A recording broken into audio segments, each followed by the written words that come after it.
increase sustainable development through greater food security. And only yesterday, I was looking at SDG 2, which is our Sustainable Development Goal. And I must say that we are, in fact, on target in tackling all of the requirements under the Sustainable Development Goal and well ahead of making sure we can achieve the 2030 target, even though I do recognize globally that given the setback with COVID, the Russia-Ukraine war, and climate change, globally, overall, we may very well miss the 2030 goal. The Ministry of Agriculture has been doing tremendous work in making sure that we can keep farmers engaged, and we've started the Farmers Empowerment and Enfranchisement Drive, which is commonly known as the FEED program, to do a number of things. One, to make sure that we can give training to people so that they can treat agriculture as a viable career option. Equally, help them to understand what is required to get involved in agriculture, and then give them a sense of business in that training as well, so it can be treated as a business. We've also made sure that we work with farmers to increase our crop production. And in order for us to be able to achieve this, we were heavily dependent on the work of our technical officers, our extension officers, and indeed the Chief Agricultural Officer, the Permanent Secretary, and the team to make sure that we can deliver on this. Mr. Chairman, I'm happy to report that we have seen increased production in a number of crops that we hadn't seen this type of growth in over a period of time. Sweet peppers, an increase of 3% over 2021, or a total 474,463.73 kilograms. Beet, an increase of 6% over 2021. Onions, an increase of 6% over 2021. Cabbage, an increase of 7%. Cucumbers, an increase of 8%. Eggplant, an increase of 17%. Pawpaw, an increase of 21%. Pumpkin, an increase of 22%. Cantaloupe, an increase of 3%. Carrots, an increase of 32%. Eddos, I've been speaking about Eddos for a long time. We are now seeing the return of Eddos, moving from 201,045 kilos in 2021 to 287,629.28 kilos in 2022. Watermelon, an increase over 2021 from 871,260 to 1,457,939.99 kilos. And yam also is one of those crops that we had started to see some decline in, but with the good work of the team at CARS and the team in the ministry and indeed the stakeholders, we are able to see an increase of 70%, moving from 580,639.89 kilos to 988,969.88. Chinese cabbage also had an increase of 80%, moving from 124,577.02 to 224,256.67.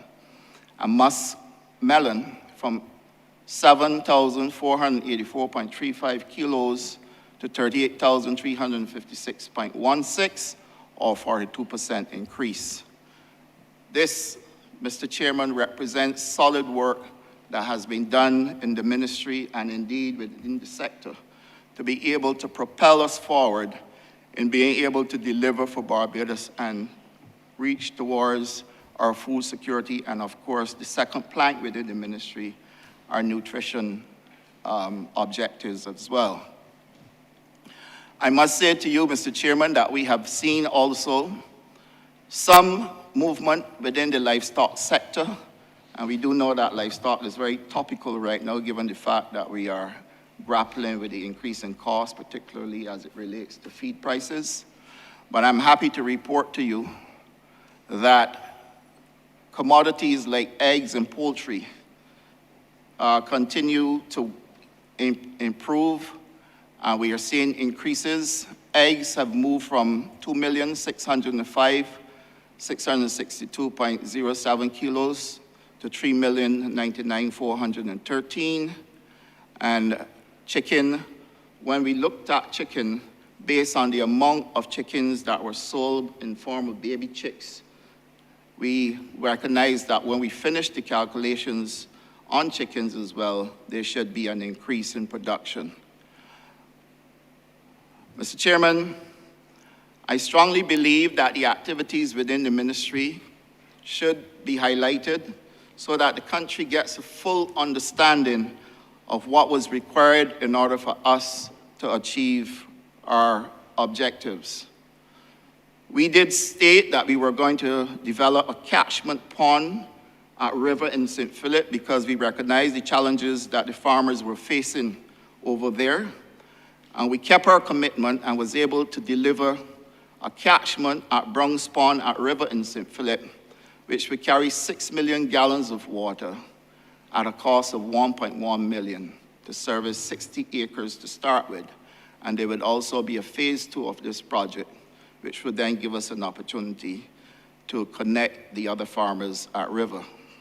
At Haggards, we also put in a 4 million gallons reservoir, completely lined at a cost of $235,000 to service 40 acres of land, giving us a national fruit orchard at Haggards and putting us back to the days of the 70s when people were able to go there to get a wide variety of local Barbadian fruit. And the honorable member for the city is looking at me because he knows only too well the value of Haggards. At Lairs, we have a reservoir with 21 million gallons to service 77 acres of crop production, and this also includes our allotment gardening. The honorable member for Christchurch West will be happy about this because he's the one that was pushing for this in cabinet. I'm happy to note that we have delivered on it, and currently we have farmers engaged at Lairs. We are completing the clearing, and of course, you will see Lairs in full production, certainly by middle of this year. The cost of the delivery to the commercial farmers at Lairs is $3.5 million, and this includes a 1.1 megawatt floating PV system at a cost of $2 million when fully installed. At Bordens, there's a 7 million gallons at a cost of US $140,000 to service approximately 50 acres of land. And at Bordens, we're also doing a recreational project as well that can serve as a new tourist attraction in Barbados. And this is set also to be completed by the middle of this year. The challenges we had at Bordens would have been because of the persistent rainfall. It was difficult to mobilize heavy equipment in that area.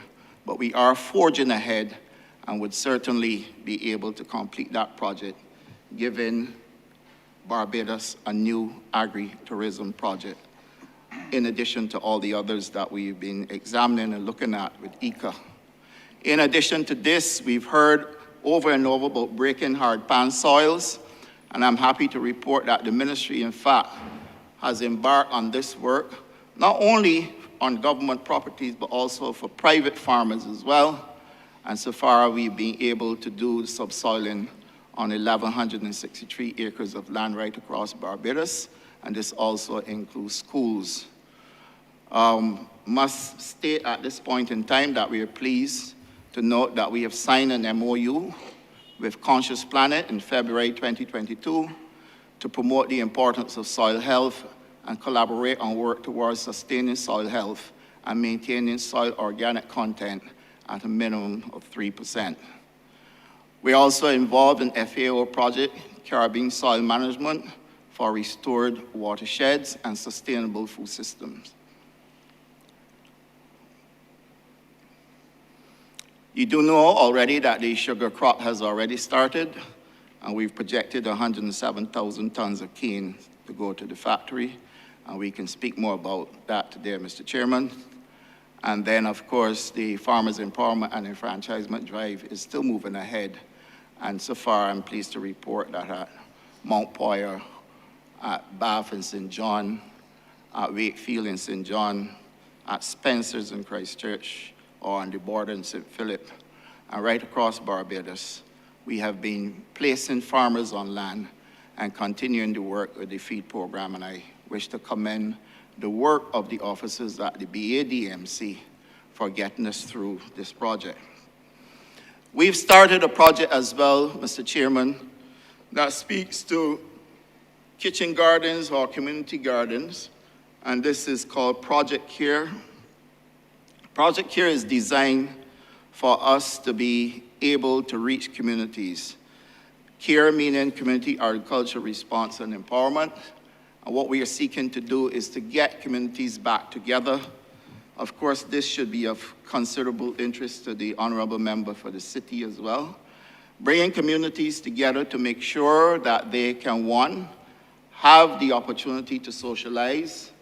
Many of our older people stay indoors simply because there is really not much going on in the community, and that's the reason why you will see so many of them come out for Q in the community. But we are hoping to be able to bring back that fellowship amongst the senior people by allowing for these community gardens to take place.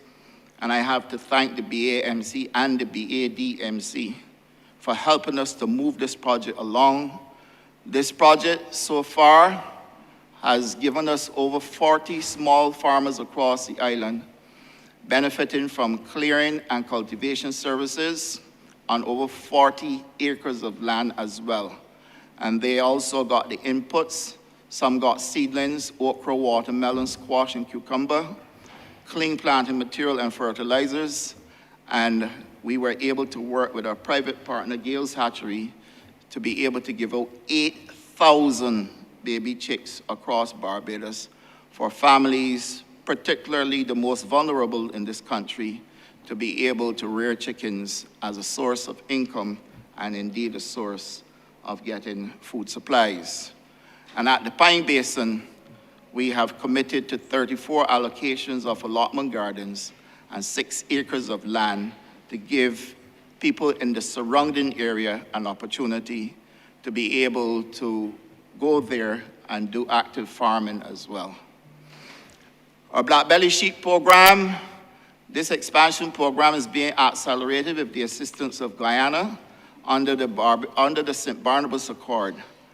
As part of the accord, Barbados is expected to export 1,000 animals to Guyana, and to date, I'm happy to report that we have already exported 493 sheep, and the others are expected to be delivered by the end of March or April. In terms of a legislative framework, Mr. Chairman, we have done a significant amount of work there as well.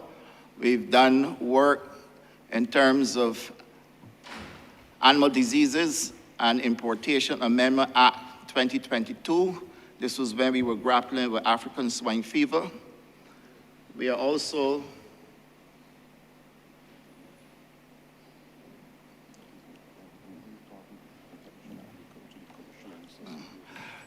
we also have done the Protection of Agricultural Products Act, which is what I referred to earlier.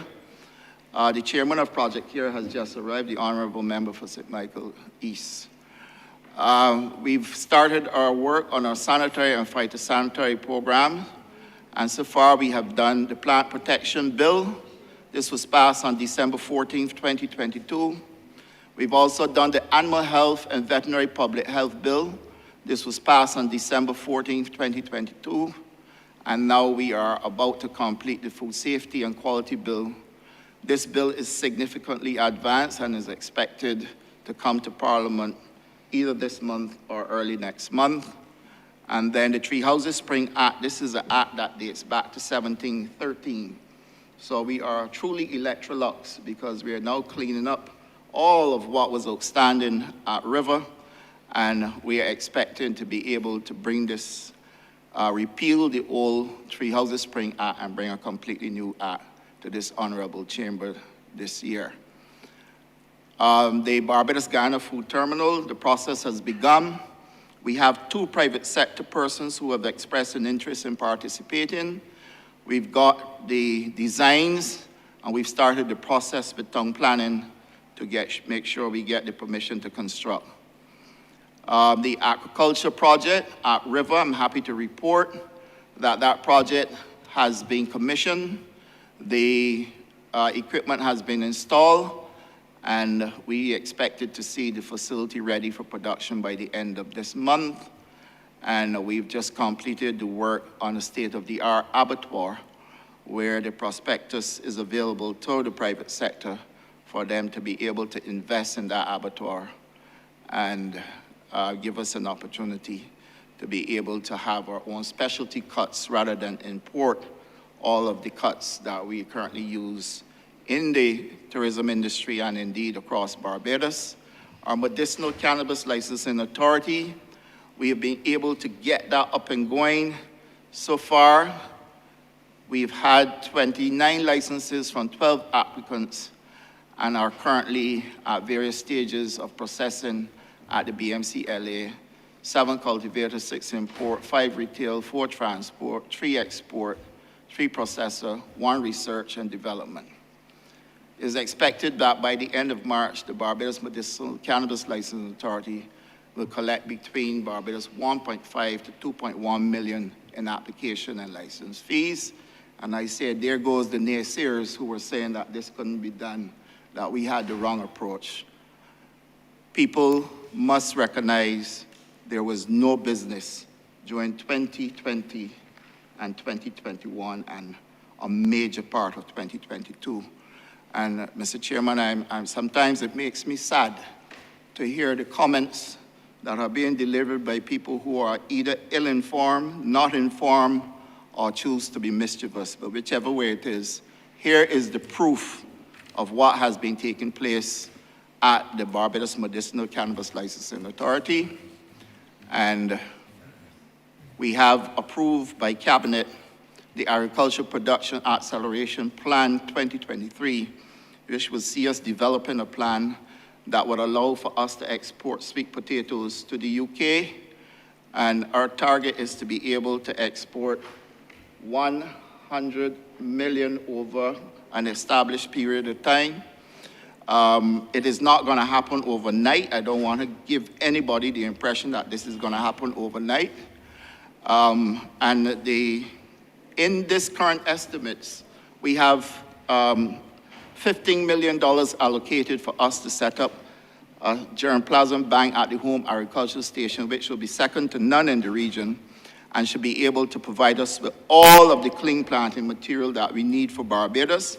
And indeed, we should be able to help our neighbors within CARICOM as well. And then for climate change and agriculture policy, Cabinet has approved on September the 29th for climate change and agriculture policy as well.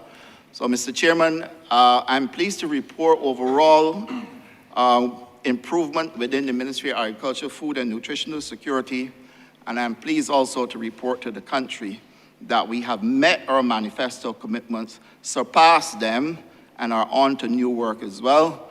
And I am also glad to note that the team has remained committed with me in achieving our objectives in order for us to achieve our food and nutritional security goals, whilst at the same time committing to SDG 2. I'm obliged to you, Chair.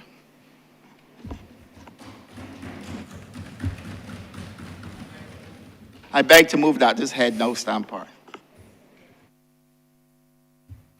Thank you, Honorable Minister. Moving to our question and answer session. Honorable Member for St. Michael North. Thank you, Mr. Chairman, and good morning to one and to all. Good morning to you, Minister, and your team. Let me first start off by giving you a sincere congratulations.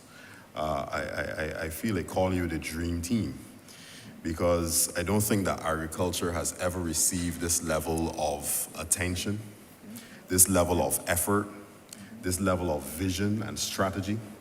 And your results speak for themselves, Minister, and I think that you must be applauded for the excellent work that you've been doing in this ministry.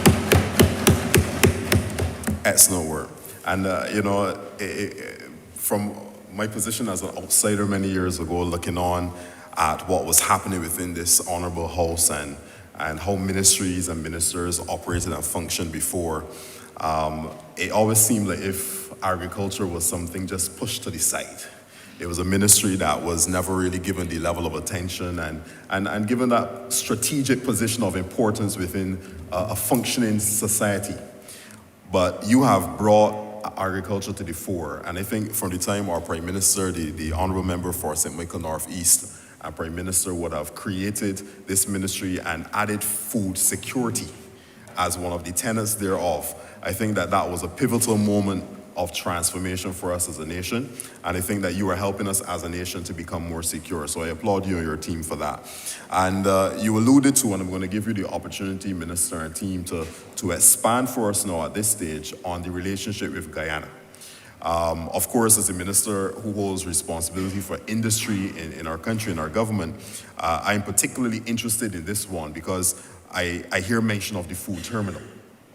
And the fact that we know that Guyana has for many years, as a part of our Caribbean community, has been seen as the food basket of the CARICOM of the Caribbean.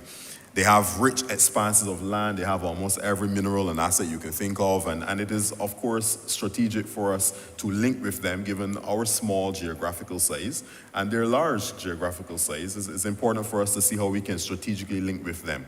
So I was interested to find out from you how it is that we are seeking to use that relationship with Guyana through the food terminal to boost our exports of our local production.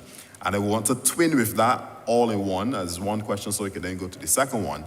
How is it that we are actually going to be utilizing our local production in our International Food Science Center, which also is one of the key, I think, and strategic and pivotal achievements of this administration through my ministry and the BIDC at Sport Barbados, where we would have launched that late last year, that provides local agricultural producers the opportunity to bring their raw materials into a space to have them processed through agro-processing, converting them into new products like seasonings and condiments, et cetera, and to move that product from Barbados all across the Caribbean. And I will say this in closing for this first question, Minister, and you must take part credit for this as well, because we would have had a case and a scenario at the International Food Science Center where one person producing condiments in Barbados, I'm not going to try to be too descriptive, but one person producing condiments in Barbados would have been producing at about 300 units. The chairman is smiling at me, so I'm going to wrap up. He was been producing at 300 units per week. And that was, of course, satisfying his local demand, but he was still a bit stretched. 300 units in his own little space. And he came to the International Food Science Center, and in one day, in a couple hours, he was able to produce 3,000 units. And he was able to move, in that moment, from just supplying to local producers to then being able to export into the Caribbean region as well. So I want to hear more from us relative to the food terminal, that connection with Guyana, and how we're going to be boosting our local production to help our people to grow and expand. Thank you, Honorable Member. What I'm going to do, first of all, is ask the Permanent Secretary to speak about the work we had to do with Guyana in order to be able to harmonize our relationship, because there are lots more to this than what meets the eye, and certainly people are not aware of many of the challenges that you will have by moving agricultural products from border to border.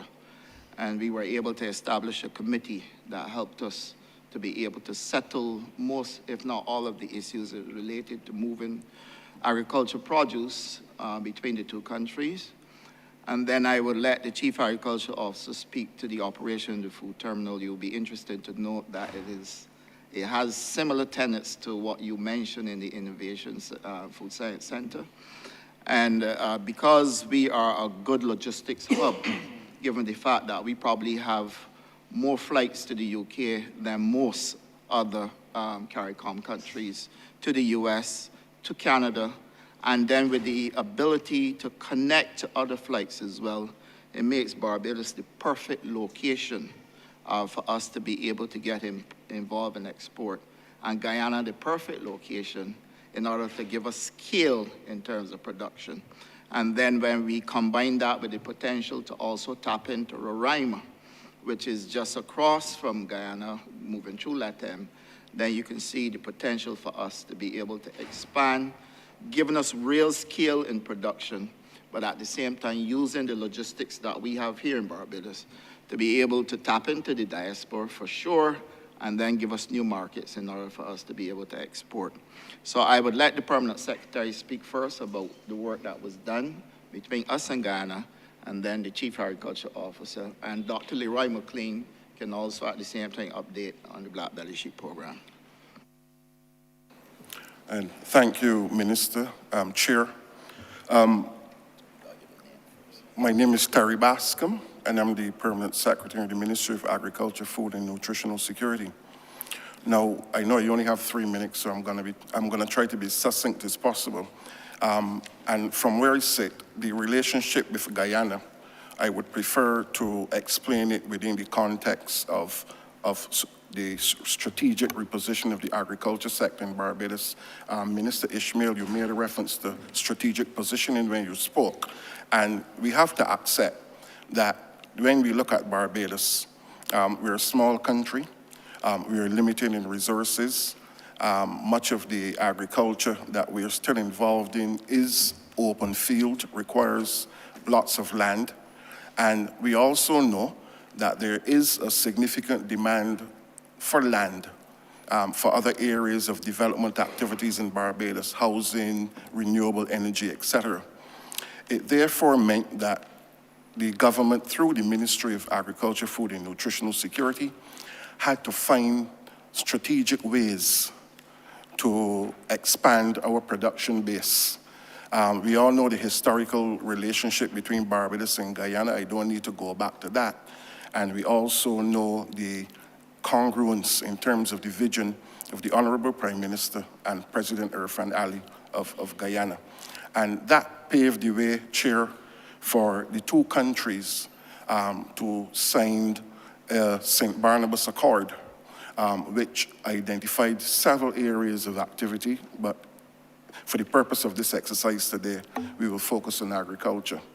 That relationship through the program speaks to several areas of agriculture: crop production, livestock, aquaculture. You'll hear later about the shrimp projects, etc. The minister alluded to them earlier. But the whole idea was to combine with Guyana, representing that they have what we don't, the land mass. They have that critical land mass, because the only way that we're going to really make an impact on agriculture production and return the sector to the day when it used to really contribute in a measurable way to GDP is through scale. So that was the main strategic purpose. Now, I should say to you, the minister also made a reference to the ministerial task force. And while that comprises members from throughout CARICOM, I have to admit that the main impetus in that group comes from the Barbados-Guyana relationship. The reality is, it is sad to say, but if you had to wait for all the countries in CARICOM to get on board, we are not going to advance very far. The decision was taken strategically and objectively that if Barbados and Guyana combine their energies, forces, and vision, that together they can at least start the ball rolling, as we would say, with the hope that others will join. And I can say to you that that has actually reached a stage of fruition where that relationship has proven to the others in the region that this can work, that countries can come together for a common cause and try to achieve some level of objectivity. Now, I would want, though, before I close, to just make reference to some of the key areas that are being discussed within the context of that relationship between Barbados and Guyana and the broader context with the Special Ministerial Task Force on Food Security.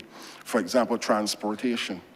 We do recognize that it is okay to produce more, but then you can't consume everything you produce.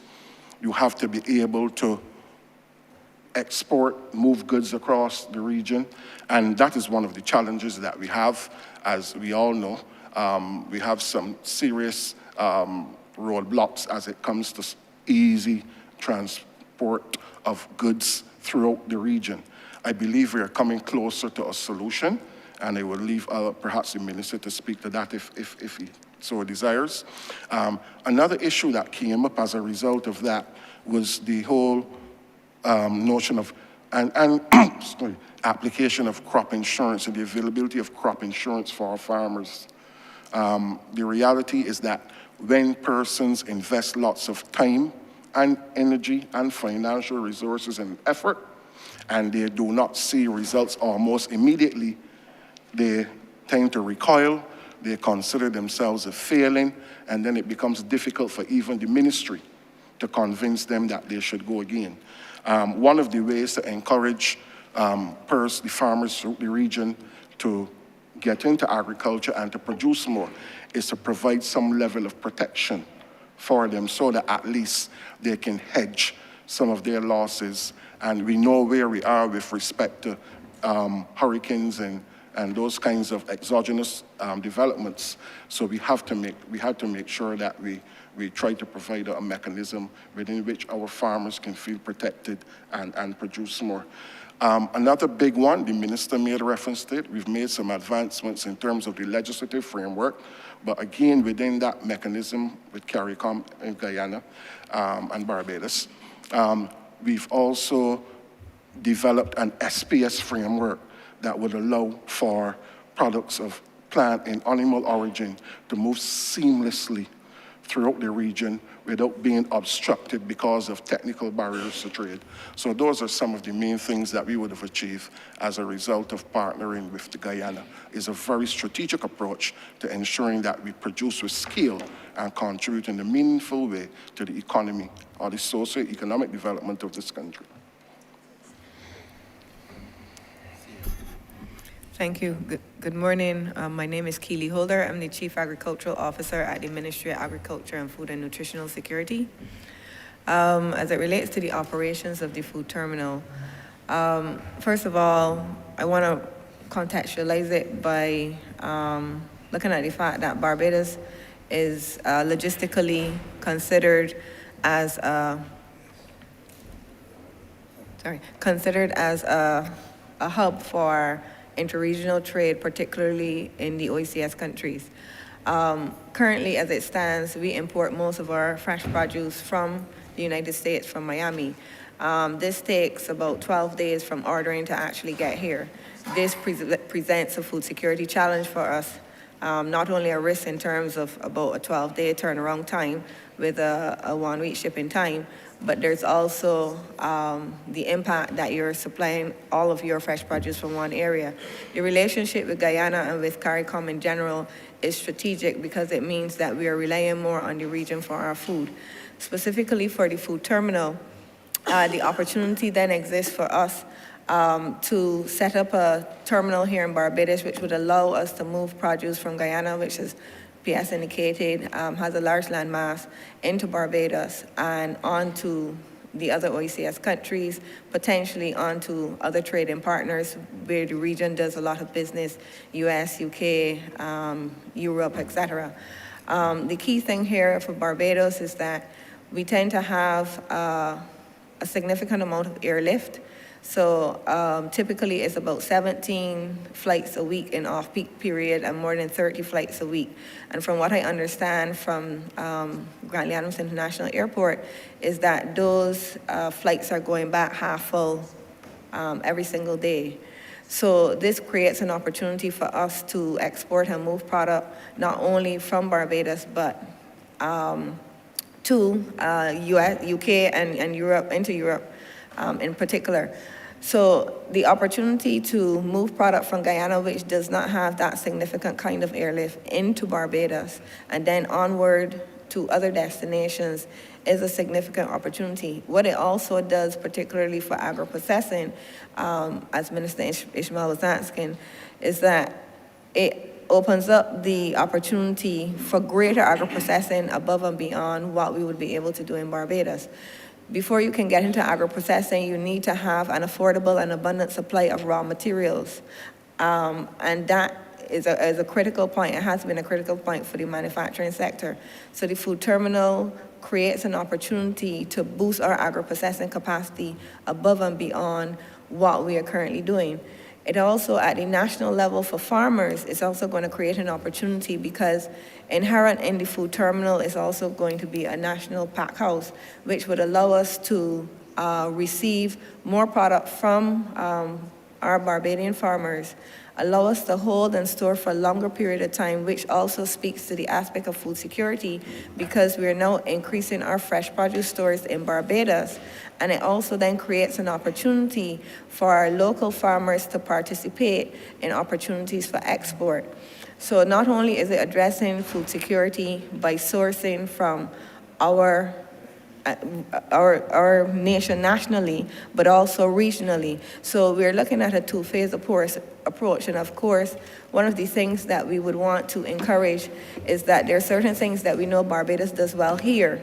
So we want to maximize the production of those things, and Minister Weir would have spoken about the CARICOM 25 by 2025. We have targeted the top 12 items that we import to be able to replace here and have that security of those items. But when we look at the food import bill, there are other items which Barbados cannot grow here or don't grow well here or cost effectively, things like pineapples, for example, oranges, citrus. To a certain extent, we do have a shortage of things like bananas and plantains at particular points. This is where we can partner with our sister and brother nations, starting with Guyana and Suriname, and use that to be able to augment our national food supply, and in so doing, we are then building out our capacity for food security. Chair, I crave your permission to make one correction to something that I said earlier. Muskmelons, the increase was actually 412% and not 41%.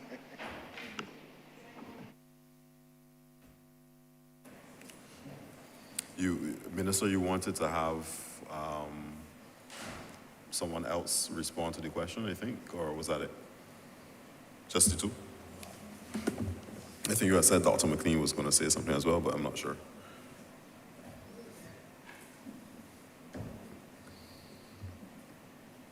Oh, okay.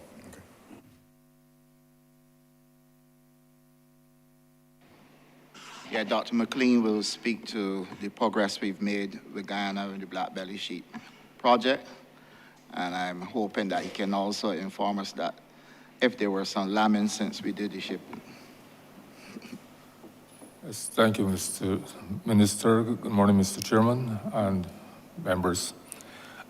So far, we have exported 493. Dr. McLean, I know you well. But Yes. for the records of Hansard, would you please introduce yourself? Yes, sir.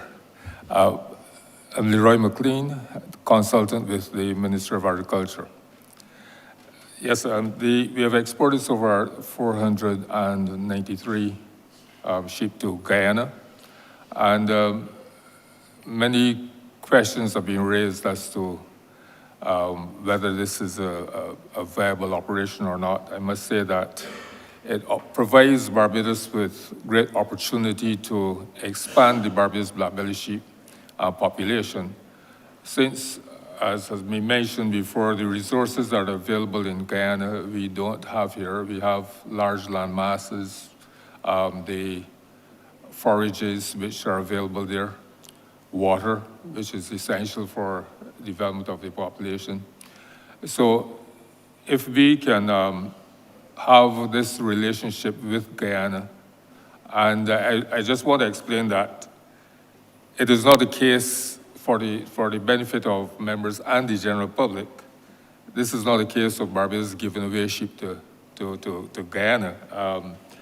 Only this morning I was accosted by, or approached by a lady who said, why are we giving sheep to Guyana and not giving every Barbadian too? I'm glad, Dr. McLean, and I would want you to really emphasize that, because in my rural constituency, I get a lot of those questions. So I really want you to take a bit of time and explain this to the Barbadian public and the youngsters who are looking for black belly sheep through the feed program. Yes, sir. Well, interestingly enough, sir, whereas there are many people in Barbados who, when they raise questions about the black belly sheep, and you ask them, have you ever kept a sheep yet? They say, no. Have you ever eaten black-belly lamb? No. But suddenly everyone has a great interest from the time we started to export the sheep. But the whole intention is that by partnering with Guyana, we have, as I said before, the resources which we can use to develop the population. And in doing so, when we have a larger population there, as has been pointed out by, earlier by other officials, not necessarily here, but before, we can then slaughter the sheep there in Guyana. The carcasses are exported back to Barbados, where we can have the specialty cuts and the value added, which can increase the revenue base for Barbados. In addition, the leather from the black-belly sheep hides is of extremely high quality. And the intention is also to develop a leather industry from the black-belly hides.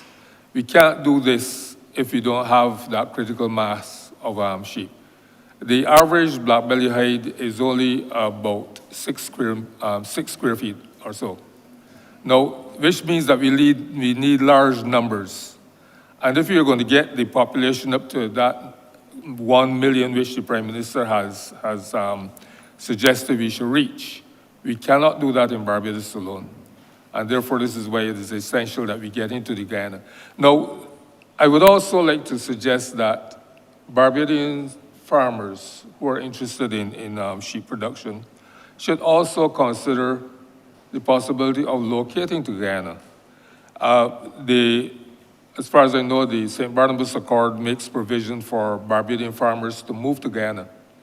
But it seems as though we generally believe that the only countries we should leave Barbados and go to are the United States, Canada, or somewhere in Europe. But there is great opportunity for Barbadian farmers to move to Guyana, and not necessarily as individuals, but we can form cooperatives where we can go there, settle in a particular area, and the government of Guyana, to the best of my knowledge, is willing to provide the infrastructure which will be necessary for farmers to settle there. So there's great opportunity for the development of the sheep population in Guyana, and I would like to suggest that, strongly recommend that our farmers, particularly our younger people,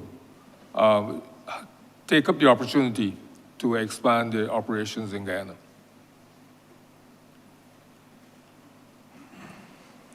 Excellent. Well, thank you very much, Minister and team, for those responses. And I'm very happy to hear about the plans relative to the food terminal and the overall strategic collaboration with Guyana, our neighbor state. And I believe that this will redound to the benefit of many of our people here in Barbados. And now brings me to the second and final question really for me at this point in time, and it relates to our domestic efforts to increase and expand our production of agricultural products here in Barbados. And I want to call it domesticating agriculture. And I know you have many programs like FEED and others. I think there are 1 or 2 great initiatives that your ministry is running point on to help our people here in Barbados to grow what they eat and to eat what they grow. And we all understand the importance of this when it comes to sustainability and food sovereignty and food security, that each Barbadian should be encouraged to grow something so that they could, one, save some money, but at the same time they can improve their own health because they know what they're putting into their own bodies. So I want to find out, because I have many people in St. Michael North, in my constituency in Eden Lodge, in Cave Hill. Even though we're not a rural constituency, there are many persons within the constituency that would like to utilize the small space that they have. And even as you answer this question, you may want to zoom in on those different types and innovative structures that are being utilized, because gone are the days where you needed to have a big backyard or a big front yard to do your planting and your growing in your kitchen garden. We have a lot of innovative technologies that are being used now, and this is an opportunity for you to really share with Barbadians what strategies that the ministry has to roll out those types of apparatus to be able to make sure that our people can have an opportunity to be a part of this transformation that's taking place in the area of domesticating agriculture. So feed, other programs, you can share some information on that, and how do our people, our constituents, how do they become a part of those programs? Thank you, Honorable Member. First of all, what I would do is to just give an update on what we're doing, and then I would allow for the officers at the BADMC to comment on feed and project care, and then for the Chief Agriculture Officer to speak to our accelerated growth plan for 2023. So under the feed program, any person can register, be trained, and then be given access to land. The biggest challenge we've had so far is being able to find land with water. So you'll find that the government had to invest a lot in putting in the 1,000-gallon tanks so that people can get access to water. This has slowed down the process, but the program is still ongoing.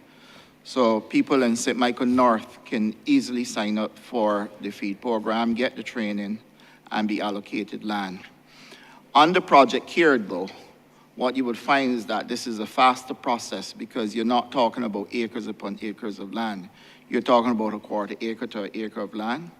But equally, people in rural and urban Barbados don't have to have land, and that's the most important part. We are using a system which is called the Green Machine that was developed by Dr. Charleston Bradford. And that machine gives you an opportunity to use aquaponics. So you can do your tilapia fish, and then because it's a revolving system, then the water can go up to your plants as well. So you can plant cucumber, you can plant lettuce, etc. And that gives you an opportunity to have 2 bites at the cherry by being able to do fish harvesting and crops as well. And that can be replicated across urban Barbados. We have asked to have available to us 10 for each constituency in Barbados, which gives us a total of 300 that will be available to us. And those obviously will be under Project CARE, where the chairman and his team, working with the Ministry of People Empowerment and Elder Care, will be able to determine who will be the recipients of those systems.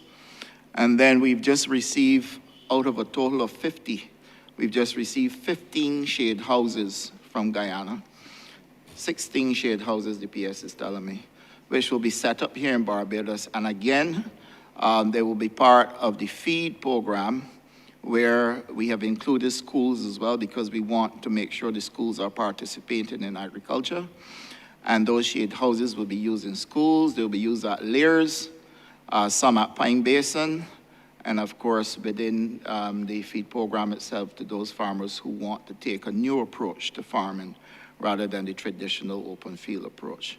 So there are several options, but I would let the officers at BADMC speak more about Project CARE and the feed program to update you, and then the Chief Agriculture Officer will speak to our accelerated growth program.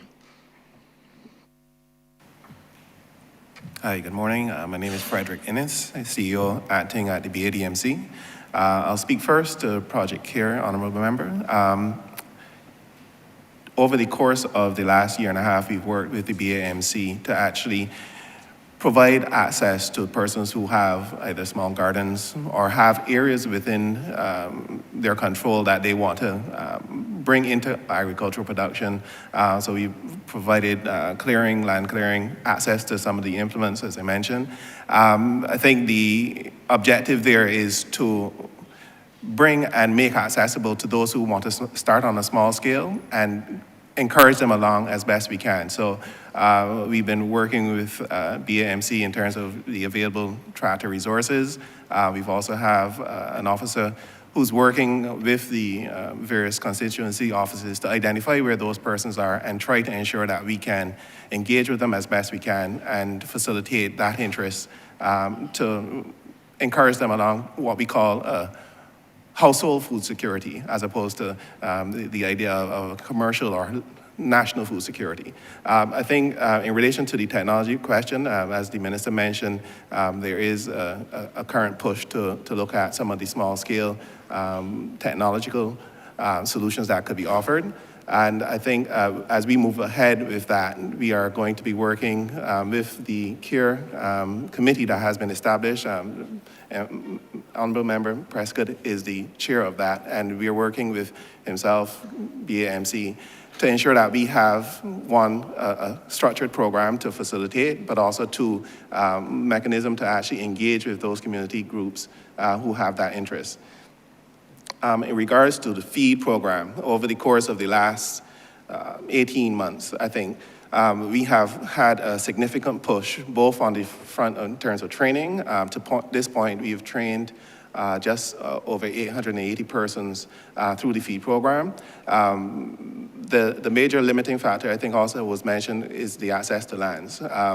Whilst we have a land bank available to us, a number of those areas do pose challenges for agricultural production, water in particular, as you mentioned, but also to the slope of the lands, needing to ensure that persons can actually utilize the lands effectively.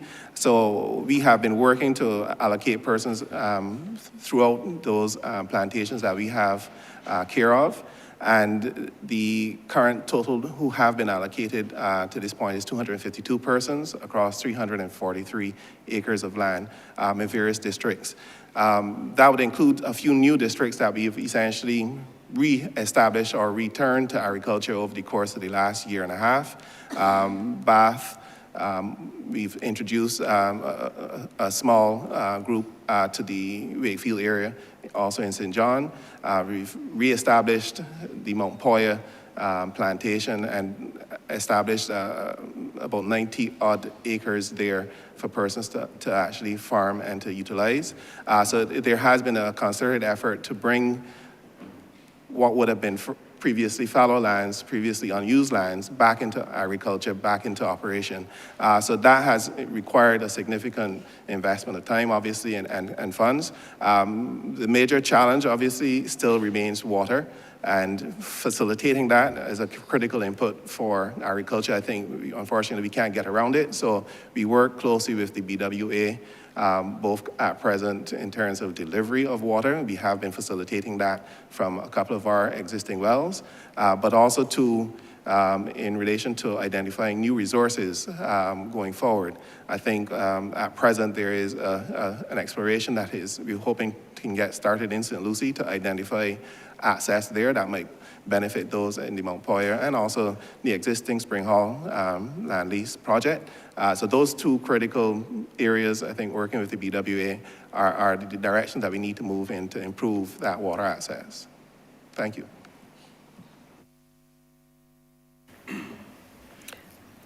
As it relates to domestic production overall, first of all, as Mr. Ennis would have indicated, we have a mandate to address food security not only at the household level, but at the national level, which is farming. So at the household level, we're talking about backyard gardening, small scale.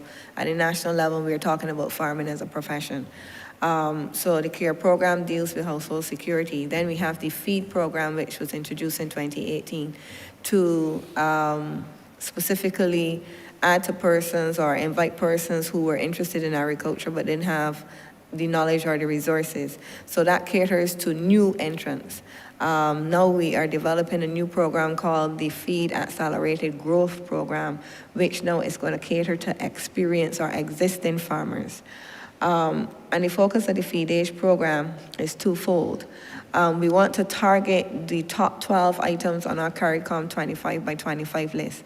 Now these items are broccoli, onion, carrot, lettuce, cabbage, sweet pepper, tomato, watermelon, pumpkin, cauliflower, celery, and cantaloupe. And these items require a certain level of grower skill to be very efficient at them. And naturally, the more experienced farmers who've had years in farming have a lot of those skills already. They just need the required assistance to be able to grow and move faster with them. So they're in a position where they can accelerate a lot quicker than feed farmers who are now coming into the system, who are now learning the microclimate of their area where they're farming in, who are now having the experience of growing different types of crops at different times of the year. So that's the first thing about the feed program. The feed age program, sorry. The second aspect of it would also be to focus on starting to drive exports again. And the item that we identified was sweet potatoes, largely because, one, it was the second largest product that we grow in Barbados outside of sugarcane. So when it comes to experience in growing sweet potatoes, we have more of that than any other product other than sugarcane. Additionally, it allows all players, big and small, to participate in the program. Why is it important to export in addition to focusing on our national food security? The top 12 items that I just highlighted, if we are able to grow them efficiently in Barbados, they would only require just less than about 400 acres of land. We have more arable land than that, and we want to maximize our agricultural production. So we don't want to limit farmers and say, well, this is all the size of the domestic market, so you can't grow. We want to make sure that they have the capacity to grow beyond whatever or to whatever scope that they wish to do so, because agriculture is a key economic driver, and key for the agricultural sector is to get that growth moving again.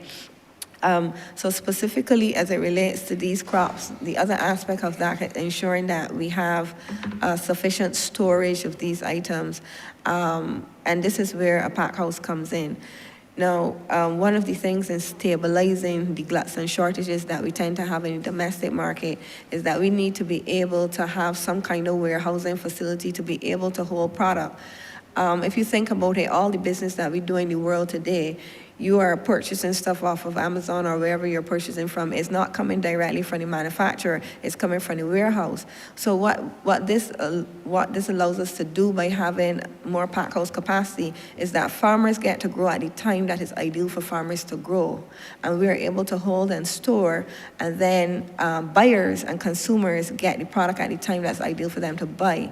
So you create that buffer area. So having an expanded pack house would allow us to have the capacity to hold and store more produce to be able to supply Barbados and reduce the issues of gluts and shortages. So we would have engaged with the Barbados Chamber of Commerce, as well as met with the major farmer groups in Barbados who grow crops, and the major experienced farmers as well, to get their feedback and to discuss with them whether or not they were interested in having a program such as this. We got overwhelming support from the Chamber of Commerce indicating that yes, they are prepared and interested in buying local. And likewise, we have farmers who are committed and very interested in expanding their production. They just need the required framework to be able to do so. So we have the pieces. The thing really was to start to put it together.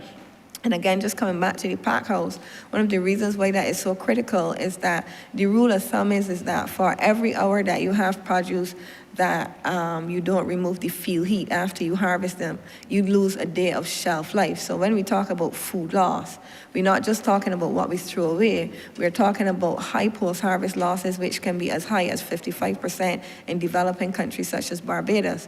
So again, putting that facility in a place is a critical piece of infrastructure to allow farmers to extend their shelf life, to be able to sell as much as they grow and not have to throw away large portions of it.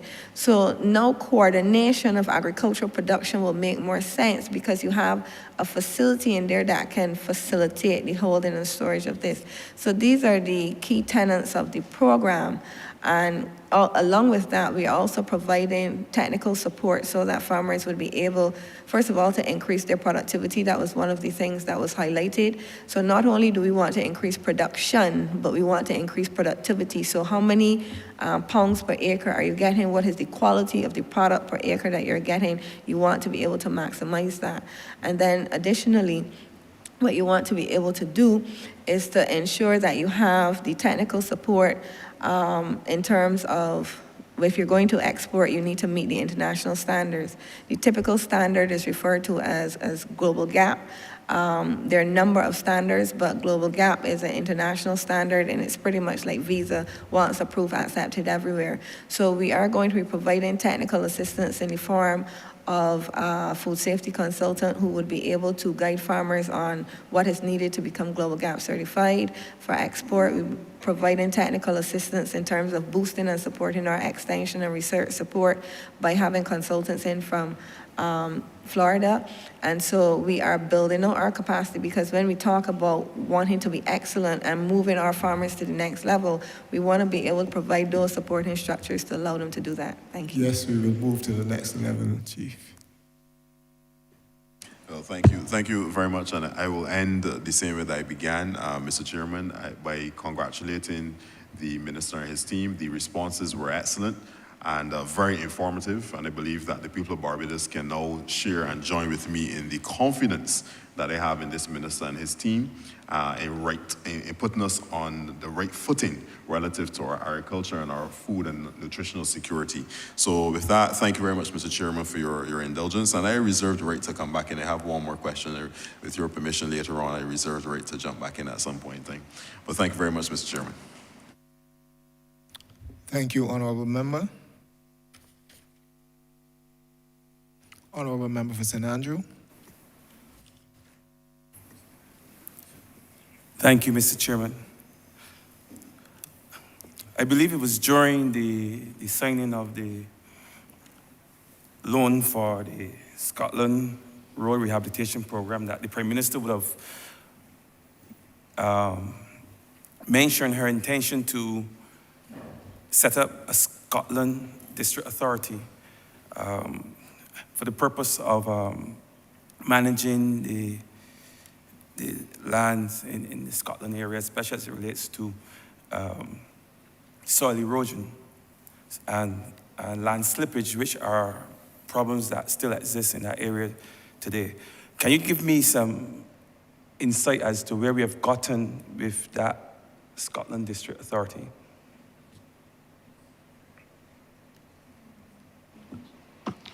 Thank you, Honourable Member. Yes, we are working on the legislation for the Scotland District Authority. We have engaged one of Barbados's most eminent attorneys to help us with that legislation. It is with him. He's going through the details of it.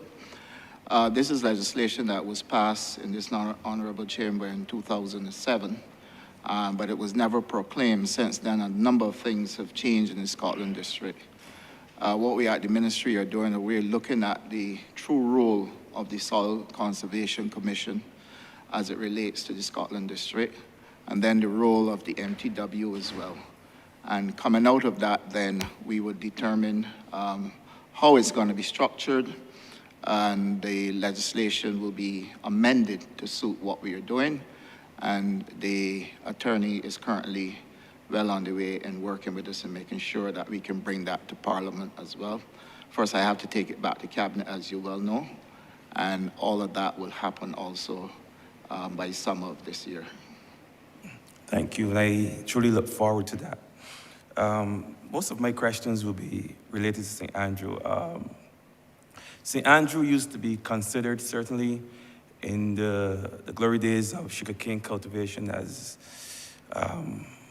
one of the areas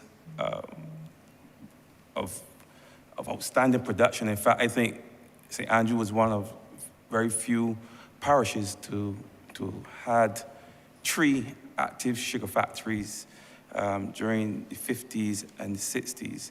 And it could have been considered then, and to some extent now, to be listed amongst the bread baskets, as a bread basket here in Barbados. But today, large swaths of land, certainly in the Turner's Hall area and Bawden's area, has been allowed to fall into bush.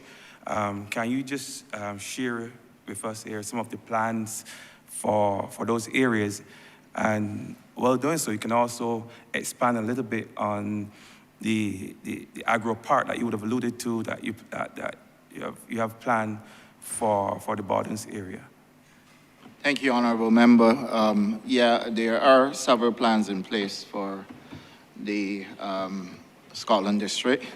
I must say to you that we cannot just take the same approach that we would take with other parts of Barbados, because we have to be very careful with the slope of the land and slippage that can take place. I will let the Chief Agriculture Officer address that and speak in more details to how we are going to utilize the Scotland District. But before I do so, I would ask Mr. Innes to give you an update on the project at Bordens. All right, thank you, Honourable Member. In relation to the Bordens Park, we actually have received funding approval in the coming year's budget to actually progress that project, and some funding that obviously will be quite critical to developing the infrastructure. We would have spoken in your other role in relation to getting the roads into the space, and that is something we are working to actually have escalated now that the rains have eased off a bit. So I think we are definitely at the stage of showing greater momentum in that regard. The basic maintenance of the space has been established, and I know there is a continuing plan to actually have what would be a community space retained. Our objective over the course of the development would be eventually to transition to the community groups to actually help to run and operate the space. The central feature of the Bordens Park will be the development of aquaculture ponds. The intention there is to work with a few private sector partners to actually build out what would be termed or in other jurisdictions as a fish and pay structure. The idea being that we would, through that partnership with the private party, populate the pond, have a culture program in place so that there's a continuing regrowth of fish, but also too that you would have a structured way for persons in the district to come relax in the area and to fish at their leisure. I know recreational fishing is a big thing for a number of persons, but it's a new project or concept that's being introduced in an interior pond.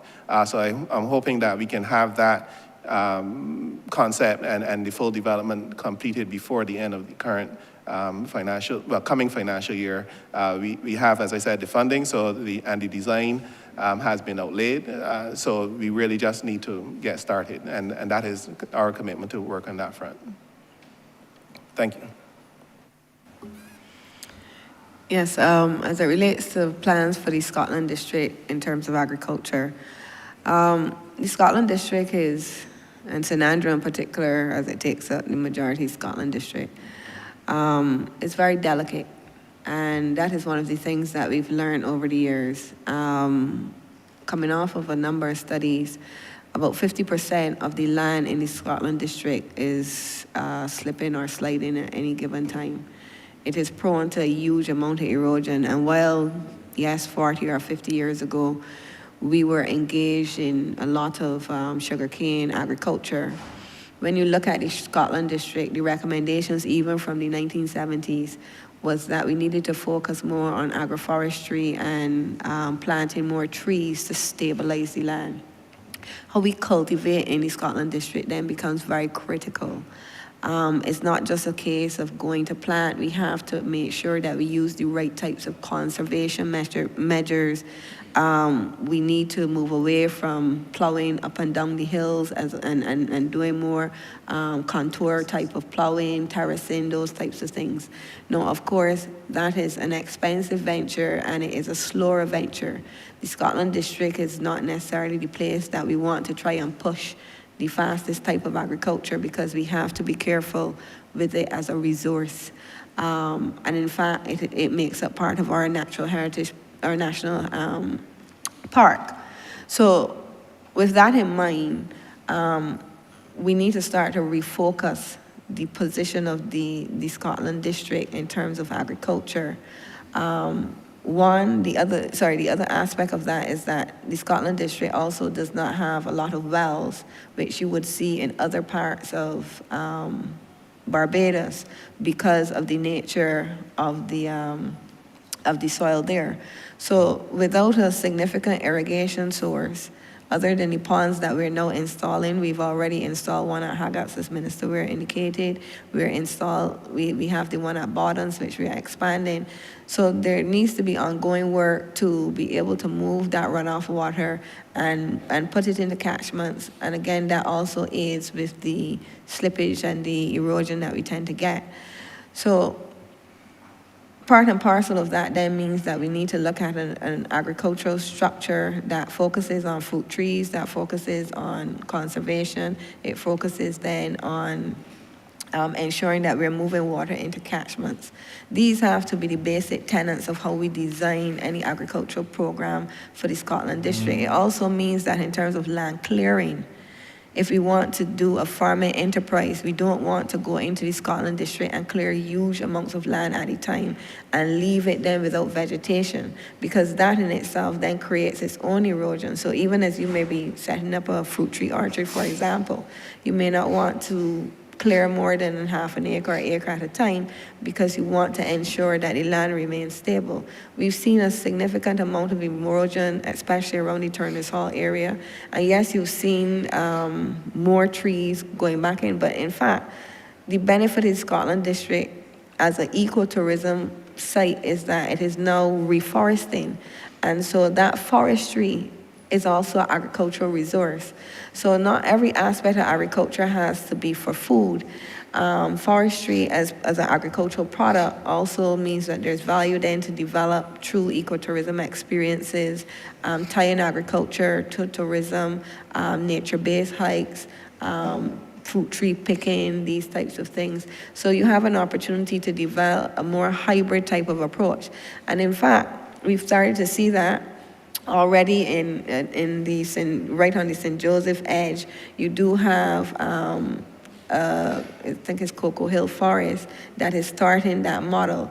Those are the types of models that represent more sustainable practices. You have Walker's Reserve that is also speaking to those types of models. So we need to be delicate with the Scotland District. It needs to be developed in such a way that is consistent with good conservation measures, and that we don't rush to do more intense types of agricultural production on one hand, and then on the other hand, we are creating a problem where we're damaging then or adding to the erosion problems that we have in the area.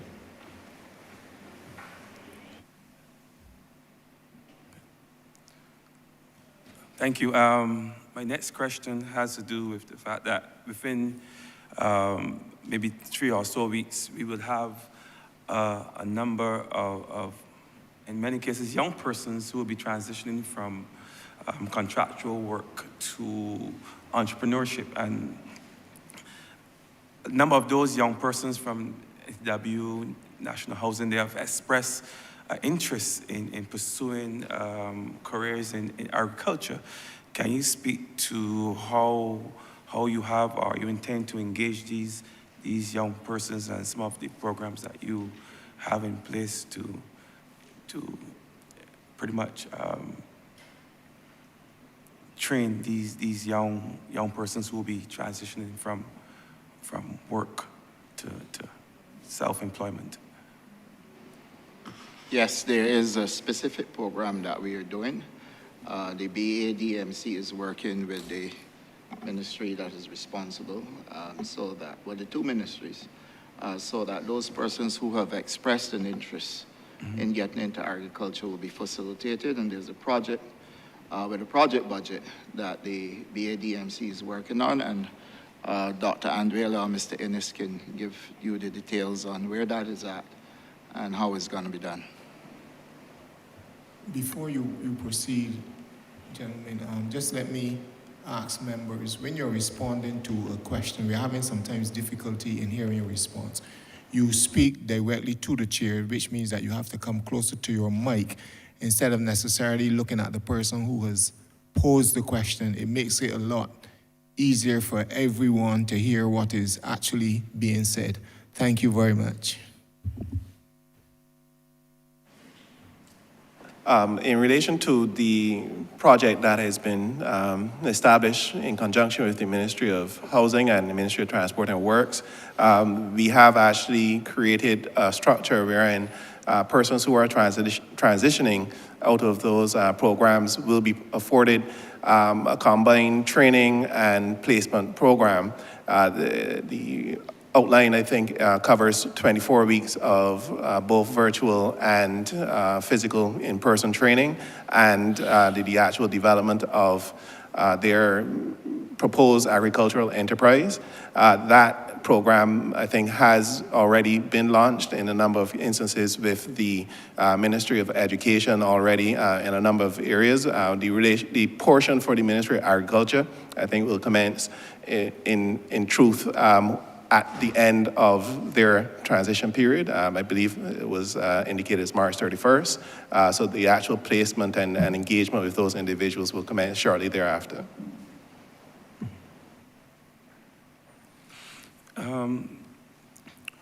Over the years, we have seen the dwindling away of a lot of our agricultural land. We have lost some to commercial development. We've lost a lot to residential development. And we continue to lose some. This is a follow-up question, honorable member. Yeah, it is. Because you exceeded your questions, It is. you know that. Sorry, it's a follow-up Well, question. please indicate that. Thank you. Sorry. And my question basically is, given the dwindling nature of our agricultural resources in terms of land, what are some of the land strategies that you've put in place, including some agricultural techniques and some new methodologies that you've put in place to fully exploit what little land we have in order to safeguard our food security, perhaps expand our trade, and certainly safeguard the health of our nation?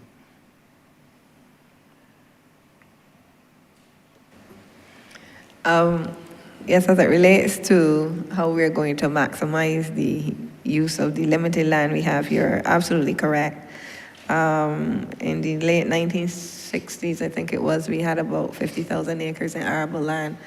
According to the physical development plan, we are down to about 28,000 acres up to 2017. So we are seeing a decrease in the amount of arable land. However, over that period, we have also been seeing an increase in productivity as well in particular crops. And that's where productivity comes in, because what you can see with increase in agricultural productivity, typically over the last 40 or 50 years globally, agricultural productivity has tripled, while at the same time seeing a use in about 28% less land and 76% less labor. This is important because all over the world, and agriculture is no different. It's no different from other industries. Efficiency is becoming key. And there are new technologies, both in the open field as well as under protected structures, that speak to growing more efficiently. And if open field, everything can be mechanized from planting to harvest, and there are small scale types of tools as well that allow small farmers to be able to mechanize their operations significantly.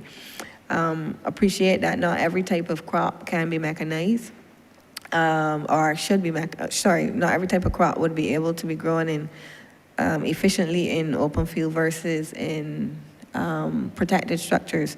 So particularly in open field, for example, you're going to get maximum productivity of things like onions and carrots. But then there are products that have demonstrated that they're ideal to grow in under protected structures, particularly sweet peppers, colored peppers in particular. The reds and yellows and oranges lend themselves to growing in under protected structures. So we've got new types of technologies coming in from shade houses, which we would have mentioned we are receiving from Guyana. You also have technologies in terms of vertical types of farming. You've got different types of combinations of aquaponics now that can be pioneered. Other crops that are ideal for growing in those types of structures would be lettuces, tomatoes, Some types of cucumbers as well are ideal. But beyond that, there are other types of technologies that we're looking to pilot.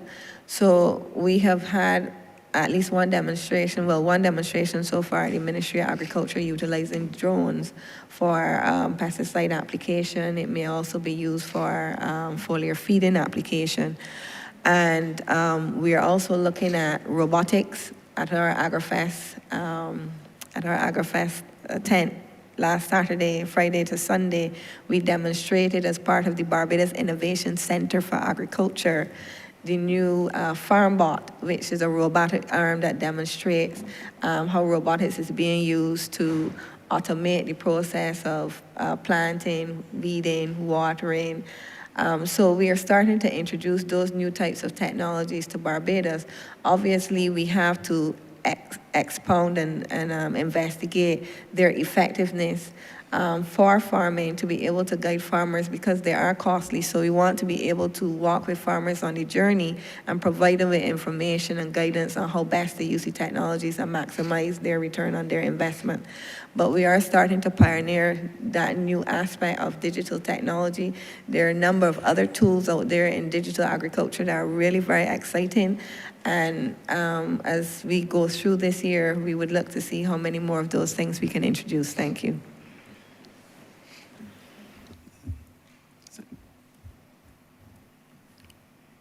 Thank you. Oh, thank you, thank you. And keep up the good work. Thank you, Mr. Chair. Thank you, Honorable Member. Honorable Member for St. Peter. Thank you very much, Mr. Chair. I begin where maybe my colleagues have, and I think the Honorable Minister knows my views on the industry and on the performance. And I agree with the Honorable Member for St. Michael North that for too long an important sector has been treated as though it were not, and that it should be relegated to the periphery. But I think the Honorable Minister has brought it, along with his team, back to the center, which is where it ought to belong. And I think we cannot allow Barbadians to forget the COVID period, not for the illnesses, but for the reality of facing a situation where we could not import, but we still needed to eat. And recognizing that agriculture is and has always been important. As a person of faith, I believe that that was the first. I mean, I have colleagues who believe that the oldest profession is something different, but I believe that the oldest profession relates to tending the garden and taking care of it. I also want, in leading up to my first question, to commend both the feed and the care program. And I think those are initiatives that we really have to continue to push. And I say we because I recognize that this is not just a Ministry of Agriculture initiative to push. All of us have, those of us who are aware of it, have to keep pushing these because these are the kinds of programs that will galvanize persons who may have a hint of interest to become more interested. A group that I am familiar with is currently benefiting from the CARE program, and I've also been able in my ministerial capacity to encourage faith-based organizations generally. We had a good meeting with those in the ministry responsible for that program, and we continue to encourage faith-based organizations to get engaged because many of them have at least small plots of land that could be put to productive use to aid their parishioners, but also the wider society. The first question I have relates, though, to, it is a parochial one, the only parochial one. I think the minister would be expecting this. I may be disappointed if I didn't ask. But the folk in St. Peter and in St. Lucie, Mr. Chair, come to Spitestown, and many of them are coming in Spitestown as we speak, and complain about what is seen as an eyesore. set up to allow small entrepreneurs to earn a living, but over time has deteriorated in terms of the quality of the facility. And I speak to the market at the traffic lights on the Karen R. Husbands Highway junction with Church Street.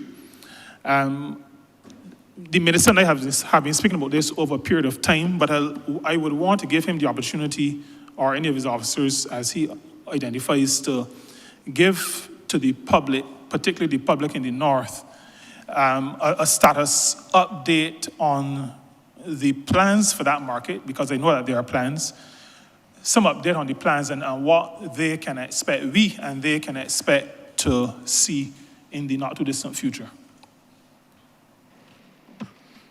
Thank you, Honorable Member. The project at Spicetown, where we have the kiosk established, two things are happening there. I would let the manager of markets and indeed the project manager within the ministry, Mr. Wayne Baker, to address them. But at our last estimates, we discussed Spicetown, and we agreed that after a refurbishment project has been completed there, we will look to further enfranchisement of the people up north by allowing for them to own the kiosks. And so we are looking at the legal approach to this, and this obviously will work then as a first project where we can look to see how the persons operating the kiosk can own them. And then that may be replicated where we have single units like those that don't fall under one of the public markets, but as a standalone.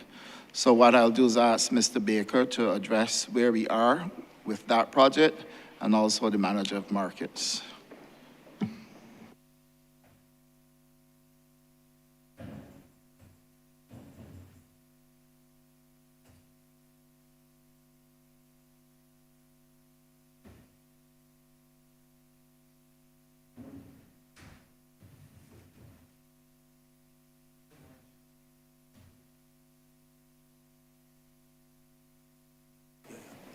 Sorry about that. Good morning, Chair. Good morning, everyone. My name is Wayne Baker, Project Director in the Ministry of Agriculture.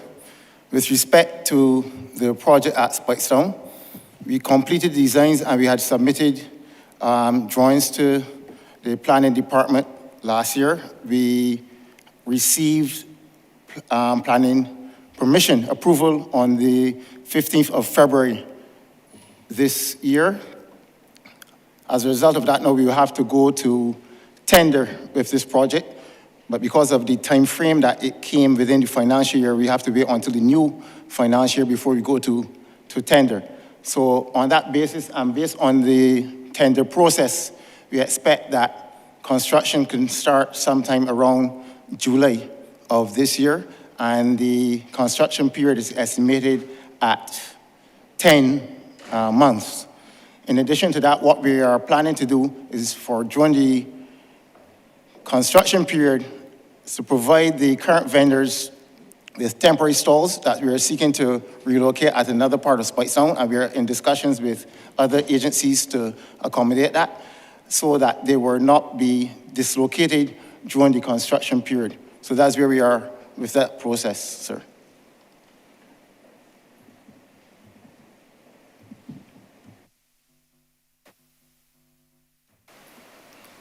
Thank you very much. I thought you had indicated two persons, but Mr. Sherlock King, the manager of markets, I don't know if he has anything else to add. I'm Sherlock King, manager of markets. With respect to the legal aspects of handing over the stalls to the tenants at Church Street in Spicetown, we have already reached out to the Ministry of Housing so that we can have the legal aspects of that process sorted. And once we have completed that, we can begin to commence the necessary arrangements for those tenants to take possession and to maintain them and to use them as necessary. With respect to where we're looking at locating, we had a number of site meetings in Spicetown where we looked at a number of areas around the area. We did not want to put the vendors necessarily too far away from their general location to disrupt them in any adverse way. And we have identified a couple of areas, but we are also reaching out to a number of other state agencies where we can have their approval and permission and so on. And then we would commence meetings with the vendors to inform them as to what we're going to do and to hear from them and to involve them in this whole process so that they would be familiar and aware of the whole project that we're undertaking. Thank you very much. Just by way of comment, to say something that I've had cause to say, I think in every estimate session since the very first one, stakeholders expect that those who they elected are aware of what is going on. And so as you engage with stakeholders, I would expect, and will be demanding actually, I think I need to maybe ratchet up the language, that the member of parliament stays informed so that when the questions come, the MP is able to respond, as opposed to having them to, I don't want to give out your number or the project manager's number. The MP should be in a position to say, this is where we are, this is what was discussed, this is the way forward. And I just want to put that on the table, even though using the word demand, it was not meant to talk down or to shout, but to say in as strong a way as I could in this chamber that it makes sense because it will help to make your job easier and help with the rollout of the information. So thank you very much for the update, and we look forward to the developments there. The second question I have relates to nutrition security. We speak a lot about food security, and to be honest, and to expose some degree of ignorance until I heard the formulation of the ministerial portfolio. Nutrition security was not something that I had given much thought to. And my question is, what is the ministry's stance, actions, plans on the idea of nutrition security, which goes beyond, I know there was some discussion about what we in St. Peter call big grain rice, the sweet potatoes and that kind of thing. But I want to know, with respect to nutrition security specifically, what is the work of the ministry in that regard? It is of interest to me because NCDs and health-related matters are important, generally speaking, and there are those who, because of my faith as a Seventh-day Adventist, identify people like me almost only by the day on which we worship and the foods that we do not touch. So health is important, and I would be interested in hearing something from the ministry in relation to nutrition security. Thank you, Honorable Member. Just to give you the assurance that in going forward, anything that the ministry is doing that would impact any of the MPs in this honorable chamber, it is expected that all of you will be kept abreast of what is happening.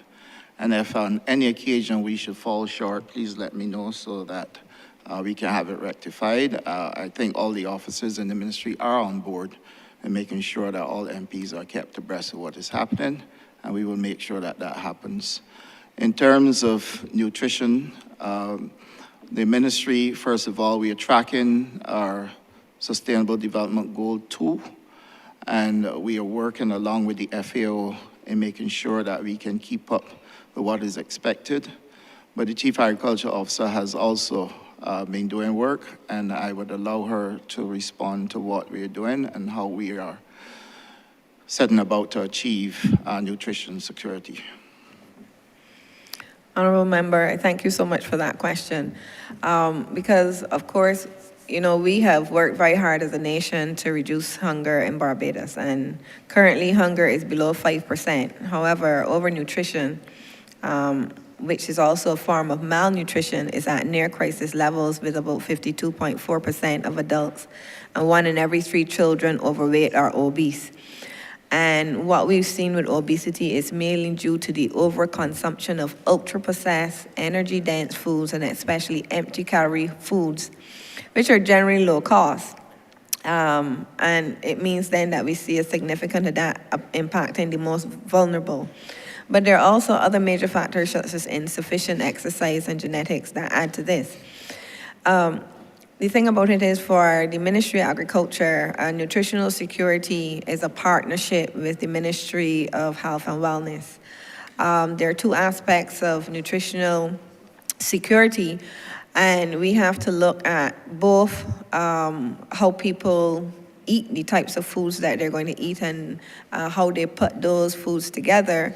And that is where the Ministry of Health and Wellness and the National Nutrition Center comes in, and they do quite a bit of work, part of which we showcased again at AgriFest this year, looking at the nutrition plate and how you should put that food together. So it's a partnership between the Ministry of Health and Wellness and the Ministry of Agriculture and Food and Nutritional Security. Where agriculture's intervention comes on nutritional security is the focus on nutritional quality, and specifically how food is grown and how it is processed. Now, over 100 years ago, for most of the world's population, nutritional quality of food was superior and access was inadequate. But now, today, we actually see it the other way around, where you've got access to a lot more food, but it's poor in nutritional quality. So, on the agricultural perspective, we want to be able to ensure that we are growing foods with maximal nutritional quality. Now, we have talked about increasing productivity and getting higher yields, and sometimes in the development of the genetics for those things, or the development of genetics for particular breeds, we may not be focusing as much on the nutritional quality. The other thing is how foods are grown. So, for example, Barbados, we are on a calcium limestone rock. Our pH is roughly between 7.5 and 8.0 in our soils. What this means is that we lock up a lot of the magnesium in the soil. So if we grow foods and we don't make sure that we have a balanced nutrition in the soil, it means that you may not be getting the same amount of magnesium from one farm plot as from another if that person is actually following a balanced nutrition program for their plants.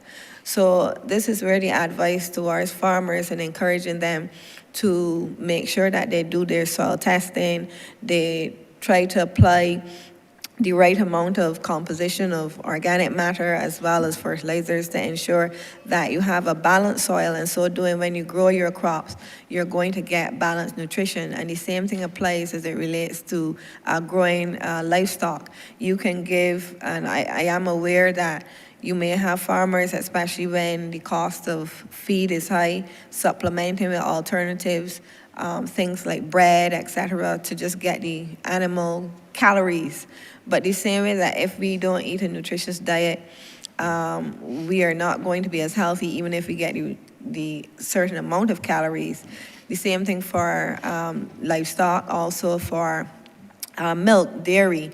So what we feed the animals, what we put into our soils matter with how the final product of the fruits or vegetables or the meat turns out, and the nutritional quality of that. So that is where the work of the Ministry of Agriculture and Food and Nutritional Security has to focus, to ensure that you have maximum nutritional quality in every bite. And that's where our emphasis is going to be. Thanks.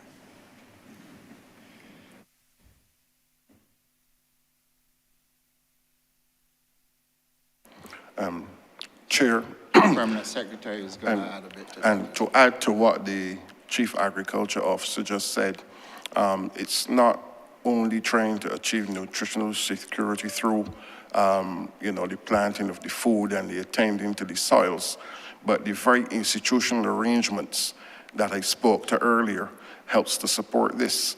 The food security aspect of it can be achieved through producing more. Another component of this that we often ignore is the concept of food sovereignty. And I maintain that it is through achieving food sovereignty, that you are perhaps in a better place to achieve the nutritional aspect of the agenda. And by that I mean, when these institutional arrangements are in place where you're in control of your own seeds. I am not an agriculture scientist, but I tend to watch BBC every morning, and in recent times, I don't know if it was preparing us for today, but in recent times we've been seeing a lot of programs with respect to farming and agriculture. And one of the things that keep coming through is the importance of having control over your own seeds to avoid the chances of being impacted adversely through the process of modification of the seeds. The germplasm bank that we made reference to will allow us to have control over our own planting material and those kinds of things, so that we would be really determining what it is that goes into the ground, to some extent, or to a large extent, what comes out of the ground. And therefore, we have more certainty and guarantee regarding what goes into our body, because we were in charge from the beginning in terms of the various seeds and materials that we would have utilized. So it's the planting more, but in terms of the nutritional security, I believe that some of the institutional arrangements also allow us to achieve that through guaranteeing food sovereignty. Thank you very much. My final question probably relates more to my ministerial responsibility, and it crossed my mind listening to the presentation this morning. We have ladies and gentlemen who leave Barbados on an annual basis as part of a seasonal agriculture workers program. And I started to wonder if, and the background to my wondering this is transposing my thinking from tourism, where I've always felt that persons who come in, and we've had a lot of success with that as concerned, but persons who come in on work permits share their skills and experience to build the capacity here on the island. And I'm wondering if there's any possibility or any plan for persons who work outside of Barbados in agriculture. I know some of them already work locally in agriculture, but is there any plan, any structured mechanism for obtaining any expertise or skills that they may have either been a part of or seen to help agriculture in Barbados? And I'm asking that also from the perspective of just using our experiences to possibly improve our practices.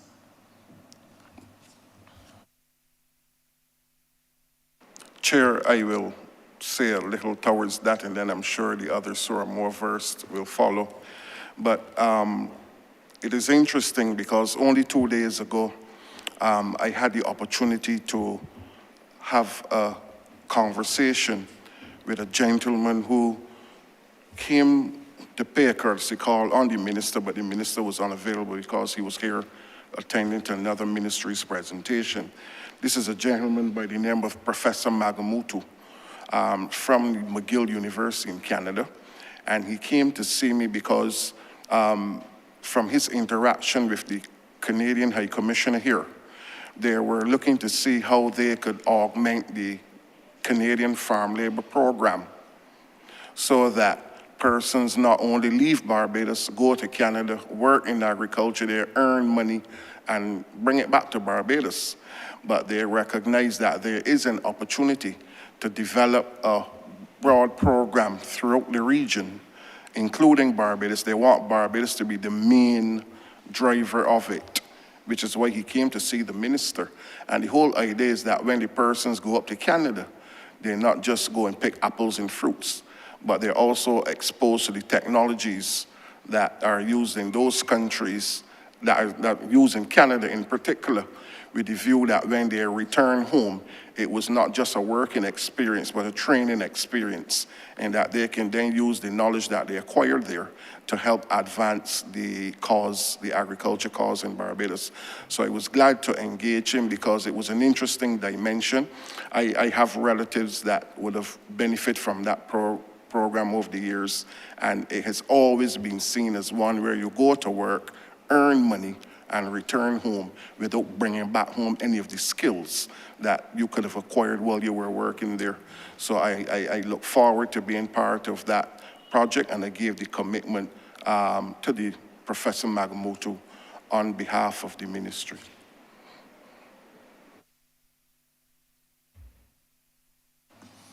Thank you very much. Thank you, Honorable Member. Thank you, Minister and team. Honorable Member for Christchurch West. Thank you very much, Mr. Chairman. Minister, you know, when I look at the tremendous work that you've been able to achieve in agriculture, I had a myriad of questions to ask, but unfortunately, we are only limited to 3. I could have started with cannabis. I could have moved on to mariculture. We could have talked about plans for the sugar industry, poultry, the tremendous work that you're doing in Guyana. There's so many things and so many exciting programs that you are doing, and I must commend you and your team for really taking charge and getting down to the job and getting things done for the people of Barbados. I think that is absolutely commendable, and you've shown tremendous leadership in the ministry, and I'm happy that I can give assistance when necessary. And even although we butt heads from time to time when I was Minister of Housing, because, you know, there's always this difference between where you can put a house versus where you can put food agriculture. And, you know, some people think that you should grow food, and others feel that land is for growing houses. So sometimes you need to find that balance, and I think that is what it's about on that small land space that we have. But I want to focus now on the Layers Allotment Gardens. As you know, that was something that I was very interested in and helped to pilot and so on. And I do see it developing. It has a long way to go. But I want you to update on that. But in particular, the water catchment area. Because I thought by now I would have seen that full or almost full.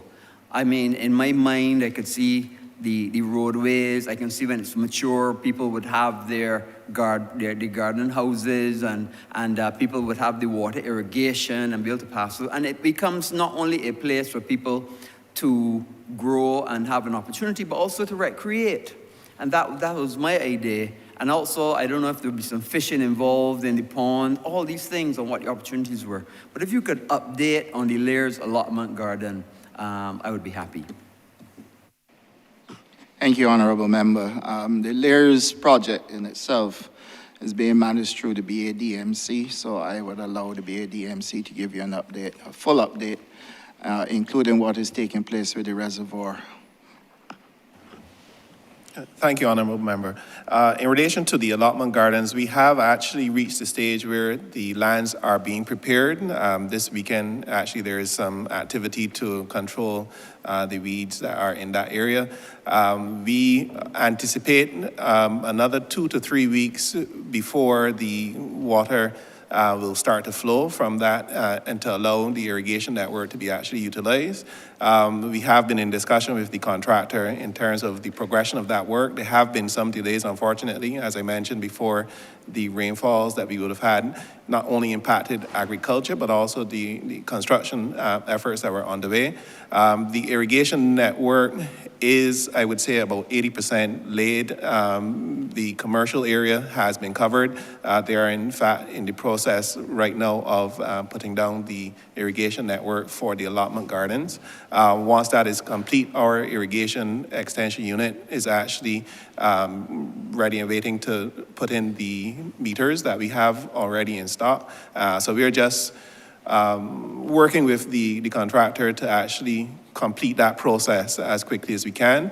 We had actually started the process of engaging with a number of persons, both on the allotment side and the commercial side, to begin their placement. So persons have been shown where they're proposed to be placed. The timelines for that, as I mentioned, we don't want to position persons and then have them waiting for an inordinate amount of time before they can actually start planting. So we're just trying to balance that process as well as we can, and we're constantly in contact with the contractor. So the current timelines, including the certification from the government electrical department, I believe, puts us at that 2 to 3 week time frame for the majority of the physical work. The actual land preparations, as I mentioned, are also underway, so we would want to have those lands ready and available immediately. The water is available as well. Sorry, in terms of the number of allotments, it's just over 100. I think it's 110 allotment gardens that are being made available. Between the sizes are 5,000 and 10,000 square feet of actual space that each person will be allocated. The commercial plots are obviously larger, 1 to 2 acres. Those ones, I think we've already completed, as I said, on the commercial side, so we're just waiting for those connections to be made available. Thank you. Oh, yeah, sorry. The minister actually asked to give a little more information in terms of the meters. We actually are piloting at the Lears location the use of a prepaid system. Historically, unfortunately, we've had some challenges in terms of water balances and the collection of water rates. Moving towards a prepaid solution I think fundamentally eliminates that. Persons establish, okay, we want to do X, they put their funds into an electronic payment system, their meter is turned on, and they can utilize it for however period they wish. If it is something that they want just for the week, they can make those payments in that fashion, or if they want to prepay for a period, again, that is at their volition and their discretion. So we, I think, have identified solutions that once we are able to pilot and test at that location, we believe can be translated into other areas where we operate irrigation networks, but I think this is quite novel. It is something I think in our research has been implemented in Africa as well, but these particular units were supported by our existing irrigation partners in terms of identifying the solution, and the electronic network that would cover would be located at the actual Lears location to ensure the collection of data and the control of those units. The actual pond itself, well, I'll speak to the actual level of the water as well as the plan for the use of the water. The water level, as I mentioned, we would have had a significant rainfall period during the course of the end of 2022. At this stage, we can't speak to what the actual levels would be on an average year. The anticipation, though, is that given the catchment area that is in, that 21 million is a reasonable target. The actual completion of the lining and et cetera, we would have missed out on the first part of that period in 2022. So we will now need to, through experience in 2023, because typically that St. Thomas, St. Michael area has actually a quite heavy and high rainfall amount, and so we would anticipate that in the current year, we would see that catchment go to its maximum. The proposal is for the utilization of some portion of that pond catchment for the development of aquaculture as well. At present, we are developing a pilot, again, to implement and introduce a form of catfish called the Pangasius catfish. The feedback that we've gotten from our neighbors to the south is that that is one of those high-value freshwater culture options that we can pursue.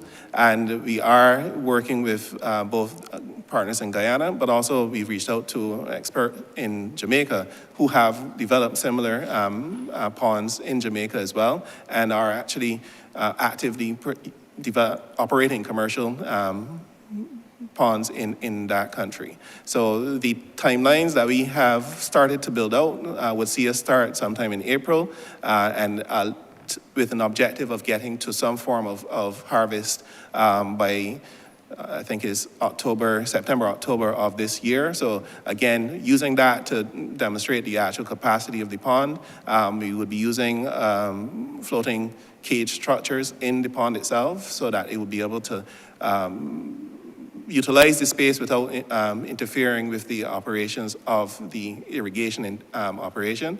And so the actual build out of that, we are now in the process of drafting up those plans. So once that is settled, we would be hoping to launch that, as I mentioned, in April of this year. Very, very exciting plans, and I look forward to seeing it, and I look forward to seeing the reservoir at a higher level, because whenever I pass there, I say, but I thought that by now they would be at a higher level. Both of the reservoirs, actually, because, I also visit the one at River as well, and I found that the level is a little lower than I would have anticipated by this time, but I will keep an eye on it. Yeah.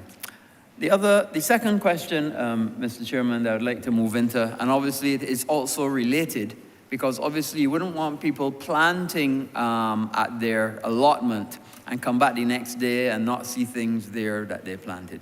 So I wanted to ask about the Protection of Agricultural Products Bill. I think you brought that to this Parliament in 2022, the Act, and I will ask when is your intention to have that matter proclaimed? A couple of things with that legislation. Yes, it was passed in both houses, and it also was assented to by the President, and we also had it gazetted. The next portion is the proclamation, which would take place on the 6th of March, and that work is already taking place with the CPC. The legislation did allow for us to have an arrangement with the Barbados Police Service, so that within the Barbados Police Service, we will have a unit established that would help us. That unit, the Commissioner of Police has advised that it has been resuscitated, and the unit will have a combination of policemen and indeed island constables, and they have already started patrols. They were out last weekend, and they will continue the patrols. It's called Operations Bird Eye.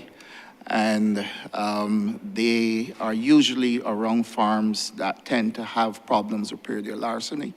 But equally, they will be engaged right across Barbados so that we can make sure that we assist the farmers. And then if you were at AgriFest, you would have seen that we had drones on display. We are going to be also using drones as part of the surveillance methodology. And then we have to have intelligence as well.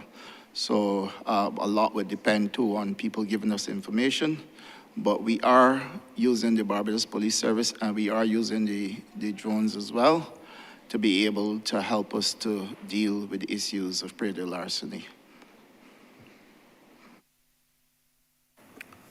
Thank you very much, Minister. Of course, I am a drone enthusiast as well, and I'm happy to see that, that drones are coming into being used in the mainstream, not only in the Ministry of Agriculture, the Police Service, but also in other ministries that I'm encouraging a drone unit to get involved with as well. So that is the way of the future. And clearly you are a minister focused on the future and bringing the ministry into the future and using all of the opportunities at your disposal, not only available in Barbados, but available in the wider world and all of the new technologies, and I commend you on that. And from that, I would like to follow on with my third and final question, Mr. Chairman. And rather than just those focused aspects, can you give me a broad view of how you are reconstructing and by extent deconstructing and reconstructing the whole ministry to be able to achieve your objectives of food and nutrition security. Because clearly that is the way to look around and get towards the future. So give us a broad view of that. Thank you. Honorable Member, I really want to thank you for that question. I think it is an extremely important one. This is a process that we started, I believe, back in 2020. You can't underscore enough the amount of time we lost during COVID in terms of getting things done. My permanent secretary, after we discussed this on numerous occasions in the ministry, actually engaged a consultant. And the consultant actually put forward a number of recommendations, and we do have a really outstanding plan for the deconstruction and reconstruction of the ministry, right across the entire ministry, and I would let the permanent secretary speak to that, and the chief as well. Thanks again, Minister, and through you, Chair. Before I actually respond to the question directly, I like to place things in context, because I know, for example, we're hearing a lot of these words that our persons are considering now to become cliches. Deconstructing, reconstructing, fit for purpose, sometimes without even understanding what they mean. And I must say to you that when I first joined the ministry in May 2019, it was one of the first things I thought I should do, given the understanding that my role was more strategic than technical. And I'll just put it into perspective quickly. In 2009, 2010, the ministry was called the Ministry of Agriculture and Rural Development. 2014, 2015, Ministry of Agriculture, Food, Fisheries, Water Resources Management. 2022 and up to today, well, 2022, Ministry of Agriculture, Food and Nutritional Security. In 2018, 2019, we didn't have the nutritional security. So immediately what I noticed was that over the years, under successive administrations, the issue of nomenclature was the focus. You changed the title of the ministry based on the strategic direction the government had at the time, but really and truly, the structure never changed. And we know that it is not just in the private sector, but any entity. The reality is that structure should follow strategy. Or as people say, form should follow function. And it immediately jumped out to me that the two were not necessarily aligned, and hence the decision to get into the consultancy. We then brought on board one of the best HR minds in the country, Dr. Corbin from the University of the West Indies, who is not just an academic, but who, before becoming an academic, would have been president of the HR Association in Barbados. And in working with him, we developed a plan called a Fit for Purpose plan. Now, the question, and I will explain briefly so that the public too can have a better understanding, what do we mean when we say fit for purpose? And by fit for purpose, we are talking about taking efforts and to transform the internal structure of the ministry. Not just that, but the systems, the functions, the procedures, and most importantly, the culture that exists within the ministry and the character of the ministry, so that it ultimately becomes more flexible and is in a better place to serve the public, especially farmers. So that is it in a nutshell. How can we reposition agriculture so that the Ministry of Agriculture, so it becomes relevant in modern society? And significant work, as the minister said, has been done. You would imagine I don't have enough time to go through the entire document. It's voluminous, but the Fit for Purpose plan is rooted in the strategic policy direction of the ministry. It takes into consideration the commitment for results which will now guide ministries, as you know, Minister. It takes into consideration various policies that were approved recently by the government of Barbados, in particular the agriculture production plan that was just referenced, as well as the agriculture and technology policy. I must admit that at the time when we first engaged Dr. Corbin, it was out of, I don't know if I'm not a youngster anymore, but I was new to the ministry. Some may say it was out of youthful exuberance. But the reality is that over time we recognized that we had to revisit it because other things happened. Agriculture is changing rapidly. We made a reference to those agreements that we signed with Guyana. We didn't even make reference to some of that we would have signed with countries like the People's Republic of China and even some of the African diaspora, like Kenya. So there was a need certainly to revisit that. Also, we would have lost one department, a major department, the meteorological department, that is no longer with the ministry. And there were some adjustments, as you know, Minister, even to our agriculture stations. I think Bullins Agricultural Station is now your responsibility. It's no longer ours. So as a result of that, we had to keep going back, looking at this thing. So it has taken some time. And the truth is, I know people say that the pursuit of excellence is often the enemy of progress. That may be true, but when you're making such a radical transformation, I think we would have to appreciate it takes time. It is a culture that we are trying to address here in order to make the ministry fit for purpose. So that essentially this plan now will propose about, it's based on about 7 thematic areas, which would essentially be, constitute the names of the various departments based on our strategic goals. I wouldn't go through all, but one of the things that we decided to do was to not just look to see what new things we needed to bring, but how we can reconfigure some of the existing departments and sections that we have. I don't think that we would have had enough marriage among the internal elements of the ministry to maximize on the synergies that we can benefit from. So for example, you'll see a merge between extension and markets and agriculture, resources and management. Know that we're going into drones and GPS technology, agriculture research and development, agricultural trade, economic planning and projects. Projects right now stands alone as though it is just an appendage. It has to come from what I would say from the footnotes now into the main text and blend much better. But what is perhaps most exciting for me is that we are proposing the inclusion of a new department altogether that will address public relations and content management. I think that is where not only the Ministry of Agriculture, but several ministries in Barbados fall down, because we do not share our stories. We do not communicate as much as we should and as effectively as we should with the public that we serve. And we're hoping that through that department, we can do that.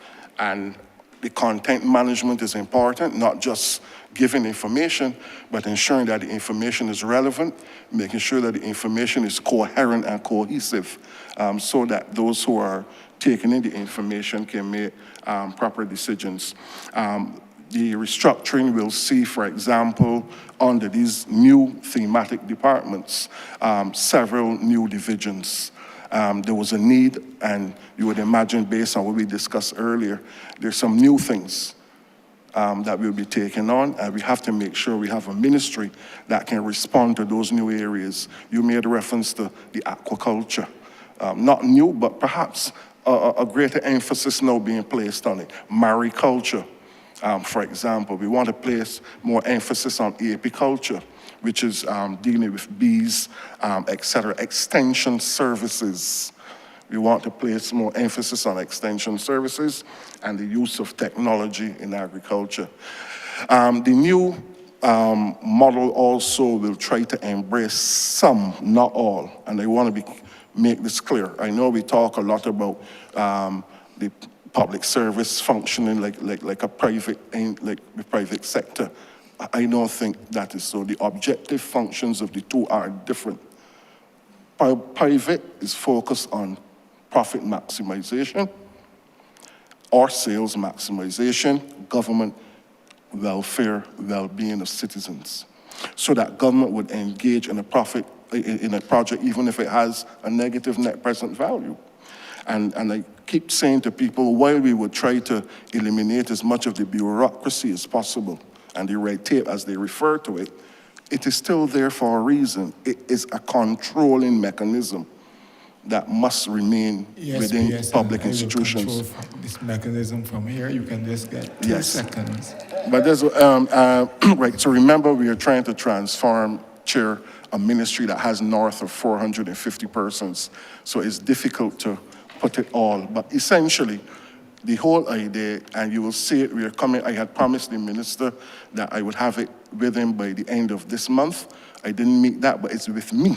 It was given to me by the end of the month, so we're gonna review it, and I can assure you, I'm in Parliament, so I have to stick to this. I can assure you that it will be before Cabinet by mid-March.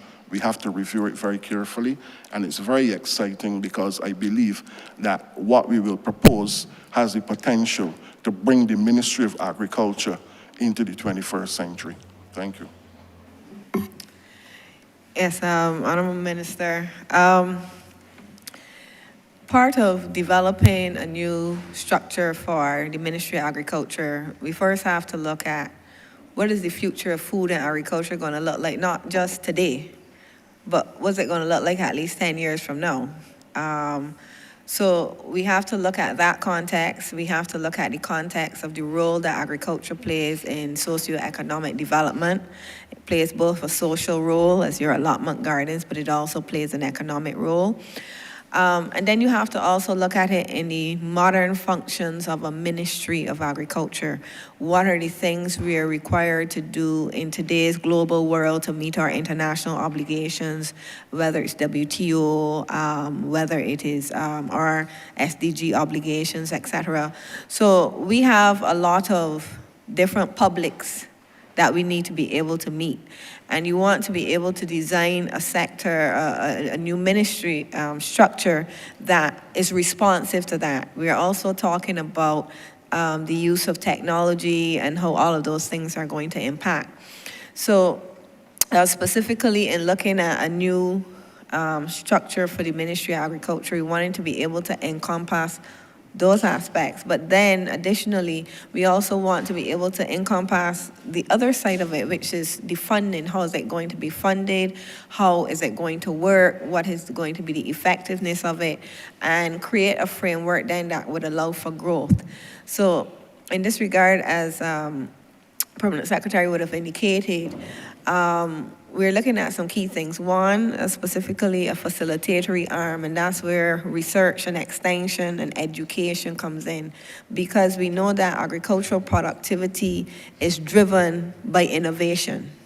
I know often we talk about innovation just in the context of maybe more computer science things, but more and more, and actually over the years, what you see driving agricultural productivity, agricultural growth is innovation. And that comes from research and extension. So there has to be a clear marriage of the two things. And there has to be strength in that. And that's going to facilitate the growth of the agricultural sector, which is what we need to see our economy grow overall. The other aspect of it is the regulatory role, which is then speaking to how do we manage our borders, how do we ensure and maintain the biodiversity of Barbados and of the agricultural sector, how do we provide the type of scientific services that are needed, diagnostic services that are needed to balance the growth from innovation, but at the same time, we need to temper it to make sure that everything that we're producing is safe for our people to consume. Everything that's being produced can meet international standards. So those are two key components. And the third big component that would come in there would also speak to the agricultural economic research surveys, economic planning. We need to be able to track what we don't measure.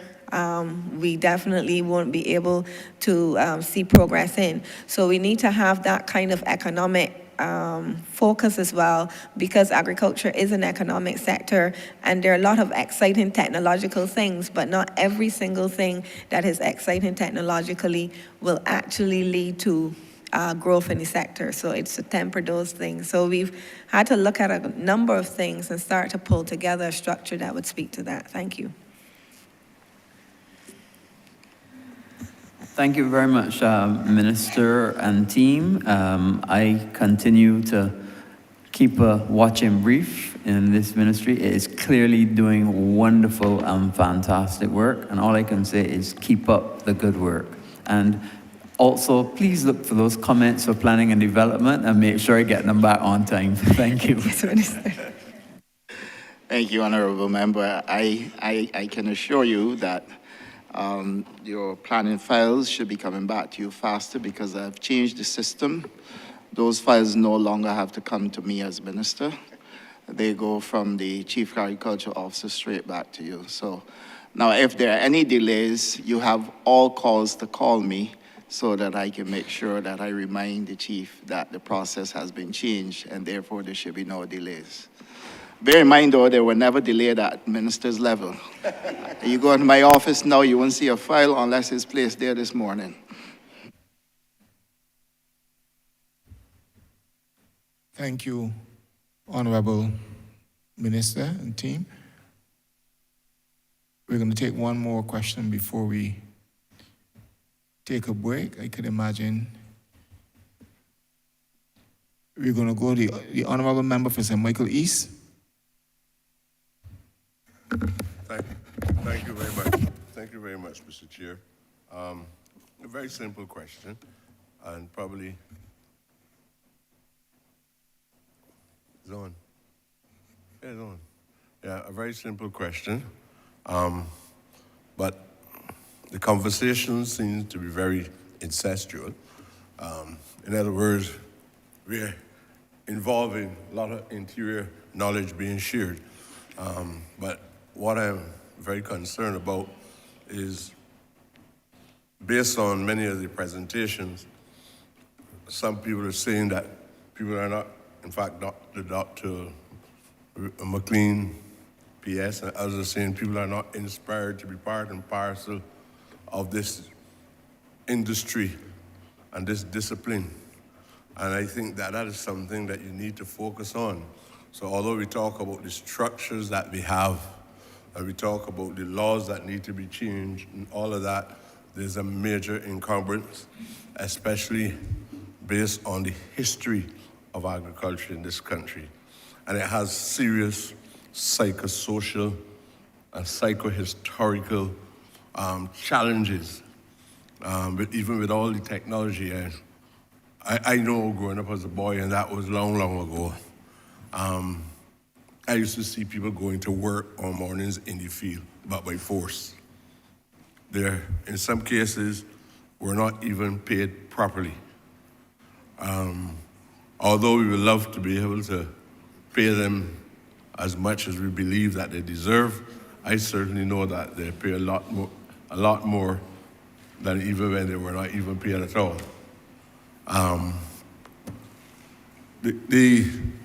While we talk with each other, that's probably why some people don't even understand when they use the word incestual.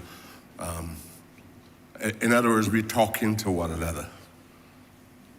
We still need to have an intensive program that, rather than talking to the general public at this specific time every year, and I want to compliment the government for having a structure, a system of this kind, where I can have the opportunity to make an assessment not only of myself, but an assessment of the good work of the ministry.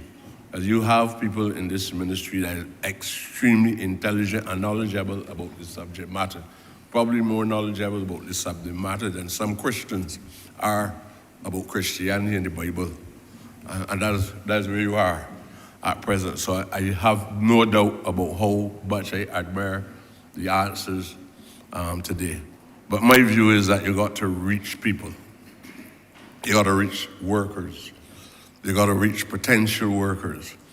And because of these challenges, as people here Look, I have never had, in my political career, which was relatively long, I've never had a worker come and tell me they want a job at the Bell or State.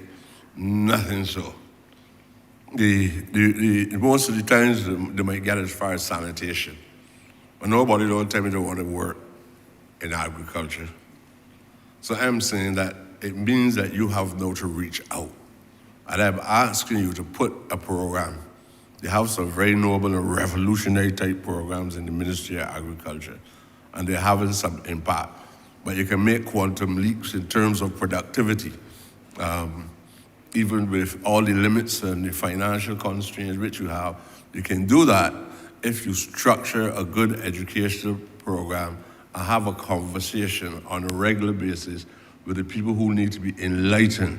And to drive those fears, you must drive those fears under. So you get more and more people now deciding, look, I want to get into this. It's not only self-sufficiency in the program, but people can have financial rewards. So you have to be able to encourage them. I can give you the historical evidence. And when people were liberated in the 18th century in the Haitian Revolution, the biggest problem that the leaders had is after pulling them off the plantation, getting them to go back to the plantation. So you got to educate people about the fears which they have about agriculture. So I just want to at least comment, and to some extent, hopefully that is impregnated with a question itself, right? So thanks very much. Honorable Member, I want to thank you sincerely for that comment, and because it allows for me to put a couple of things on the table that perhaps we can discuss in this presentation as well. First of all, at the BAMC, they had a system where when it rained, people didn't get to go over and they didn't get pay. We have brought an end to that. They had a system where you had two different types of pay packages, one for males and one for females. We brought an end to that, and really and truly, the CEO acting at BAMC can give the details, the CEO, sorry, at BAMC can give the details to that. But I also assure you that we also introduced bathroom facilities at the BAMC farms as well. And what is the message that we are really sending? We are sending a very clear message that we are conscious of the fact that there are people, human beings just like us, that are involved in agriculture. And those changes that we are making are designed specifically to reach people at that level, but equally induce more people to get involved simply because the facilities and the environment has changed enough that they can come and participate. The fact that a person doesn't get rainfall and their money nowadays is something that we really and truly cannot ignore. The fact that you don't have two different types of pay packages, one for males and one for males, is something that we really need to tell this country about. And we can go on and on, the development of the feed program, training people, then giving them all the inputs and doing a hand-holding exercise to keep them going is really reaching people and making sure people are involved. So I would like for us to continue this, honorable member, after lunch so that we can have a greater discourse on it and to allow for the CEO at BAMC to comment as well.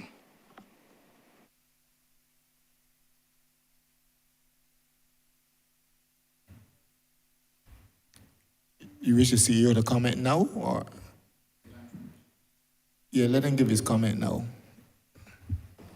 Hi, good afternoon. My name is Orlando Adderley, CEO of BAMC. I think certainly the sugar industry in particular has a very deep history of, it's been around almost 300 years.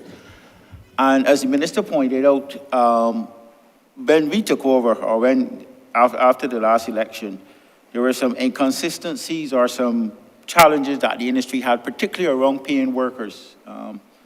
We had situations where if rain fell, obviously no fault of yours, you did not get paid. Now, appreciate the fact that we were paying, the rate that is being paid in the industry has always been around the minimum wage.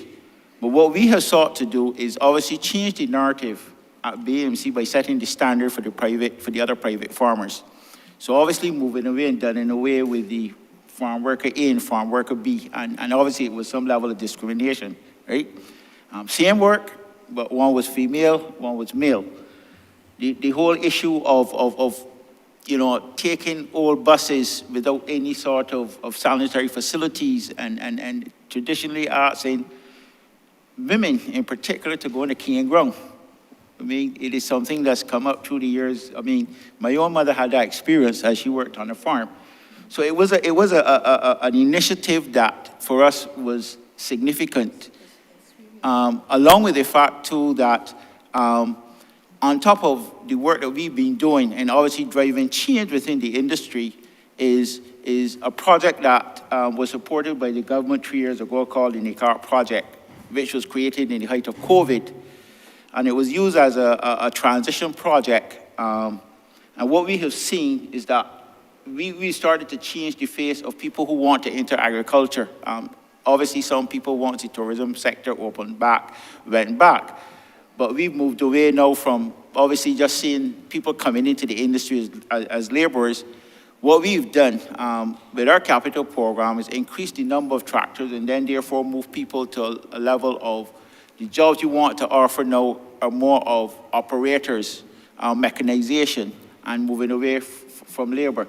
So we have made some changes, and obviously we continue to make some changes. We only recently, as an entity, put out new task rates. So what we're doing now is getting the workers to work on a productivity basis. And obviously, it automatically increases your income. So what we are trying to do and continue to do is obviously lead the sector, particularly the sugarcane sector, sugarcane farmers, and the things that we do, and getting them to follow. Thank you. Thank you, Honorable Leader of Government Business. Thank you, Mr. Chairman. I beg to move that you do now report progress to His Honor the Speaker and beg leave to sit again. The question is that I do now report progress to His Honor the Speaker, and that's for leave to sit again. All honorable members in favor, say aye. Honorable members against, we say no. Methinks the ayes have it.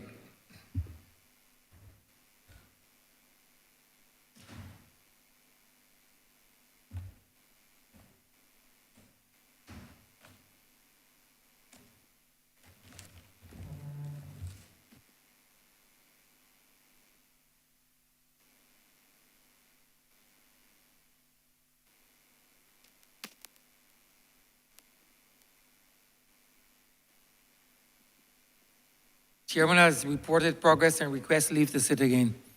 Honorable Leader of Government Business. Thank you, Mr. Speaker. I beg to move that the House be suspended until 2 p.m. this afternoon. The question is that this Honorable Chamber be suspended until 2 p.m. All those honorable members in favor, please say aye. Those against it, please say no. Meeting the ayes have it. This Honorable Chamber stands suspended until 2 p.m.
the criteria that we would want for development of the industry.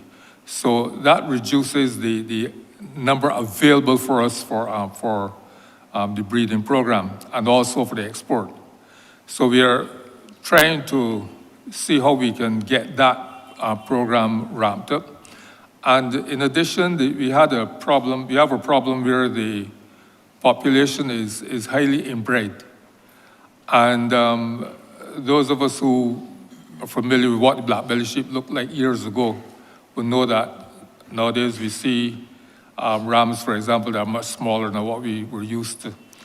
And in that regard, we have now a member of staff of the ministry who is engaged in a research program at the Cave campus, looking at the incidence of inbreeding and seeing how we can improve the population in that regard. In addition, as you know, feed is one of the problems that farmers face, the high cost of feed. And the program includes using local resources where possible, showing farmers how we can use local resources to produce feed for the animals. And we have just in the process of doing some trials now on some feeds which we have produced using Lucina or river tamarind, the waste from agriculture like the sweet potato peelings and the cassava peelings which we get from those persons who are making flour and using it industrially. So the idea is that wherever possible, we will use local resources in order to produce feeds that we can now pass on to farmers the formula for these, that they will be able to produce feed for themselves. And the equipment is not very expensive, and we will be looking to see how using the ministry's rebate system, if we can assist farmers in getting equipment in that regard. But this is something which we are currently in the process of working on. So the aim is to have a viable black belly sheep industry in Barbados. And right now we have on record about 270 farmers.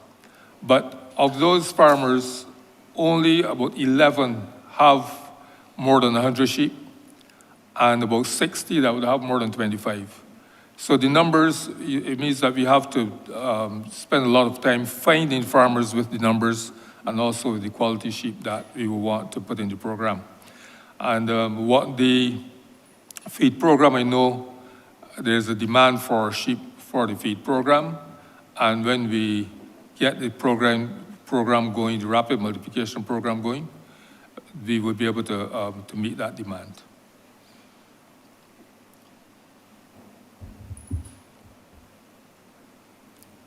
Thank you. One more quick question, Minister, and something you mentioned earlier.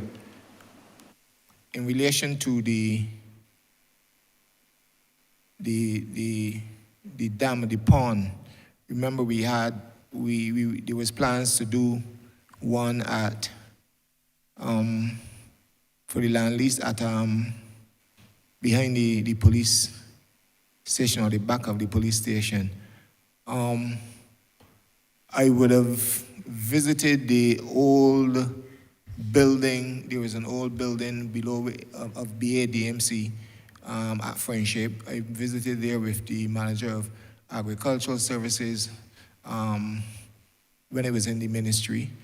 And there is a nice pond for some runoff there, which is perhaps already is a natural catchment area, and I'm wondering if you have any plans for that. And to me, it's the pond in terms of creating that dam for farmers at Spring Hall is better suited. Do you have any plans for that?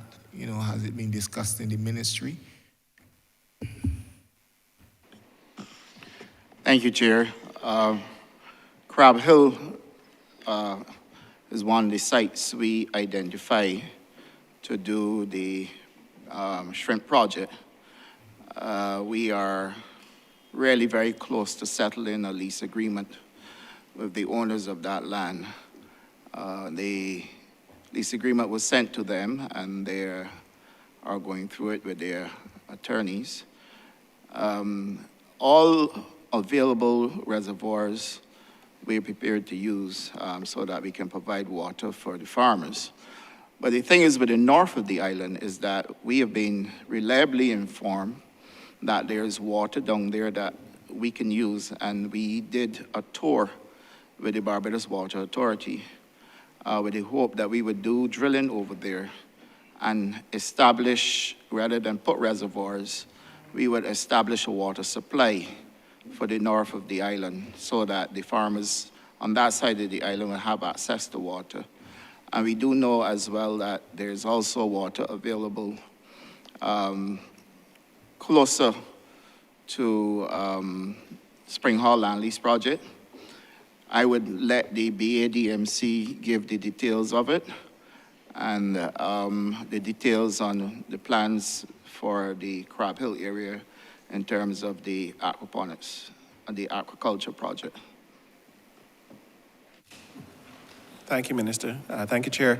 The development of the aquaculture project at Crab Hill, we initially toured that area with a couple of third parties who proposed that the capacity for that area, given its low-lying nature, did contribute to pursuing aquaculture in that location. What we are working towards right now is the development of, again, a pilot there that would potentially utilize above-ground water storage, which would then develop a recirculating aquaculture system, a more water-intense, but not reliant per se on pulling from the ground, the aquifer underground.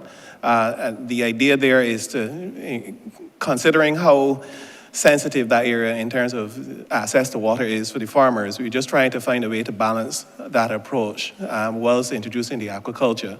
That pilot is now set to be designed. We are just getting the costings of the tanks and the like. So by, I would think, within 2 months or so, we would have a full structure that we could put forward to Cabinet and to the Minister for consideration. In relation to the access to water, the catchment that you mentioned, the pond right next door to the Spring Hall Land Lease, what would have been formerly the shop there, that building and the location there is within the BADMC's property, so it is something that we can consider. What we were trying to establish, given the cost of developing catchments, even if it is an already formed pond, there is still a fair bit of construction costs associated. So as the Minister mentioned, working with the BWA, we're just trying to complete that exploration and determination of if additional water could be pulled from the Mount Poya area to start with, but also too, there is exploration of a area I think is referred to as Swampy Town, just trying to identify if in fact we can pull water from those two locations to supplement what's happening at Spring Hall as well as at Mount Poya. So I think not that they can't happen simultaneously, but we're just trying to make sure that whilst we work through the costs of both options, we choose the most effective and long-term solution as well. But definitely the catchment there was something that was considered, and we believe there is capacity there, but as I said, there's still a capital cost to develop. So we just want to compare the options so that we can make a final determination. Thank you. Thank you.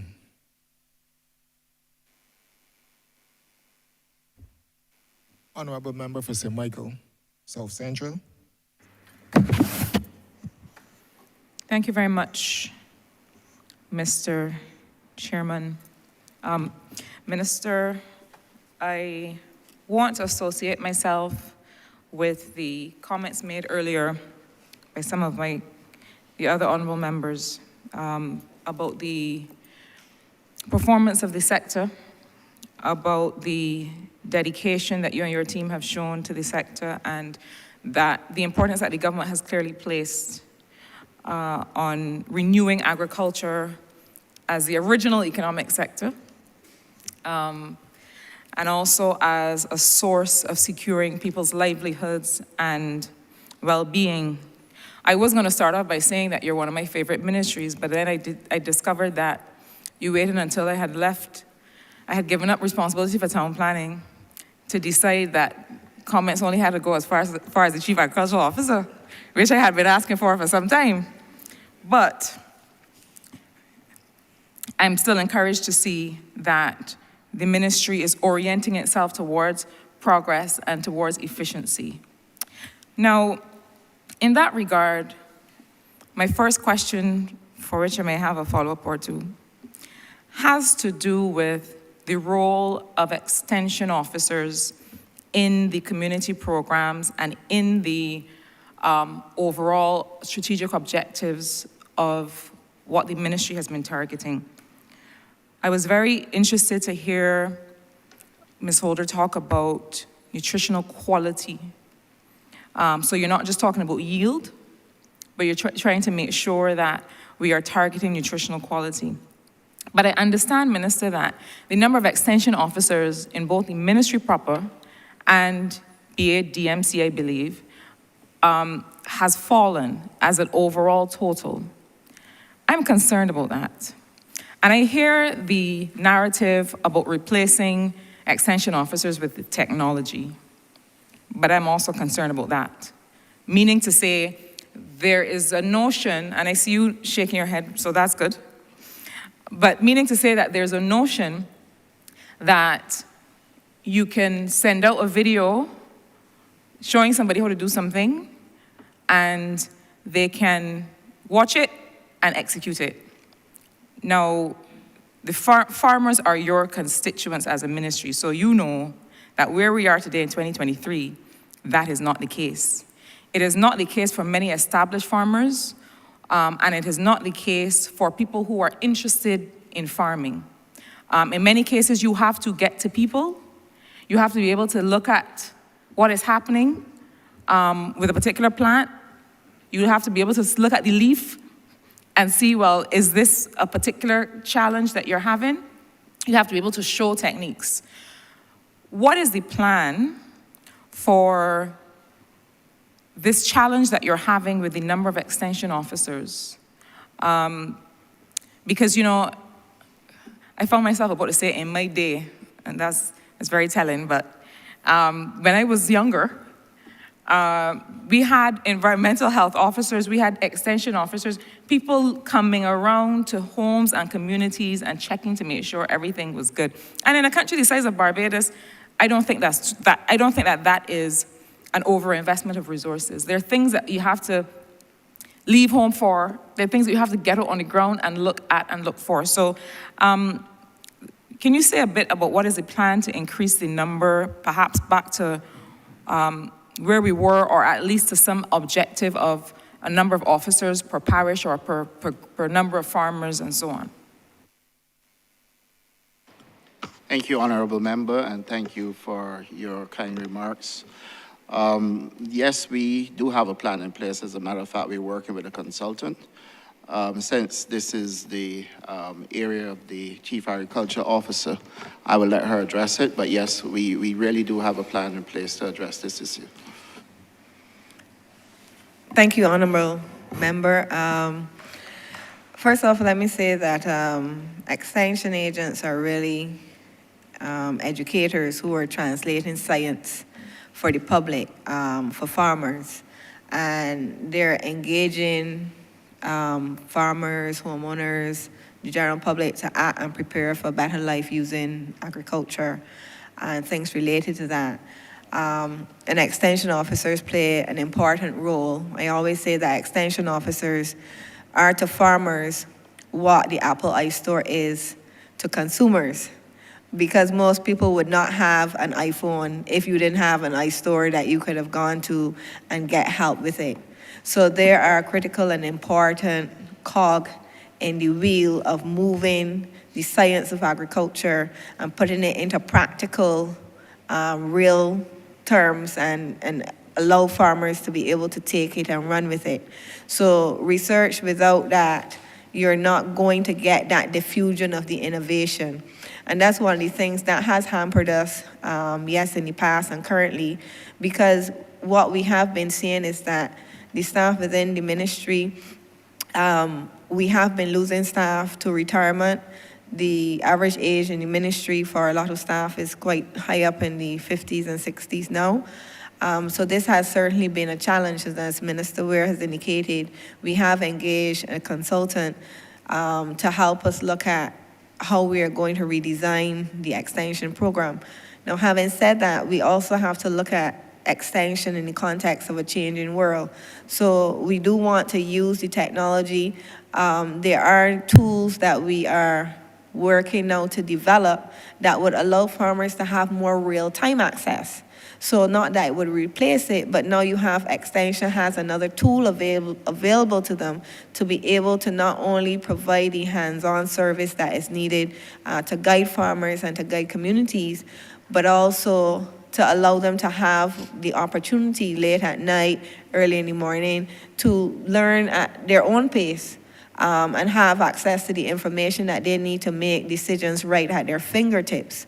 So in developing the new extension program, we have to look at, first of all, we are expanding the areas of agriculture into new areas. So we have to look at developing curricula and support for farmers around those things, such as aquaculture and protective agriculture, et cetera.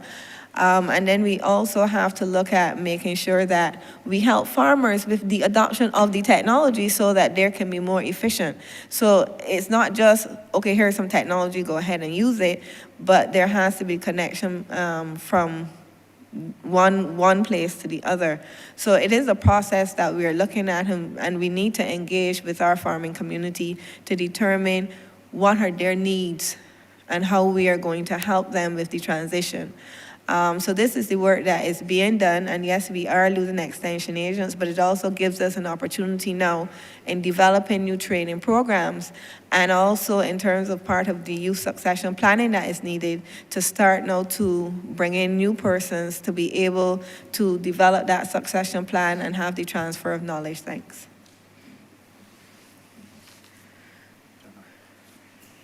Thanks very much. This is a follow-up question that is related to the specific community-based programs that were discussed earlier. Now, I know you have Project CARE, you have the FEED program. There was another acronym that the Chief Agricultural Officer made reference to that I don't recall at this time. But I do see that there are efforts at engagement, notwithstanding the fact that you have to ramp up the numbers and the methodologies that you use in your extension program. But I did hear, I think it was Mr. Innes, suggest that you had trained 880 in the FEED program, but there was maybe 200 and something, I don't remember the number, was 240 something that had received land. And I know this to be a fact, not necessarily the figures, but I know that there is a real gap between the numbers trained and the people who are actually able to begin because of the fact that they have not received land, because several in St. Michael South Central that came hot, sweaty, and excited to the FEED program to be trained now cannot follow up because they have not received land. Similarly, with respect to Project CARE, I don't think that these proceedings are for the purposes of getting too minute. But I have to make reference to a specific community because we call the name of this community for other things, but I want us to understand that if we want to see changes in certain communities, that we also have to invest in them. Now, I think it was the Project CARE program that encouraged us to identify a plot for community farming, and that plot that was identified by some of the young people in my constituency was in the Marl Hole Halls Road area. There's a group of young men who have a lot that they want to, they had already started without being asked, but they wanted to be able to continue. What they received through the Project CARE by way of inputs. Let me put it this way. It would mean that one man could do the forking and another man might be able to sprinkle with the hose, but I'm not so sure what the other 8 people would be doing. Because the level of investment, the quantity of the inputs, I don't think that I would be able to go and face a group of young people in my community with that level of inputs for a community farming program.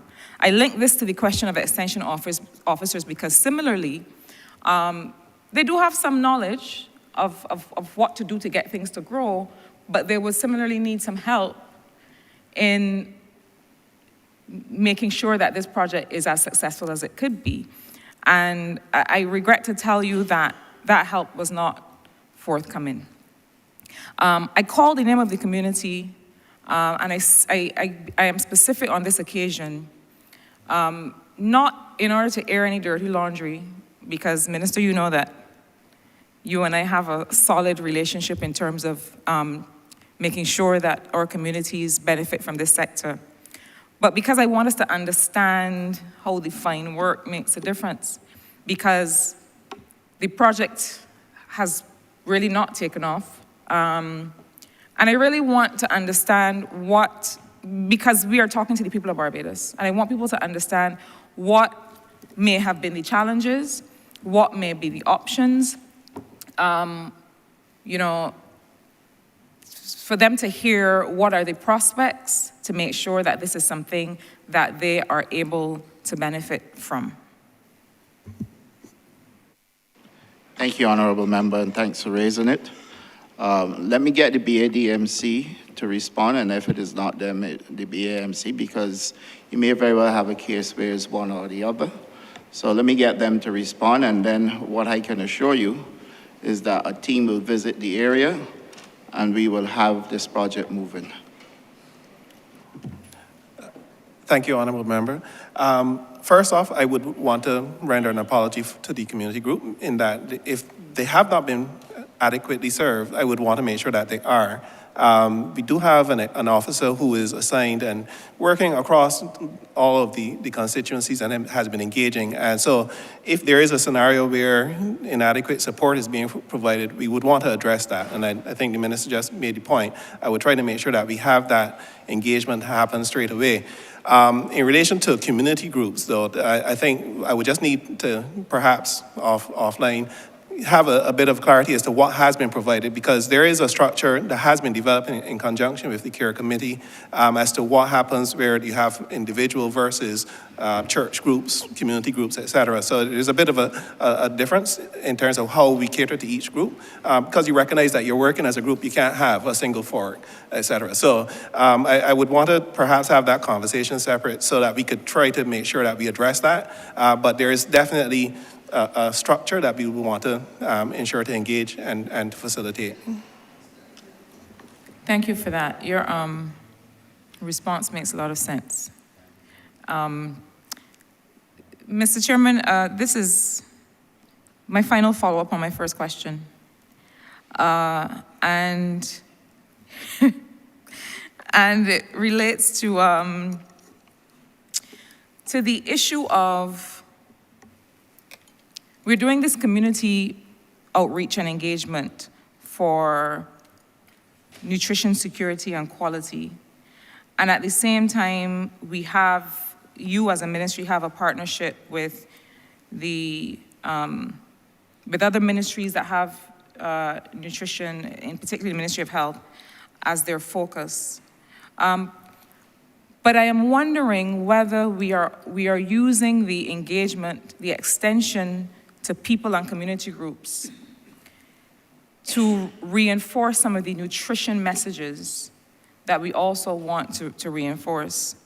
Now, one hates to vary from the perspective of the Honourable Member for St. Michael Northeast, the Honourable Prime Minister, but the notion that there are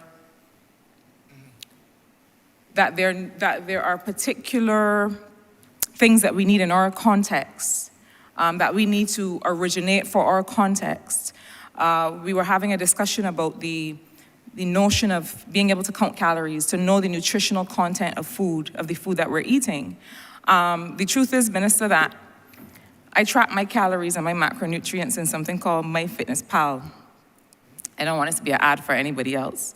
But if I were to go in here today and show you that I could put in cassava, flying fish, I could even put in a beef and potato roti from Chefette, and I will find the nutritional information and the quality. Now, it might be useful, perhaps for some person in the private sector to develop such an app for the Caribbean context, but my point is to say that there's a lot that already exists that we can build on, and in fact, we may want to have a project that goes into the existing information or the existing apps to verify the information. But I wanted to ask you about how you are engaging with people while you are out in the field talking about nutritional quality and yield and so on, to also reinforce these messages about nutrition and health, especially to the extent that it can permeate communities. Because I think that is an important opportunity, but not just to communicate with them at that level, but also to do the kind of information gathering about these same foods that we can then plug into existing platforms so people can know what they're eating and how it is nourishing them. Thanks, Honorable Member, and that's a good question. You would have heard me speaking over and over and over about harmonization between ministries. I think a lot of this really, the heavy lifting will be done by the Ministry of Health and Wellness, but the Ministry of Agriculture will do the analytics, so that the two ministries will work together. As a matter of fact, this also includes the Ministry of Education, because you may recall when you were in Cabinet, I brought a paper to Cabinet which deals with SDG 2, Parliamentary Fronts Against Hunger. And that work was being done through stakeholders, the Diabetics Association, the Cancer Society, the Ministry of Education, the Ministry of Health and Wellness, Ministry of Agriculture, Ministry of Commerce. And that work, I must admit to you, since COVID, we haven't really done a lot with it. But that is where we will seek to get that kind of approach to provide what you are asking about. It is not there right now, but we can get there once we start back with the Parliamentary Fronts Against Hunger, determining which ministry will carry the anchoring of which component of it, and we will do the analytics. Thank you. I'd like to move quickly to an issue that was raised before, which has to do with the use of drones and the predial larceny legislation and so on that you have brought to this honorable chamber and that now needs to be executed and realized and implemented. I will have to tell you that my specific interest is more on the livestock side. My mother was a small farmer, is a small farmer, but she did more of it in my younger years. But I don't seem to be able to get many things to grow unless they, as we would say, have eyelashes. I tend to more be able to get animals to grow than plants. And so I tend to have a particular interest in livestock. Minister, you are also aware that I have also had certain experiences directly with this issue with respect to predial larceny and the extent to which it can devastate investments that farmers have made. And in particular, given your efforts to revive black belly sheep farming, and I made a lot of notes when Dr. McLean was talking because I tend to have some perspectives on it and the extent to which you seem to want to hold on to a certain purity in the stock that we may not be able to get back to and we may need to start to release. But that's another conversation. I am not sure, and perhaps you can explain to me, how we intend to use drones in circumstances where people are stealing livestock, people are taking livestock to another site and slaughtering livestock. How do we foresee that we will be able to use and enforce through the use of this technology? Because I see the intent, but the practical application, I do have a curiosity about. Yeah, you're correct. Jones won't deliver for you in this regard. But we are doing a program with the FAO, which is a program where we will have chips for traceability. And that is then going to call on the consciousness of all Barbadians, including those who purchase from farmers, where we would then be able to trace animals to a large extent through the chipping system. I believe Dr. Trotman was working with the FAO on this project, and he can give you some more details on it. Thank you very much. This is Dr. Mark Trotman, Chief Veterinary Officer. We have been engaging the FAO over the past several months in developing an animal identification and traceability program for the country. First starting with the black-belly sheep as a pilot project, which should be rolled out within the next month or two, where these animals are going to be identified and a central database will be generated, and their movements or their movement from one location to the other right up through slaughter is recorded so that we know from birth right through slaughter, and the owner or the responsible person for that animal. That will help considerably in tracking the identity of the owner and tracking the animal. What will happen going forward is we should be able to piggyback that onto a full-fledged food safety traceability system where we can actually identify the meat, trace it right back to the live animal and the farm that it originated from. But within the context of trade predial larceny, the program will allow us to be able to trace these animals. It may not necessarily solve all of the problems, and I do know that there have been incidents of site slaughter, of field slaughter, animals being picked up. That's going to be very difficult to trace if they're not in the system. However, those animals will not be able to get into a proper food safety system. So these would be people slaughtering and backyard slaughtering essentially and consuming the animals. They won't enter any kind of large-scale commercial enterprise because they wouldn't be allowed to do so under any inspection program. We're hoping to also piggyback half of these animals. The tagging or the procedure for identifying these animals will be by a microchip, which adds another layer of detection where these animals can be picked up. Not necessarily through remote identification as you see in the movies and so on, but although that may very well happen in the future. But at least these animals will be electronically identified. It wasn't just be a numerical tag attached to these animals. So that pretty much is how we plan to at least do some work towards identifying and combating some of the predial larceny issues in livestock. Thank you. Thanks for that. My last question on this occasion relates to the medicinal cannabis sector. When we were doing the work some years ago to start to revision the Barbados economy, this sector was to be one of the stars. There has been a lot of intervening conversation about other treatments with respect to cannabis, and I understand why. I understand that there are all kinds of other considerations and other populations that are interested in the conversation. But I would like to hear from you, Minister, and your team about where we are with this sector. I understand that there are cross-border financial issues that attend. But I am also mindful that we've established certain targets and floors for investment in this sector.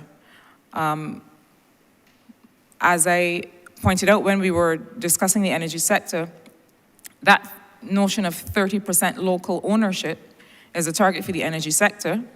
I wanted to know on that occasion whether it is being reached or whether we're on the way. And similarly, with respect to medicinal cannabis, where are we?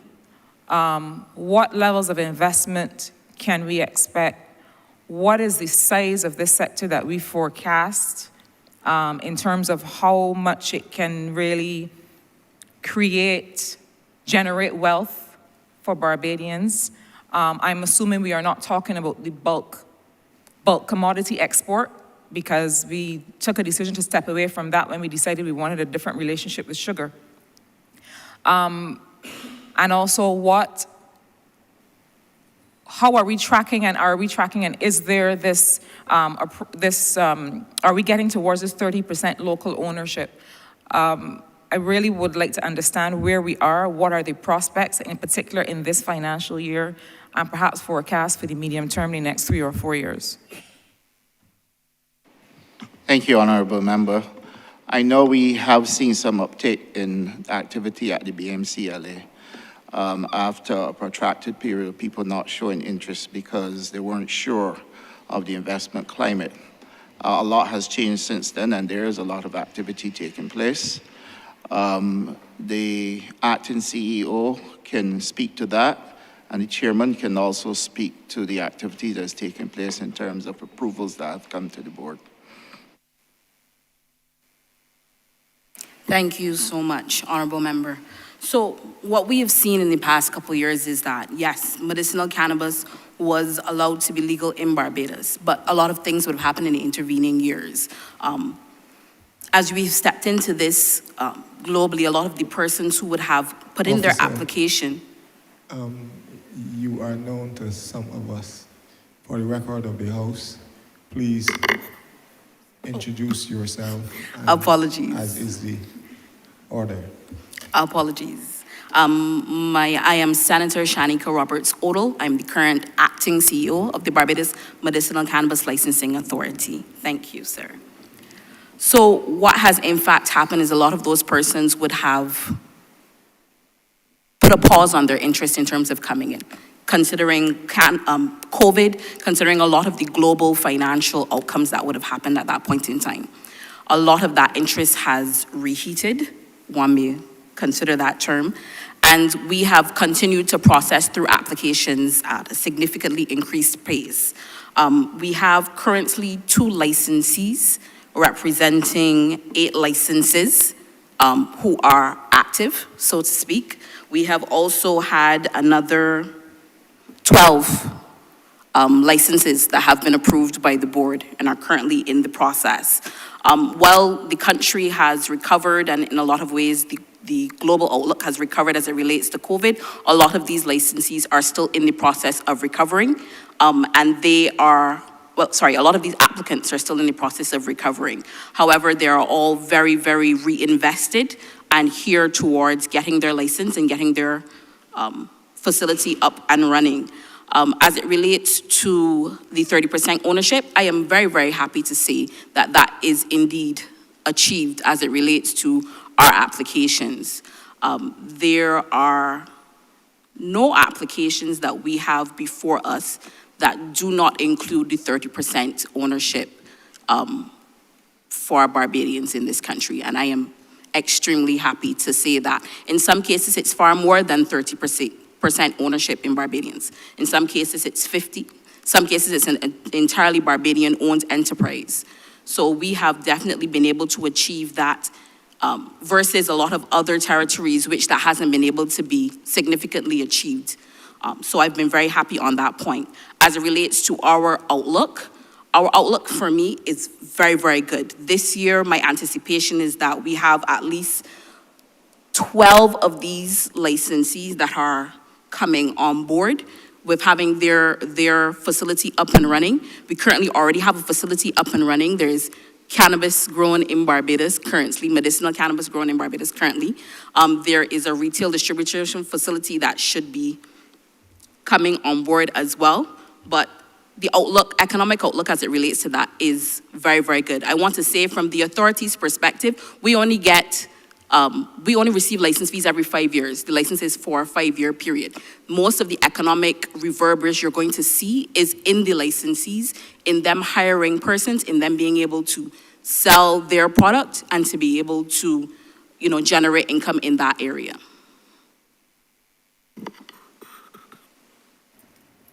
Thanks. The only final follow-up really on that question is to be able to get something more quantitative in terms of the size of the sector, because I hear 2 licensees responsible for 8 licenses and 12 in the process. But I wanted to know whether there is a general sense of what is the scale of economic activity that this sector can be expected to generate. I don't want you to pull out your calculator, but just to give a general idea of whether we can, what I'm getting at is, can we count on this sector to be one of the real pillars of growth, as are other parts of agriculture, as is tourism, as is energy? I'm just trying to get a sense of whether that is the case in your estimation. I can say in my estimation, we intend to be one of those legs under the table.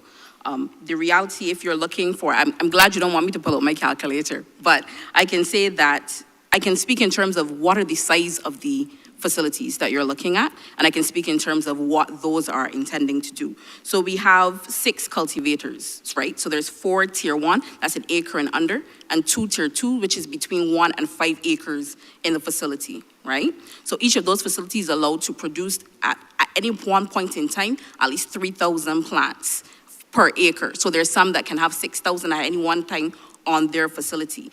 Again, I can't tell you in terms of their output because that depends on what exactly they're growing. What strain are you growing depends on what is your outlook, what is your turnover point for your product on the market. I can tell you we have 2 processor facilities, that's tier 1 processors. So we will be able to take that product, be able to manufacture that into various kinds of products. Those particular applicants have submitted the kind of products that they're looking to create, and they, at least in one of those cases, they have already advised and shown us where their markets are and their relationships within Europe towards selling that product. There are 3 retail distributors, and those will be therapeutic facilities established in Barbados to be able to service locals and tourists alike. 3 import, 2 export, 1 research and development, and 2 transport facilities, licensees. So the reality is it's an ecosystem in truth, because no one person necessarily, unless you're a vertically integrated company, but most aren't vertically integrated. So they're going to rely on another licensee to be able to transport and another licensee be able to import as related to the specific strains or seeds that they may be able to cultivating, and another licensee towards exportation. Additionally, our shape is not solely based on agricultural. There's also the Barbados Drug Service, which has responsibility for, after these are products, for the approval of those particular products and verifying that those products are good for consumption as it relates to medicinal consumption, if we're talking about medical products. So the size is not merely agriculture, it's also in that end of product sales. But again, we are new. We have just started seeing product grown in Barbados and being able to hit the markets, and that will grow and change based on what those individual business persons choose to do. We've been very careful about staying out of the business end and allowing persons to make decisions that make sense for them in terms of what strains they're growing, what products they're producing, and where they're selling those products. Thank you, Mr. Chairman. I will come back on a second round. If I may add, though, just for us to understand really where the medicinal cannabis industry is. Today, the industry is at 16.7 billion and is set to grow to 24.4% by 2023 to 2030. So the industry does present a real good opportunity for participation. It's a question of how we attract the type of investment that's going to give us a footprint right there. And that is of most importance to us. What it is that we are really getting into, we're getting into an industry that works just like tourism. We know that the tourism stats state that globally, the tourism industry will generate X amount, and therefore, once you're in there, you can develop a footprint that gives you a chance to participate. Similarly with medicinal cannabis, I think the challenge that we face here, and this is what I thought you would have raised, is that we have to find space for those Barbadians who, similar to what we did with the sugar industry, where we were able to create a space for sugar to continue when the preferential treatment was taken away, to allow for the economic activity to take place and to allow people to continue to participate. What we're looking at is a similar approach to the medicinal cannabis industry, where we can allow for growers to grow and then have a processing opportunity for people to process. And then based on those products, you can have your spas, you can have all the different value addeds, and then the opportunity for transportation will kick in, and the opportunity for the masseuse and those who provide the treatments as well, to grow out an industry that provides opportunities beyond the cannabis itself in order for people to participate. And I think that is where you're probably getting at. I don't have the quantitative information, but you can see from an economic standpoint where the opportunities will be. Thanks, Minister. That is what I did raise when I asked about the notion that we stay away from the bulk commodity approach and that we make sure that we can create an industry for people to participate. And also what I was getting at when I talked about the 30% local stake, because we may say local ownership, meaning in companies, in who are the directors, but I think that when we talk about local ownership, we are really talking about local stake in a sector. And it's something that we need to build out. But I thank you and your team for being able to show Barbadians that there is space here and that you will continue to try and provide that space. Thank you.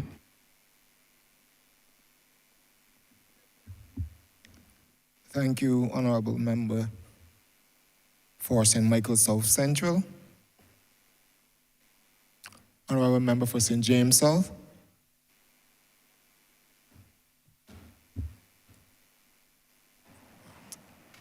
Thank you very much, Chair.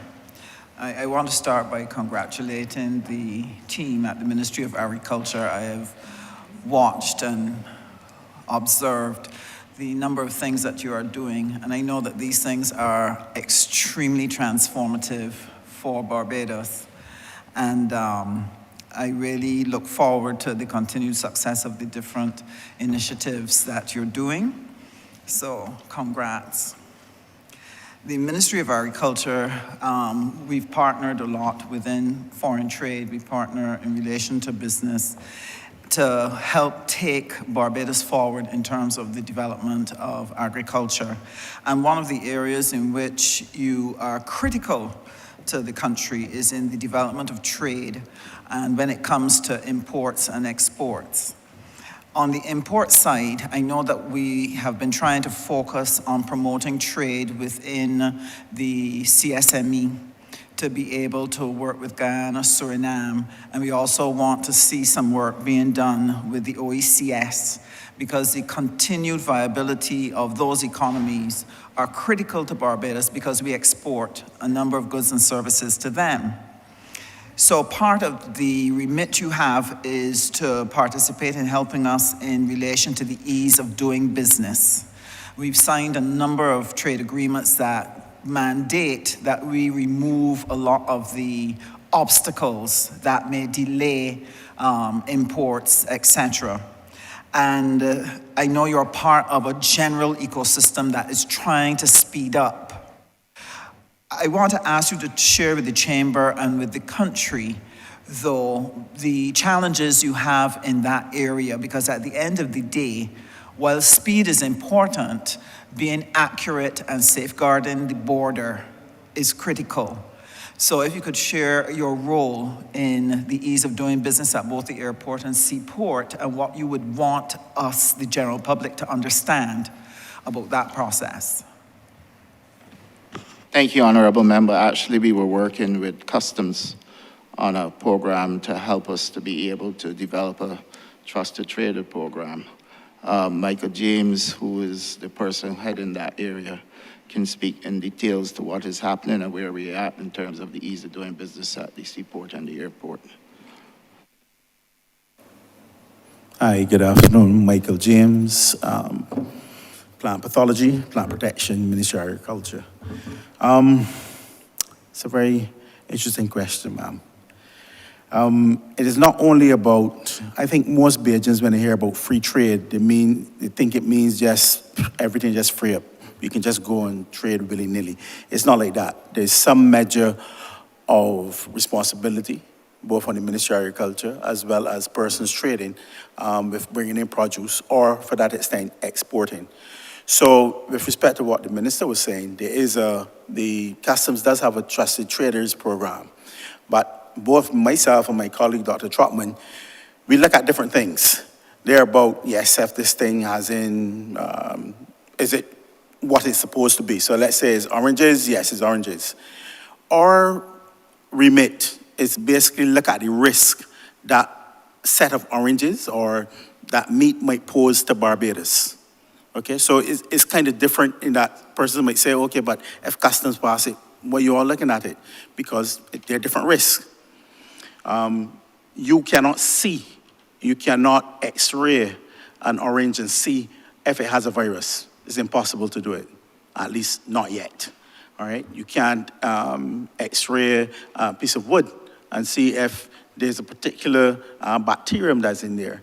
So we look at different sets of risk, and in some respects that makes it a bit more difficult, and you're not going to get your product or produce or commodity, and I mean we get spanked sometimes, but we are trying to, at the end of the day, trying to protect the biodiversity within Barbados. So if sometimes we say, okay, we have to inspect, or you cannot enter or cannot come in without what we call a pest risk analysis. So therefore, if you want to import anything, we go through what we call due diligence. So we want to know, where is it coming from?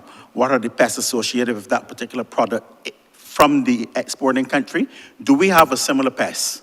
If we do, is it something under control? If it's not, then we'll say, well, look, these are the conditions you have to put in place in order to protect the borders of Barbados. So there are a number of different things we're looking at, both at the seaport and the airport. We will work with our colleagues in Ministry of Health, as well as my colleague within veterinary quarantine, to ensure that whatever comes in meets the standards, not only nationally, but meets the standards that protects the Barbados border. And sometimes that might mean that the protected commodity would have to be destroyed, or we would not allow it to come in. That is par for the course. I mean, when we export, we also go through that sort of procedure. And I tell you, a number of times we get a number of documents coming back to us telling us, oh, well, you know, Barbados, you sent this thing, should not have come. We're not sending it back, it has been destroyed. That is par for the course. But our remit is we are here to facilitate, but part of facilitation means sometimes we have to say no.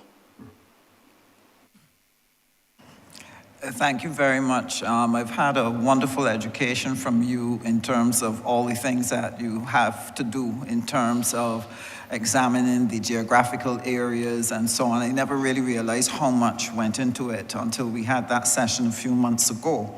And I believe that at one point we'd had an issue with one of our CARICOM neighbors feeling that we had rejected some produce and felt that Barbados was not open for business. But I know since then you would have done some work in making sure they understand that we are open for business. So I really thank you for that, because the trade is important. My second question, Chair, would be on the other side, where we want to look at export. And this is very important to Barbados because over the years we've signed a number of trade agreements, whether it is the EPA with the UK, the EPA with the EU, And we also have the Treaty of Chaguaramas, and we've got some bilaterals, etc. And one of the challenges we have had, especially with the UK and EU EPA, is access to their market because of the sanitary and phytosanitary issues that govern their trade. And being able to get into those markets has been difficult in the past because we've not had the SPS and we've not had the labs. This is particularly distressing because I remember one particular exporter here in Barbados who has probably one of the best products worldwide as far as I'm concerned, was unable to export their product into the UK and the EU, even when they use inputs from those countries. They were not allowed to export. And we know how much a barrier to trade that can be, which limits how much money we can earn and therefore limit the opportunities for other people to get jobs, etc., and for us to earn foreign exchange. So if you could just update us, I know some work has been done on the SPS. I've been one of your fans sitting in the stands cheering you on as you sought to put the SPS legislation in place. And I would also like to ask you to speak towards the issue of the labs. Where are we in relation to having the facility to be able to ensure that we are meeting the standards of other countries, that we can begin to push in terms of trade via Ministry of Industry, etc., and our missions abroad? Thank you, Honorable Member. We have 3 officers here who are actually leading this project. Dr. Beverly Wood, Dr. Mark Trotman, and Mr. Michael James. And I would love for the 3 of them, starting with Dr. Wood, to speak to this, given the fact that we have already passed 2 pieces of legislation and are waiting on the 3rd piece. And then the 3 of them can speak to the importance of having this legislation in place, what it would do for us to be able to export, and also the labs that are required in order for us to make a difference.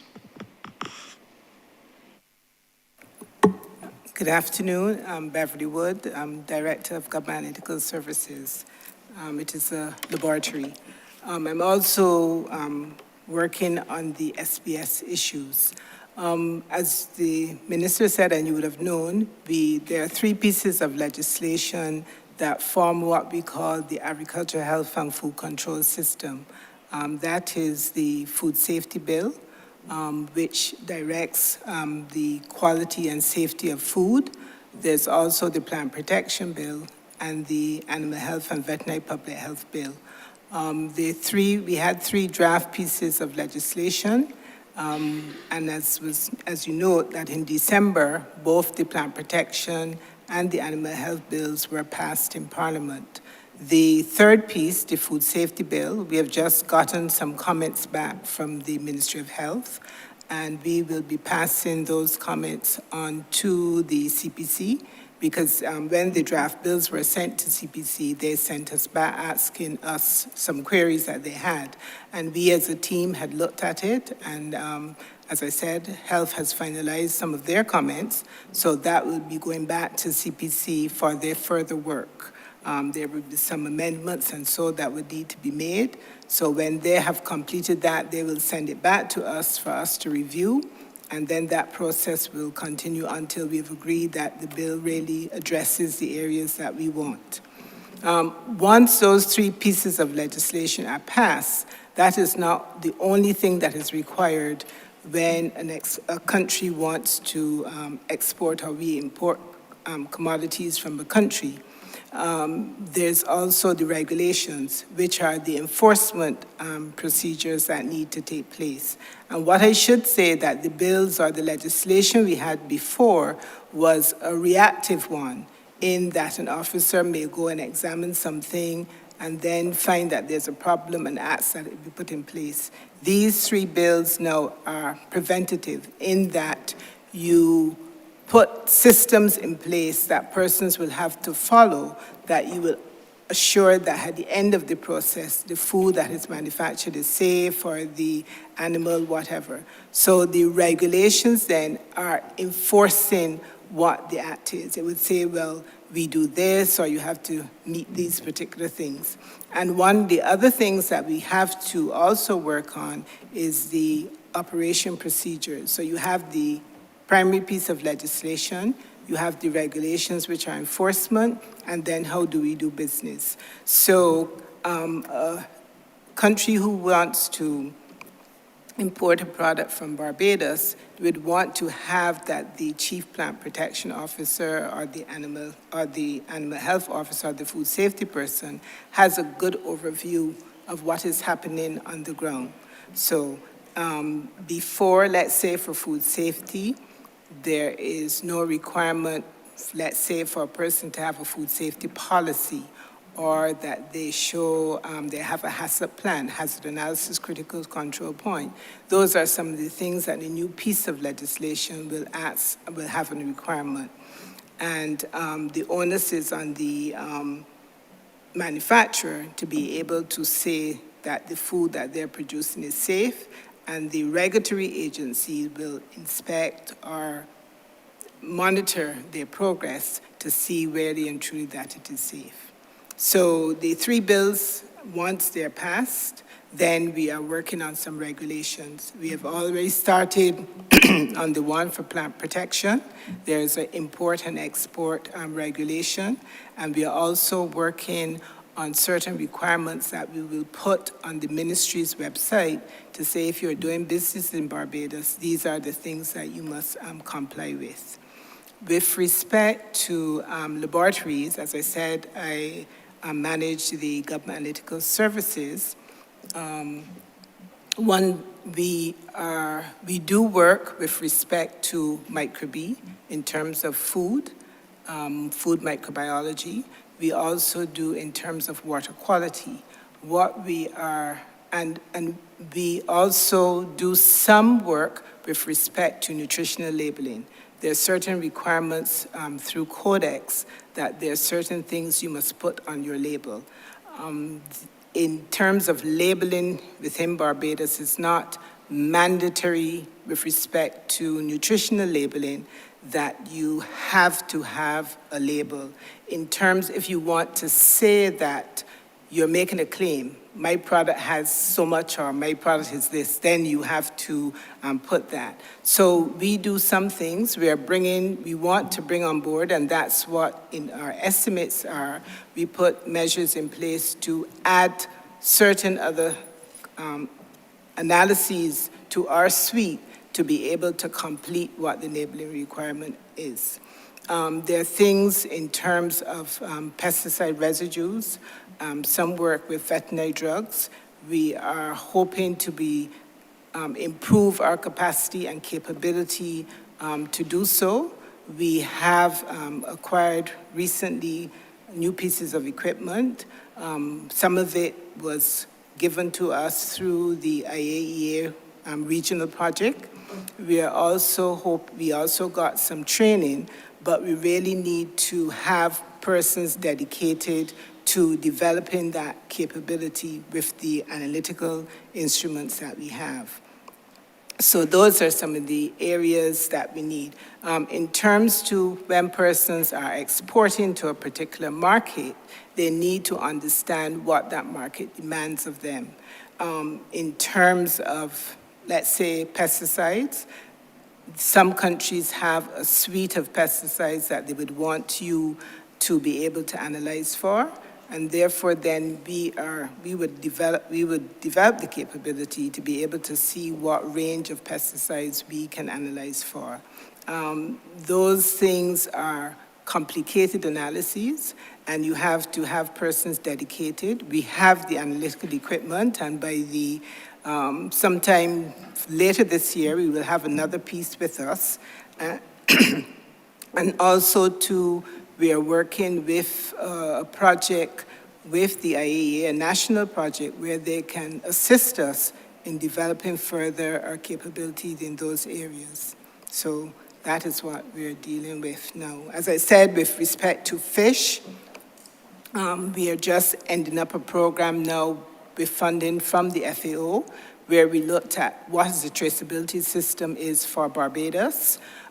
We've also working on looking at a degradation product that we found in fish, histamine. We've developed the capability for doing that. One of the challenges that we face is that the legislation does not demand persons to do so.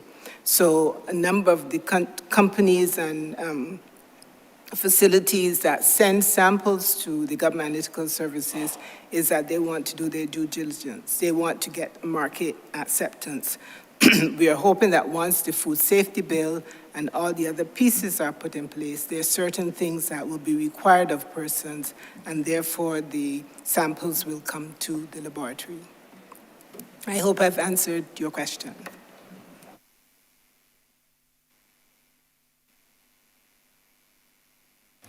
Okay, I'd just like to follow on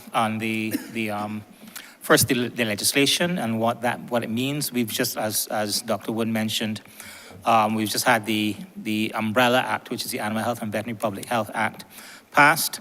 We now need to work on specific enabling regulations to be able to enforce the provisions of that legislation. Things such as antemortem and postmortem inspection of meat and meat products, veterinary drug residue or veterinary public health regulations, which will allow us to guarantee that foods of animal origin are safe to eat. There are certain aspects of it that relate to animal welfare as well too. Animal identification and traceability aspects, as I referred to earlier. All these are the components of the umbrella legislation that we now need to drill down into regulations and have those passed so that we have a really robust set of regulations to cover all of the aspects which are demanded by our partners overseas in order for us to access their markets. With respect to the laboratories, now we do have a whole set of designs and proposals for the construction and outfitting of a new veterinary services laboratory. The existing vet lab is not fit for purpose. It is an extremely archaic building that is, for want of a better word, fungus-ridden and rotting. And so we really need to upgrade it and build a new building. It has been put in the estimates for that, so I'm very grateful for that. So that will see us being able to provide, and I must mention that the reason why we need this new laboratory is not just because we need a new laboratory, but because in order for us to be able to provide laboratory support, we need to have an accredited laboratory, one that's recognized internationally to produce results that our partners will recognize as being valid, and we can't do that right now with the existing facility. So the new laboratory that we will build will allow us to produce accredited results recognized by the international community following international standards. And that's certainly another step towards being able to be ready to provide a suite of SPS capacity requirements to export product to our partners. I'm very optimistic that that will be realized within the next year to 2 years. Thank you. Okay, with respect to plant protection, the legislation, as the minister said, has been passed. We've got a consultant on board right now looking at the regulations, and we would have consulted before. I must say this because, you know, in some parts we heard that they weren't consulted, but that is not true. There were widespread consultations with our stakeholders. The regulations would have had one just on Friday, no, the Wednesday, Tuesday the 28th, looking at the regulations, and that was before our other border protection agencies. And this is something that I need to say because when people hear about border protection, they just think about immigration and customs.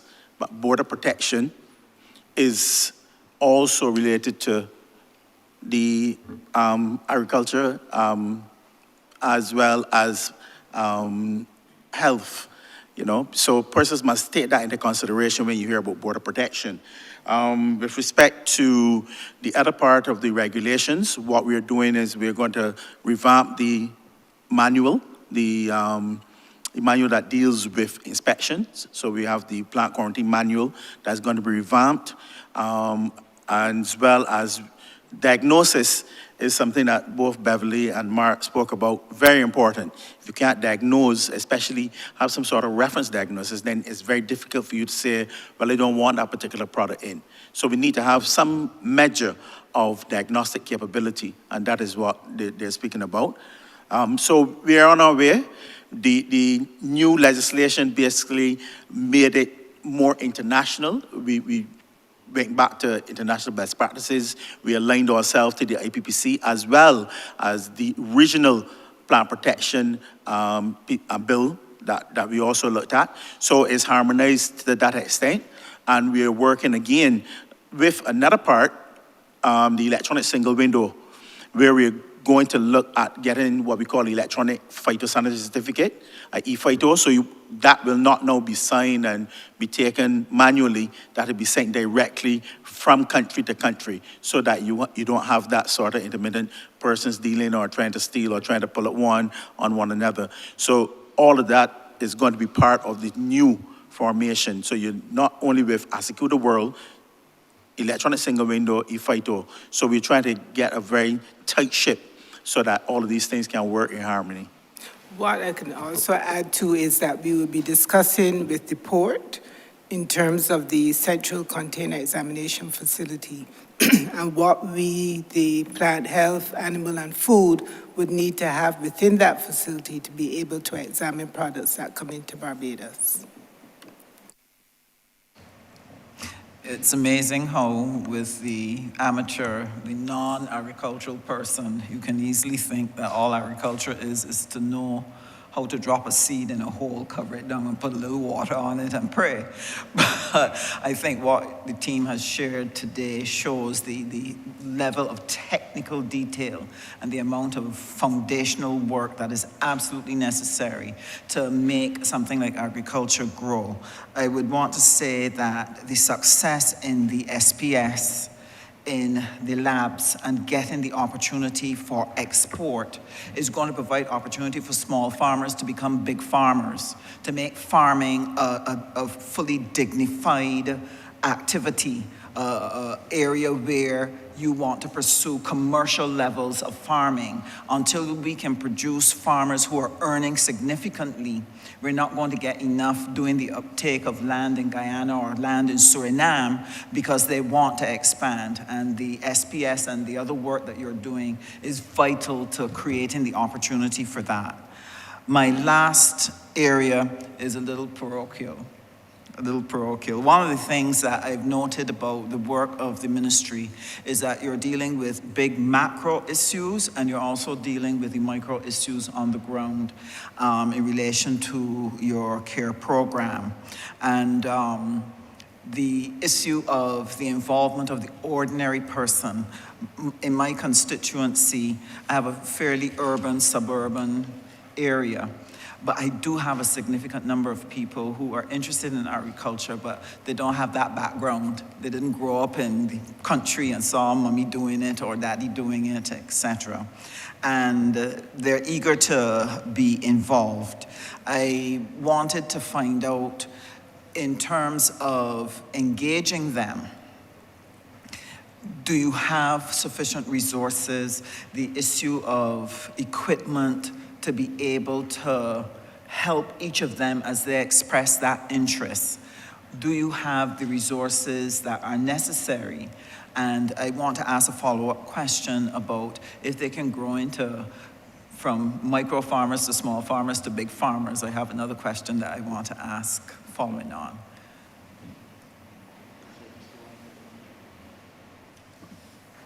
Right, thank you, Honorable Member. I'll tackle the equipment element first. Obviously, within government, that is always a challenge. But what we have been doing and has been spurred by our PM is looking at how we can work with other state entities, both ministries as well as SOEs, who have equipment and whom we might be able to call on and implement a solution that would give greater coverage and find a way to reach those persons who have that interest. We actually have just drafted an MOU, which we are now starting to share. We're going to try to tackle the ministry itself, the MTW, NCC, those entities who have those pieces of equipment, to try to see how we could work together in a orderly way so that we can identify where they have downtime for those pieces. Their operators may be not necessarily being called on for particular purposes within their work programs, but we would be able to say, okay, well, I have a person in St. James or someone in St. Lucie who requires X. We may be able then to coordinate with them to actually share that work around. So that is an ongoing process. As I said, the MOU is now in the draft form, so we now have to actually elicit the engagement of those entities and seek their buy-in. But that is an active program that we will be pursuing. In relation to the human resource, I think, as would have been raised by the other honorable member in relation to our extension staff, I think on island there are 7 who have that title. Obviously quite a small number in terms of coverage, but I think what we have been working to do, and the CAO and the minister would have spoken to some of the consultancy to build that out.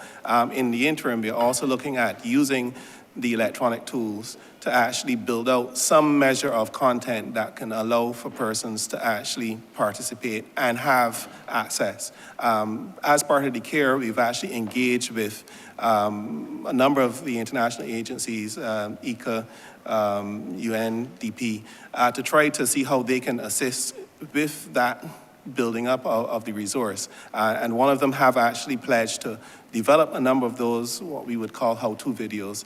And that work, I think, is at a very close to being launched point.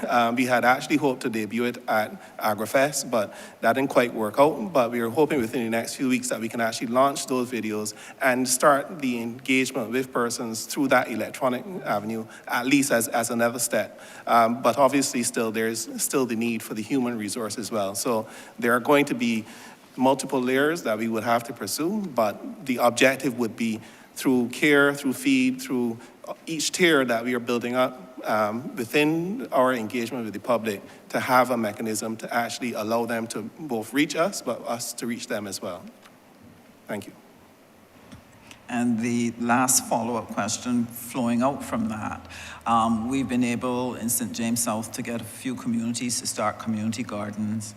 And one of the things that has emerged from out of that experiment is that people are taking some of the produce and trying to do their own little agro-processing and selling these things.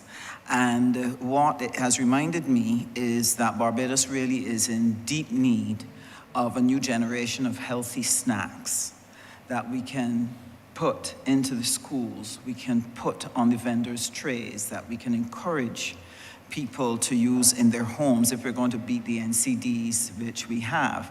I know that your agro-processing unit that does the Carmita range of foods, I use those as well. So I'm just wondering if there are any plans for you to help develop some of these snacks and foods that we can begin to substitute for the highly processed, unhealthy stuff that Barbadians are now imbibing. No problem. I would say that our Carmitas team, we are looking at how we can, yes, build up the existing products. We have looked at a few new ones as well.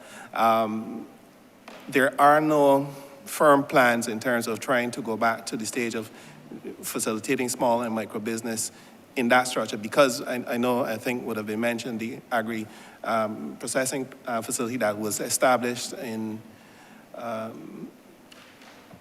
by the Ministry of Commerce, Ministry Export Barbados, forgive me, yes. But their facility, I know, is more geared towards helping persons to build up, also to build up at a certain quality level, not simply just, the try. So if there are persons who want to pursue that, our job would be to try to make sure we can bridge that gap. I think within our facility, we have quite a small space, quite frankly. Even in terms of what we are producing, we're probably going well beyond what the space really ought to be. But we're looking at some programs to build that out, but the capital budget is obviously a limited capacity, so the concentration within that processing plant in Christchurch, I believe, is where we would want to try to funnel people. And as those queries come in, and by all means, if you wish to have persons make contact with us, we would try to put them in touch with BIDC to ensure that they have a way forward if it is truly something they wish to pursue. Thank you. Thank you, Honorable Member for St. James South. Honorable Senior Minister, St. James Central. I'm very grateful to you, Mr. Chairman. And I have a couple questions for you, Minister, that I think you might wish to share your thoughts on. We obviously are coming out of a pandemic which severely impacted not only this region, but the entire world. One of the lessons that we learned is the ease with which, for want of a better way of putting it, disease can spread and the damage that it can do to us as human beings. It is obviously not limited only to us as human beings, but it is true of all living organisms that there is this particular vulnerability. Floating around right now in the international community are some concerns about two areas of agricultural interest. First of all, the question of bird flu, and secondly, the question of African swine fever. I would wish to hear what the thoughts of the ministry are on this. Obviously, we have a significant poultry production effort here in Barbados, and equally a significant pork production effort. And I would welcome your thoughts and that of your ministry as to what defensive measures or offensive measures might be taken. Excellent question, Senior Minister. You may recall that we took a presentation at Cabinet about 2 years ago addressing African swine fever. And at the time, we were able to put some systems in place to address it. I think now is the perfect time for Dr. Trotman to update the country on where we are, and at the same time speak to the issue of bird flu. Bird flu, I know people express concerns about its presence in the United States of America, and I have engaged Dr. Trotman on this, but I believe he will be better placed now to update the country on where we are and how we are managing. Okay, thank you, Minister. Okay, so first of all, you are quite correct. We are facing two very, very serious animal diseases that are threatening the region. I was able to get Cabinet to agree to take on some additional resources to address, in the first instance, African swine fever. We've created a rapid response team, a surveillance team, trying to get a handle on the pig production systems in the country, what level they were at with respect to biosecurity and farmers protecting themselves against the risk of entry of African swine fever onto their farms. To that effort, we've done a number of PR releases, videos to educate farmers and to educate the public on it. The team goes out to the community, visiting farms, educating farmers, giving them brochures on what measures they should take to protect themselves. At the end of the day, it is up to the farmer to put measures in place to protect their farm from the entry of the viruses, whether it be bird flu or African swine fever. Creating a database on farmer, on both the poultry industry and the pork industry as to where there are, what risk factors exist with each farm. Are there landing sites nearby? Are the farmers engaging in feeding swill to their pigs? Are there other types, are there illegal dumps or legal dumps that could harbor scavengers, which could pose a risk to the farms, again, whether it be a poultry farm or a pig farm. Both of these are intensively raised animals, so the methods to keep out viruses to their farms are fairly similar. What we are finding is that there are a number of unregistered people who do not consider themselves farmers. And so therefore do not approach the Ministry of Agriculture, or do not approach us, the veterinary services, for assistance or support because they think they're not a farmer. Because they have a couple of pigs in their backyard, they're not a farmer. And so we are finding the community outreach that we're doing, going from community to community to register and map. We're putting mapping GPS points on each of these farms so we have a good overview of where they are, not only so that we can identify them, but in the event of an outbreak, we can map it and identify how the disease can possibly spread from there outwards. So it's both for the farmers' protection and for the industry's protection.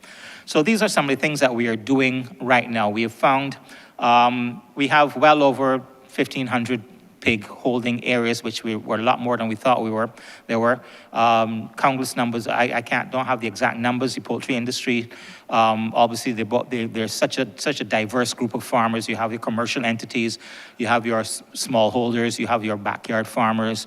So they're so diverse, and each of them has to have a tailored approach in terms of what they can do to protect their farms. On the prevention of entry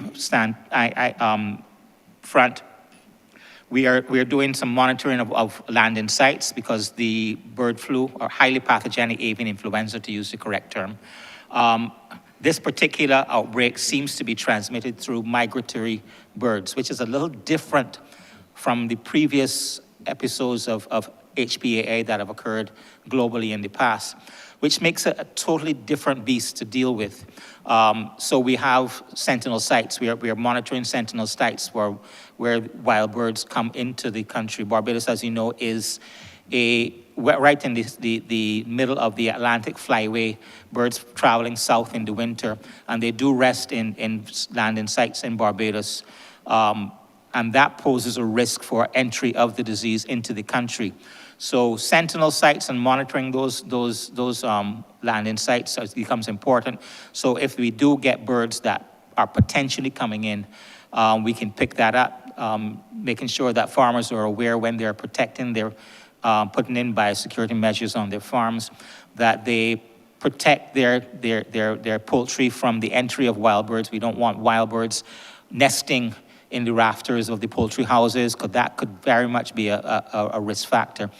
And then with respect to the importation of pork and pork products and poultry products, we have had to, as the need arises, put restrictions in place to prevent the entry of the virus, because both viruses, in addition to being transmitted via live animals, can also enter through pork products or poultry products.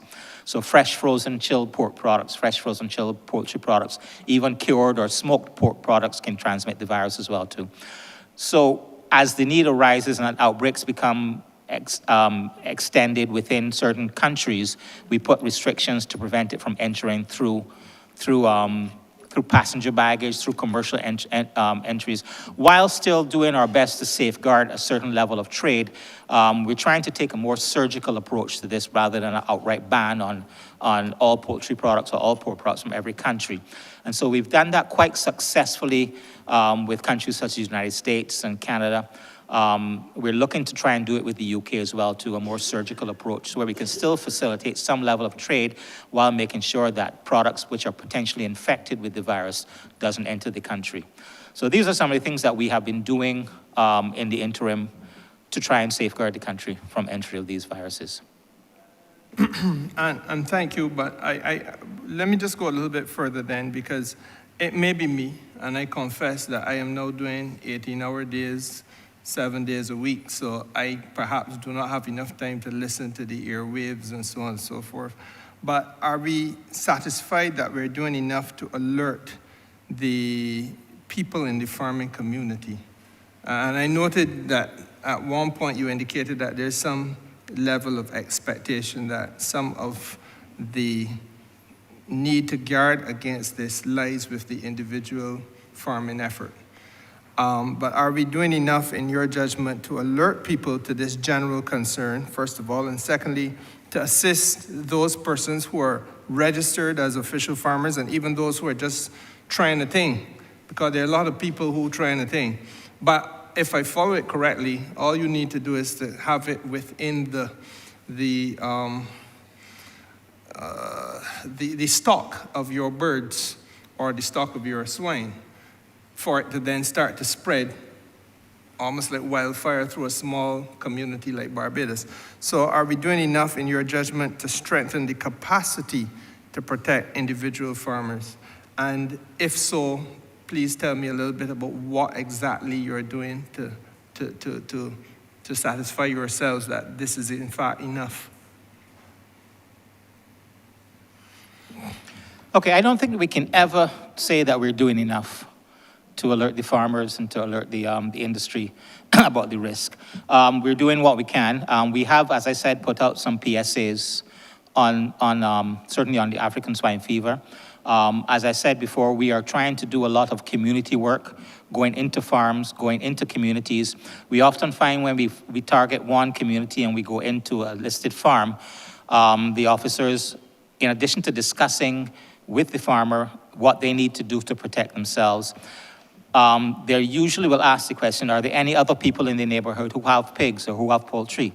And that usually cascades into a number of more people who we can identify. I think the best thing that we're doing right now is that one-on-one collaboration, the one-on-one discussion that we're having with the community. We want to do a lot more electronic work in terms of web-based work, in terms of broadcasting information. We're working on that with our IT officer to have a website which will allow us to broadcast a lot more information. We have been working with the Public Affairs Unit in producing interviews and videos and so on. That's kind of lapsed a little bit because of other demands and other interests, but these are also some of the things that we have been doing and will continue to do going forward. Mr. Chairman, I want to turn the attention of the House to matters now of foreign exchange earnings through this sector. And you might have expected, Minister, that I would come there because that's the oversight remit that I have. And clearly agriculture is part of our productive sector. Now, I begin by congratulating you and your team sincerely because I think this is a transformative period that we are going through. We've already had a question that spoke to this issue of transformation in a very man-on-the-street way, because it's all right for us to sit in this isolated area and talk about how it is transformative, but people out there must feel it. It must be a lived reality. One of the things that I recognize is slowly but certainly taking place, but of which I think your ministry may be guilty of hiding your light under the bushel, is this matter of diversification of agriculture into a zone where we have never really seriously gone in Barbados before. We've had people who keep bees in this country. But if you ask the average Barbadian what is apiculture, they ain't really going to be able to speak sensibly to it for 5 minutes. And the involvement in apiculture and the potential of this place being the home or party to being the regional hub of a honey exchange, again, would be beyond the immediate reach of the average member of the public. I know that your ministry is working on this, and I feel I should give you or invite you to take the opportunity to speak a little bit to this because, again, this is transformative in a very man-on-the-street way and is full of opportunity for small businesses to develop, commercial trade to evolve, and foreign exchange for the country to come from a brand new source in sums that might previously be unimaginable. And I want you, therefore, to elaborate, please, Minister. Thank you, Senior Minister. The Honey Exchange project is being handled by Export Barbados. in collaboration with the Ministry of Agriculture. We have, though, an apiculture project where we've been producing honey, and Mr. Brett Taylor is the officer that's responsible for making sure that is developed within the ministry. And equally at the BA DMC as well, farmers coming out of the feed program don't only take land. Some of them are also taking boxes to do apiculture.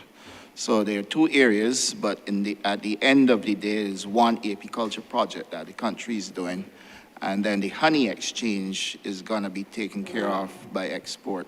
So I would have loved to have Mark here today, actually, to be able to address the issue of the honey exchange, because I anticipated it coming. But the issue of apiculture, for sure, we are gonna be able to give you some details on it.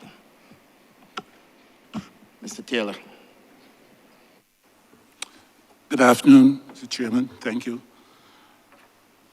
Currently, the apiculture program at the Ministry of Agriculture, name is Brett Taylor, Senior Agricultural Officer at the Ministry of Agriculture. Currently, the apiculture program at the Ministry of Agriculture seeks to provide training to householders, to hobbyists about apiculture. We have trained a number of persons over the last 4 years in apiculture. However, some of those persons have not taken up a lot of the training in that they are not currently utilizing some of the training that we provided. Over the years, we trained approximately 366 persons in apiculture. And of those, we also provided kits to persons. We had about 45 young persons, youth that we trained, that we did training with, and they were provided with complete kits on grain honey. And I'm sorry to say that out of those 45, only 14 are currently active. So there has been a slow uptake in apiculture. There has been challenges to persons who have done it. During that time, as was mentioned previously, we had Hurricane Elsa, we had the ash fall, we had even periods of drought, and then last year we had periods where we had lots of rain, and some of these factors affect the reign of bees and the production of honey. We have, over the years, had a population of about 738 hives in the country, and that is basically from about 81 active beekeepers. So this has been the maximum that we've achieved so far. Going forward, we need to put things in place that we can get more people to be actively involved in it. What I must say is that it is still basically a hobbyist enterprise. Only a few of those 81 beekeepers actually do it full time. And there's one beekeeper who probably has about 200 hives himself. So the rest of the hives are spread across the other 80 or so beekeepers that we have in the island. We have also tried, there are certain factors that we have looked at. The bees that we have here can be aggressive. That is a fact. And we may need then to bring in some foreign bees. We may need to bring in some new queens. So we may need to bring in queens that are not as aggressive and that are high producers here into Barbados, and that would be a factor of how we go about it, based with Dr. Trotman from the vet.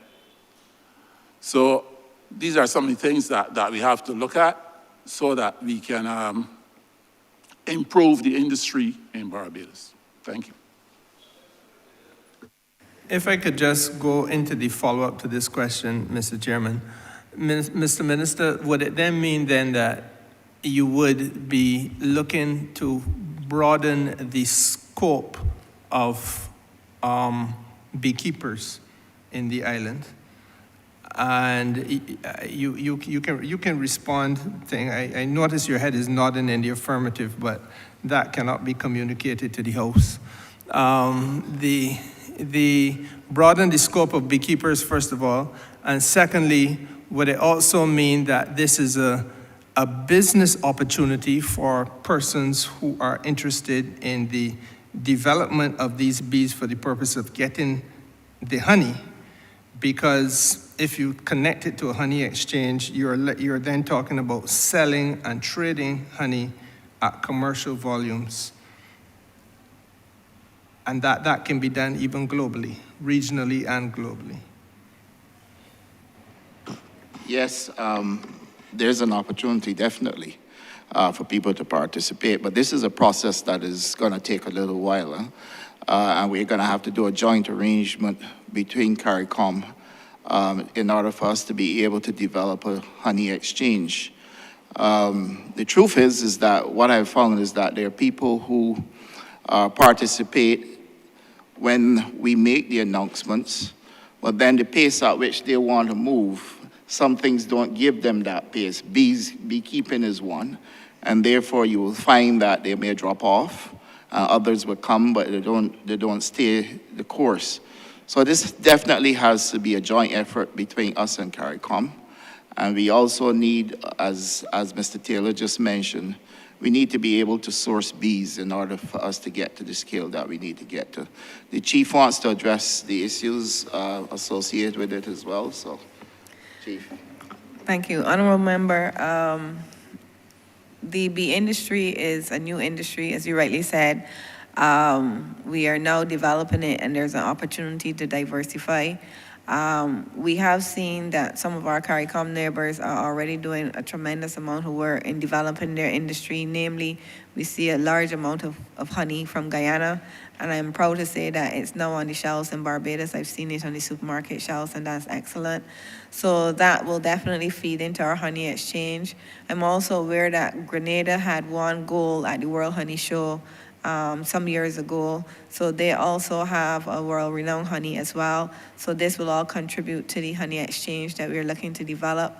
Barbados has been slower in moving towards developing our apiculture industry.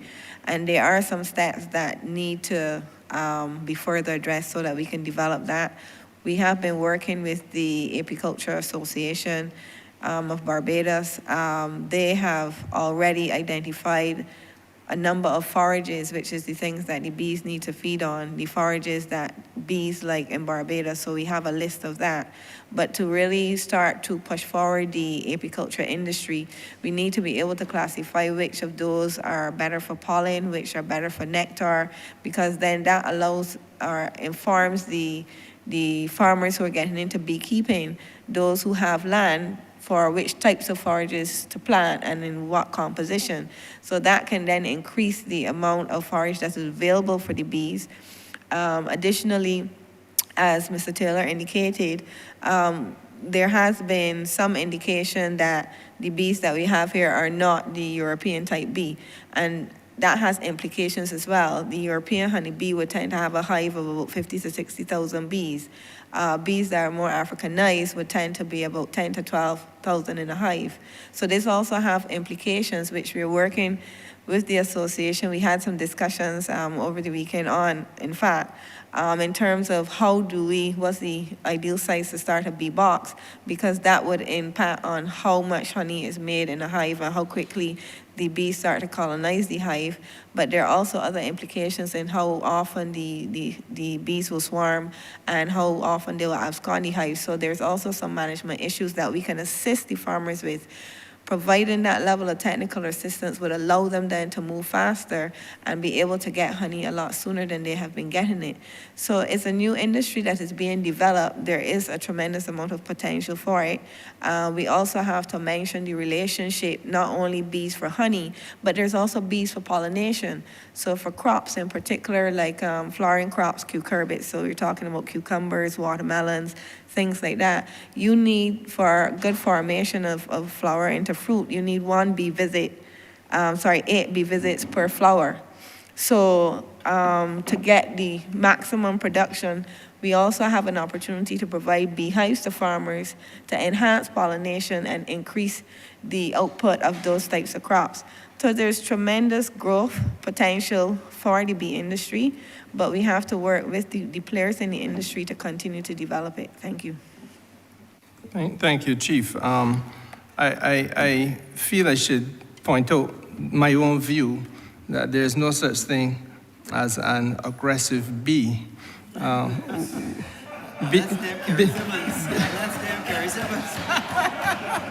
Bees tend to be assertive, perhaps, but I'm not so sure that they're aggressive. But having said that, Mr. Minister, I think, again, I want to congratulate the ministry because the work you're doing has allowed us to come to a point where, for the first time that I could think of in 20 years around this place, that we are having this aspect of agricultural endeavor being discussed in this chamber. And it suggests that we are beginning slowly to break the mold, especially with a view to how we can broaden our productive sector. Another area of equal potential is what is happening at the Home Agricultural Station and your germplasm bank, which I think is also an innovation center. Now, for many years, historically, Barbados was the sugarcane breeding place for the world. This is the place we are the place to whom the world looked when we talked about breeds of sugarcane. It tells us, therefore, that there was a time in history where we could be leading in terms of what you do in the context of seeds and tissues and those hereditary types of considerations in the agricultural sector. My interest in this comes from my interest in international trade and international trade law. There is a trade defense posture which a country should take in an area where it has some proven skills. And we obviously had proven skills in terms of breeding and the study of sugarcane. Now, hereditary and genetic material can be lost through the passage of time, new types of agricultural practices evolve, et cetera, and if you're not careful, you may lose certain skill sets that you previously had in that particular strain. And equally, from a trade offensive posture, in other words, helping a country to sell its goods into other people's markets, you need to work hard on developing your seeds and your tissues, et cetera, and studying how best you can get the best refinement so that you have a product that is as competitive as possible. Now, that is a very technical way of putting it. What I want to invite you to do, Minister, is to indicate the way in which you are approaching the study of your germplasm, or the work that is being done at the germplasm bank at the home, and share with this country and this parliament, by extension the country, the potential advantages that this allows us to now have in the context of seeking to boost our export potential. Thank you, Senior Minister. I am going to give you the political response after I've asked the Chief Agricultural Officer, Mr. Michael James and Mr. Wayne Baker, to speak about the project that's going to take place at the Home Agricultural Station. You do recall that at the estimates, the Prime Minister set aside $15 million for us to be able to develop a project there that will give us security in terms of our tissue culture our seed bank that will also give us an opportunity to be able to assist CARICOM member countries as well. And we are now at the point of design and layout, and therefore I would invite the chief to speak to it first because she speaks to the technical side of it, and Mr. Michael James as well speaks to the technical side of it, and then I would ask Mr. Baker to speak about it because he's also pretty much involved in the design of the project. Yes, Honorable Member, sorry. As it relates to developing or expanding our tissue culture lab, we have a small tissue culture facility currently at the home. And historically, it was designed mostly to focus on tissue culture for ornamentals. One of the important parts in maintaining the productivity of our crops is ensuring that we have disease-free, pathogen-free planting material. And this is where tissue culture comes in for the types of crops that are reproduced by tissue culture, by cuttings, by stem cuttings, things like that. So we're talking primarily things like our root crops, sweet potatoes, yams, edibles. We're talking about other things that could have diseases, things like papaya that have bunchy top disease. So if there are particular varieties or particular types of breeds, varieties that we do have here, we can clean up that planting material and ensure that what is available to the public, what is available to farmers, they're starting on a clean genetic base.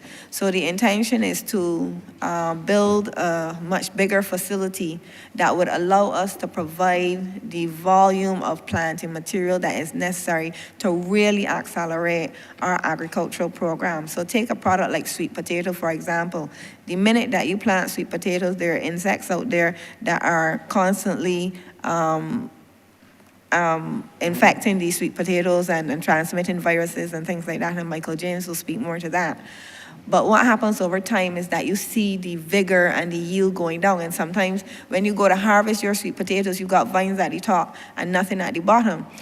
So this is where tissue culture comes in. At least 25% of your slip that you're planting each time should be coming from disease-free planting material. So when we have a facility such as this, we are able then to respond to the farmer's need for clean planting material, things like bananas and plantains as well that also tend to get a lot of diseases, some types of tree crops, and not only in terms of diseases, but in terms of being able to generate more planting material quicker. The Honorable Member for St. Joseph has lamented we don't have enough breadfruits, and we are actually getting a shipment of tissue culture derived plantlets very soon for breadfruits into Barbados.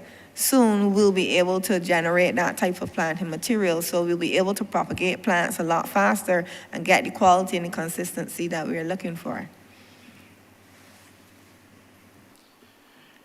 Just to follow on from the Chief Agricultural Officer, Minister, I smelled when you said the different types, hereditary, local varieties or local races. Say, for instance, you have the Bajan belly pumpkin, Bajan thyme, which is a bit different than the one that is, for want of a better word, flimsy.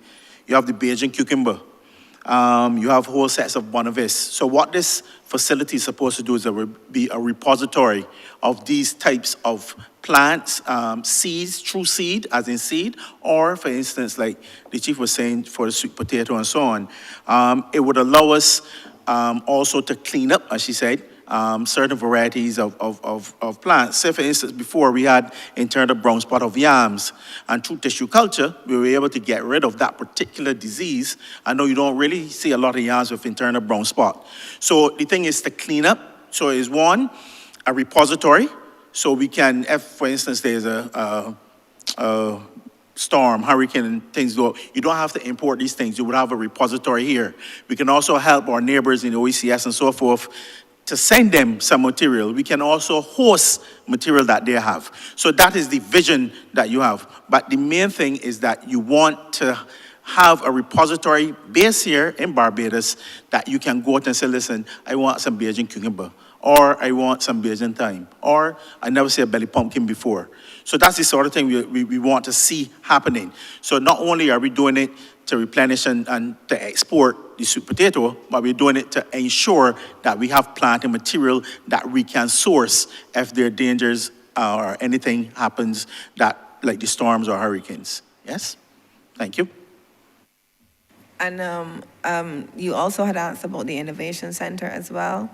The Barbados Innovation Center, the vision for that, and I know we did get a question as to how we are reaching the public and educating them more. And the Innovation Center allows us to have a center. It's first of all a display center, which will be a display of the more modern technologies. Of course, our target audience will be schools and kids, and start to educate them about the types of careers and opportunities in agriculture, the science around agriculture, the practice of agriculture. So it becomes a central part of the development and the educational component, which is a responsibility of the Ministry of Agriculture, and which we want to partner with the Ministry of Education on, and making sure we are starting to bring that world-class and forward-looking future of agriculture to young people and get them enthused and excited and be able then to diffuse that innovation to them. So the Innovation Center would do that. And then additionally, we're also looking to have a 3D printing laboratory, which would then give them opportunities to use 3D printing in an agricultural setting. And I've seen fantastic 3D printing being done in terms of marketing for agricultural types of materials, things like that. Also, there are some innovative pieces of equipment. Already the Barbados Met Services will print or has been printing weather stations using their 3D printer. So we use and we need to use more weather stations in agriculture as part of our risk management and being able to collect the kind of data that is critical to the responsiveness of the agricultural sector, because the more weather data that we have, the more we can predict better when we get pest and disease outbreaks, when we get heat index indications for our livestock and need to cool them down, etc. So we want to be able to start to develop through the Innovation Center this kind of exposure, and that would allow us then to start from very early building out the kind of skill, competence, interest in the sector. And lastly, and which we had displayed at AgriFest, and I hope that you saw it, was our FarmBot, which is the robotic arm, which is demonstrating the use of robotics in agriculture in real time. And this is something that people are able to see up close and personal, as opposed to just watching it on TV and thinking it can't happen here. We are bringing that technology to say, yes, it can happen here, it is happening here, and we want to start to pioneer that for the future. Unless you want to say something else, Minister, all I would say to you is that, there are those people out there who stoops them out and say, well, this don't do nothing. But I think that this has demonstrated not only the substantial intellectual work at foundational level, and as the Chief Agriculture Officer just pointed out, that too is married to the use of the harnessing of the technology, which in turn is married to the physical effort of doing the actual farming, but all for the purpose of enhancing the commercial value of agriculture in Barbados. It is, again, the first time that we've had this type of conversation about agriculture in this place, as far as I can recall, over the last 20 or so years, and I want to congratulate you and your team.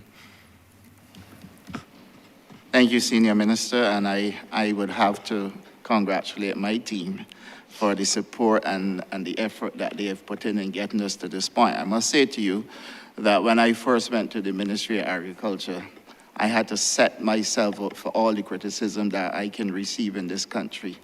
Because if the one thing that I recognize is that we have hard-working officers, but their work is not being recognized because people spend more time criticizing than actually looking to see what is taking place. This type of presentation in this honorable chamber gives us an opportunity for Barbados to see what is really happening and to hear for themselves. the work that is taking place at the ministry to create that transformational environment in agriculture that has been lacking for a very long time. And I did mention that I'm going to give the political side to it. And that basically speaks to a government that shows up every day to work, to deliver for the people of the country, but more importantly, the place where the Innovation Center and the Germplasm Bank is going is a place that is very familiar to me and has brought me to this chamber.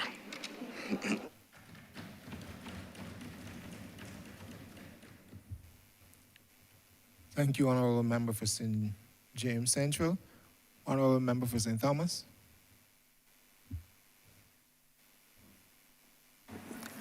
Thank you very much, Mr. Chairman. A blessed good afternoon to all the distinguished members here. I want to add my congratulatory comments to the Honorable Minister and his dynamic team for the excellent achievements thus far. As a young girl growing up in rural Barbados, our parents worked really very hard in the agricultural belt. And most mornings they will say, go to school and learn. This kind of work is not for you, it is slave work. And I believe that that stigma struck home with most Barbadians.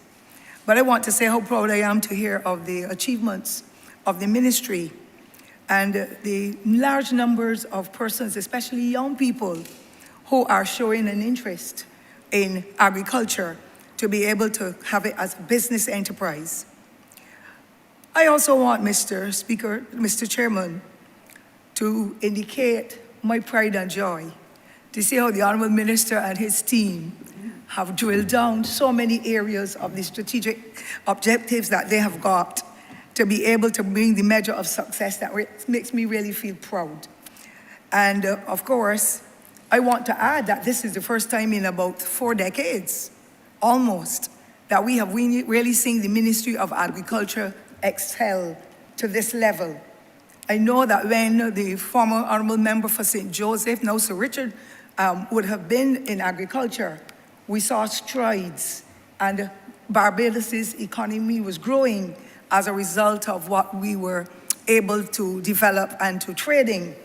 And therefore, the minister must be highly commended. A sharp man, but has great potential for what we are seeing now. And sometimes sharp men are not seen to be so dynamic. But the Honorable Minister is, with the work he's doing in the Ministry of Agriculture, I cannot speak to anything else. I also want Mr. Chairman to indicate that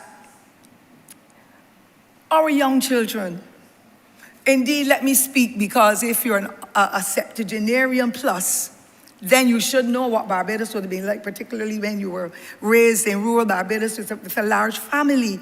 Poverty was really in almost every household.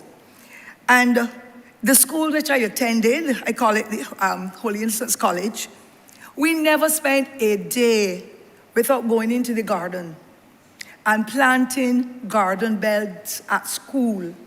And when it came to home, it was not only planting garden beds though, but it was to tend to the animals, the cow, the sheep, the goat, the pig, the chicken. The only thing you didn't have to pay a lot of attention to was the dog.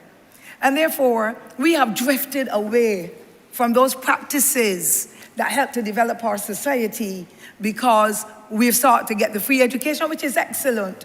But there are still areas in our society and in our development that we must focus on if we are to get our people's mindset changed, to let them see that doing agriculture is an honorable job and that you can make a living out of agriculture. And unless that stigma is removed, it's going to destroy everything else that we're working towards.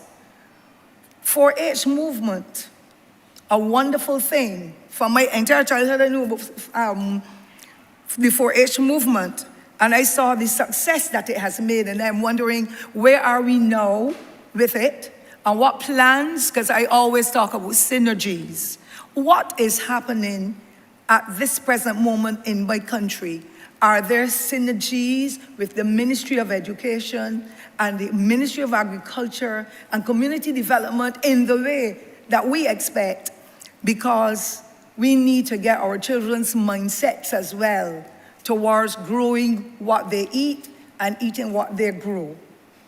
And therefore, we have too many massive facilities called schools compounds that are closed at 3:30 and 4 o'clock, unless they're doing continuing education classes, and very little of that is happening.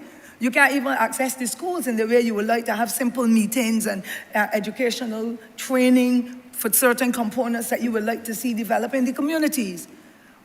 Our schools have large tracts of land that are shut down at 3 o'clock. Nothing is happening. Every single school in Barbados, Mr. Chairman, should have an agricultural plant associated with it. Because if the children are doing the studies at fourth and fifth form level, then they need to get the practical opportunities. But some parents with their stigmatized minds are saying, not my child is digging up in dirt.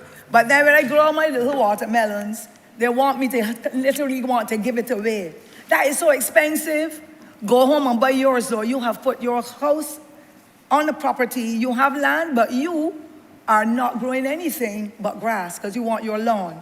Well, go and socialize on your lawn, but when you're eating my watermelon, you have to pay for it if you want to get the benefits.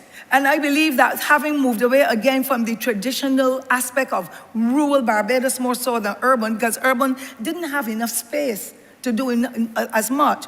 Every single house in St. Thomas and rural Barbados had at it a flower garden bed at the front with the marigolds that we call stinking missies. Everybody knows them, but I don't know if the young people in here know.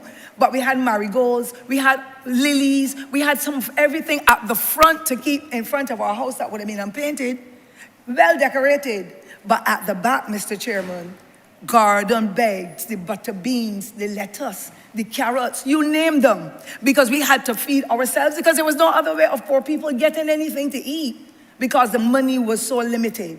And we've moved away a lot of that from our culture. And our children are suffering. Every school should have a competition. Every school, having grown the vegetables, should have a day for sales where parents and guardians and neighbors around the school can come and purchase and help to build up the budget that the school needs, the funds that the school needs, I should say, to be able to make the difference. And so I want to highly commend the team again for AgroFest and the outstanding success that we would have recognized over the last few days. And so I come to the question, sir. Thank you. Yes, sir. Yes, sir. And I will speak with you after on your bias. Yeah. Mr. Chairman, I live in the heart of Barbados. I am extremely concerned that prime agricultural land is lying fallow and has been for many years, and now the River Tamarind and other trees have taken over. Land that my parents and my foreparents worked in to raise us, to build the houses they have. No, there was no national housing to give them any house. They had to work and earn.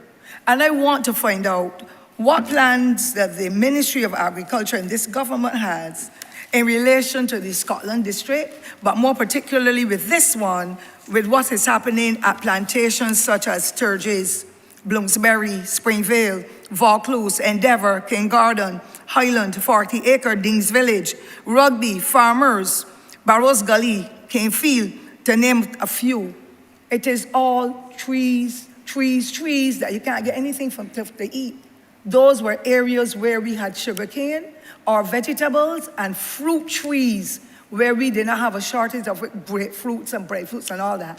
I want to find out what this government intends to do if they're going to lease some of that land to ordinary folk who want to do agriculture, like the situation is, sir, in your constituency, where you have the land lease projects going and people are now getting a viable development to be able to raise funds and do what they have to do as a result of their engagement. I believe the Honourable Minister may want to give me some idea as to what is happening, because except for the grass and the trees growing, I've got monkeys.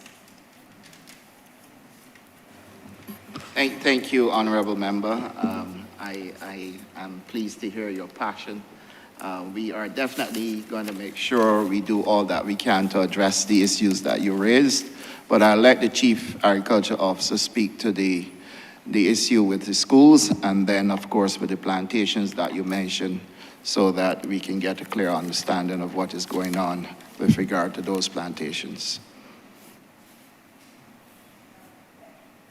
Thank you, Honorable Member.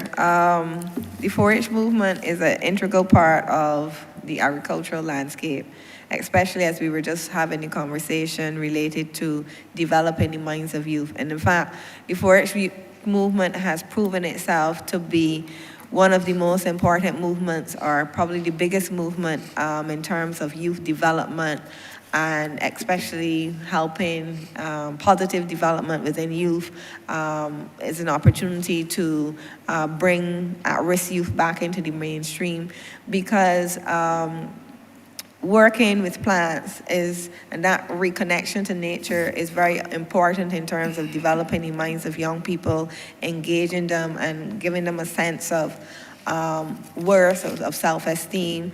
All of those things happen when we connect with the land, and that is one of the social aspects of agriculture, which sometimes we don't give enough. We don't give enough of the conversation to as we talk about food security, but it's a critical part of our development as a people. And it certainly is an important part of the Ministry of Agriculture and the work that we are doing. So in that regard, we have been in discussions with the 4-H movement on how we can help to revitalize the movement, how we can expand the movement and see the kind of vibrancy that it had in the 80s and 90s, etc. And part and parcel of that is also tying the 4-H movement, or encouraging the 4-H movement to be a partner in the Barbados Innovation Center. Another partner in the Barbados Innovation Center is the the Institute for Cooperation in Agriculture, ICA. And this institute also has with it a component. Actually, today was the closing ceremony for their youth farm program. And they hold that every year, again, in conjunction with the Ministry of Education, the Ministry of Agriculture.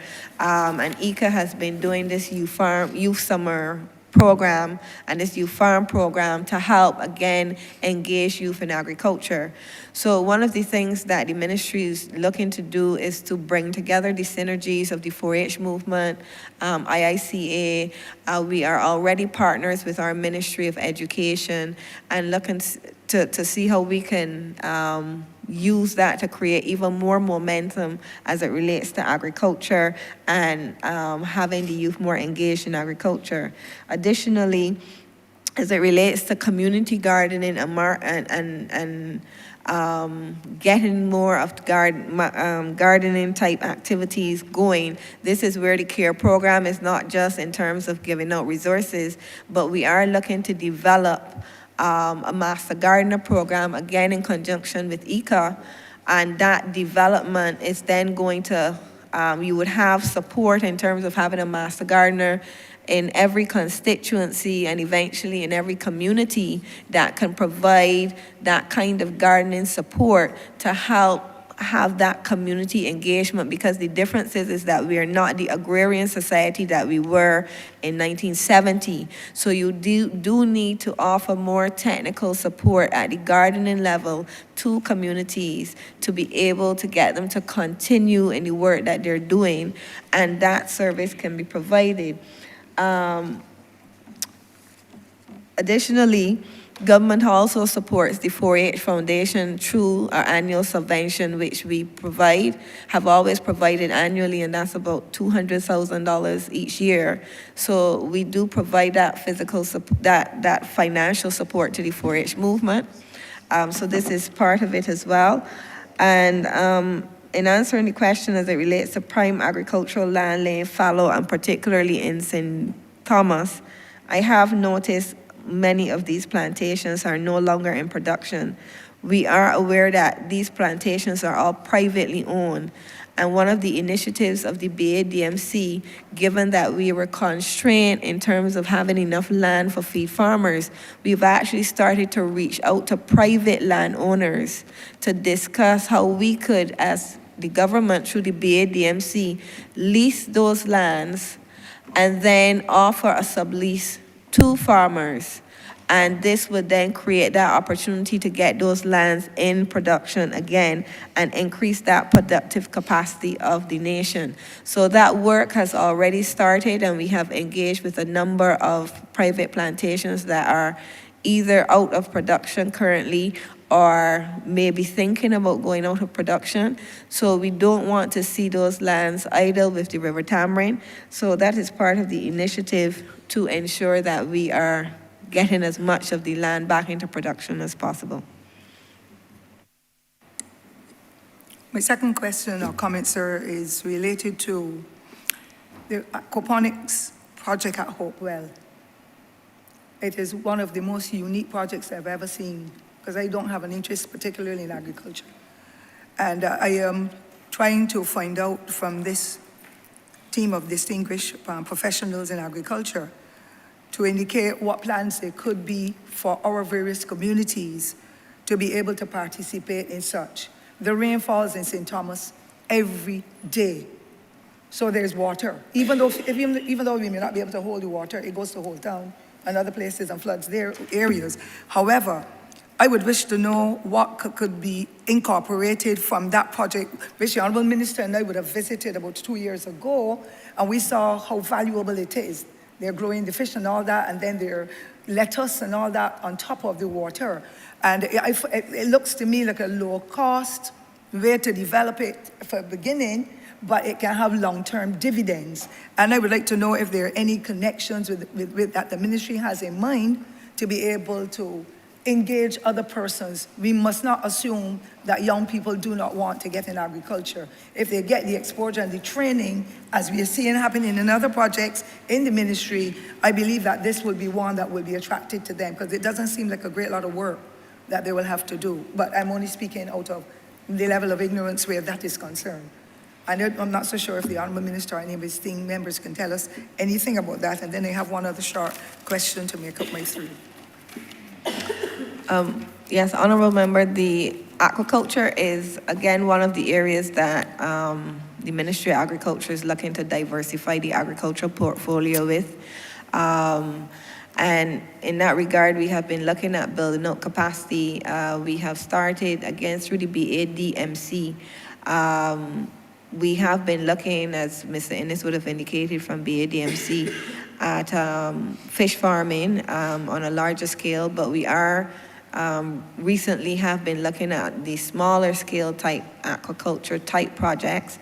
Again, at the ministry's tent at AgriFest, we would have been collaborating with ICA and would have demonstrated Senator Chelston Braffett Green Machine.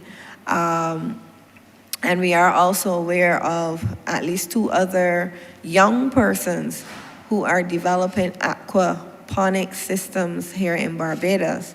And they're also interested in expanding in terms of the production of such systems to make them available to other persons who are interested in a smaller footprint type of aquaculture. We did get a lot of interest at AgriFest. We also had an aquaculture display through the BADMC, and we are seeing quite a lot of interest in that regard. So we are trying to do 2 things. One, to look at the large-scale opportunities for aquaculture, but also to build out our capacity within the ministry and the BADMC to be able to provide the technical support for aquaponics and aquaculture, and also to develop or to work with those persons who are already in the private sector doing these things on a small scale, and see how we can assist them to ramp up to offer more of these services, these types of systems ready built to go to persons who are interested. So this is part of the work that we want to do to be able to expand that opportunity, develop this side of agriculture, fish farming on land. We do know that we have our normal fisheries, but there is this growing interest, and particularly the opportunity for shrimp. Farming is a tremendous opportunity in terms of reducing our food import bill. Likewise, for fish is one of the larger areas on the food import bill that we can tackle by doing some of these things. here in Barbados. So it's a new area, but we are working to develop it, and eventually we would have that critical momentum that is needed to really see a significant dent in our food import bill as it relates to fish. And my final query, sir. I want to publicly laud the efforts of two distinguished gentlemen whom I hear every Thursday morning once I'm anywhere near CBC, Messrs. Gibbs and Gill. And I think that the efforts that they are making to educate Barbadians about growing plants and how to treat to them must be highly commended, but it is too limited because the calling program goes on and on and on with those two gentlemen answering all kinds of questions, simple things that regular persons want to hear, they don't know about. And I believe that if we continue with the educational fora, not necessarily only on a Thursday morning with those, perhaps they're both retired gentlemen, but of course with the ministry itself with its own program, I believe that we can do better from the point of view that here I am living in the heart of Barbados, and I had the privilege sometime in 2018-19 to speak with a Professor O'Gara at the University of the West Indies about the entrepreneurial project at Duke's Plantation, where Mr. Edgell would have donated a 30-acre lot of land at that time. And that would have been done when there was another administration. So you're talking almost 10 years ago. Honorable member, for the sake of the chair, get to the question. Well, I had to give the background, but very well, sir. And thank you for giving me the different treatment, but that is fine. No disrespect meant. I thank you for reminding me. I just want to say then, I want the Alderman member and his team to tell us about that 30-acre novel project going on now under the Chinese at Duke's Plantation, because nobody in St. Thomas knows anything about it, except you're seeing it going up, the gentlemen are working, the road is all dug up, but we have absolutely no knowledge except the little bit I have in my head. Thank you, sir, for your patience. Thank you, Honorable Member. Well, first of all, the donation of 30 acres of land was simply that, just a donation.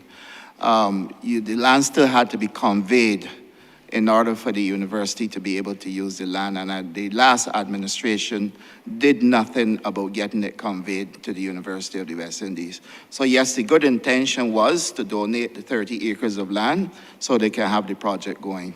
But an institution like the University of the West Indies will not go and put a project on land that is not conveyed to them. And so former Minister of Education, now DPM, and Minister at MTW, and I worked on that project to make sure we can get the conveyancing done. This is a project within the University of the West Indies and is anchored at the Ministry of Education.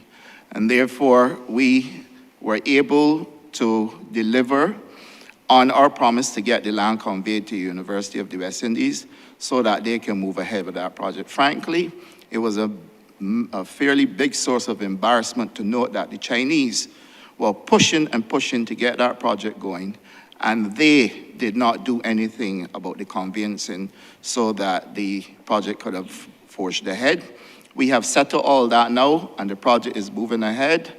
And really and truly, I do agree with the member that she should know more about what is happening, but I don't think it is too late because we've only just completed all of the conveyancing and stuff to get the project started.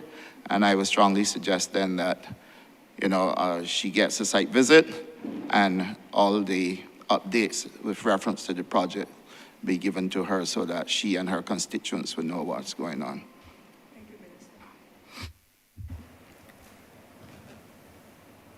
Thank you. Honorable Leader of Government Business. Thank you, Mr. Chair. I beg to move that you do not report progress to His Honor the Speaker and beg leave to sit again. The question is that I do know report progress to His Honor the Speaker and ask for leave to sit again. All honorable members in favor, please say aye. Honorable members against, please say no. Methinks the ayes have it.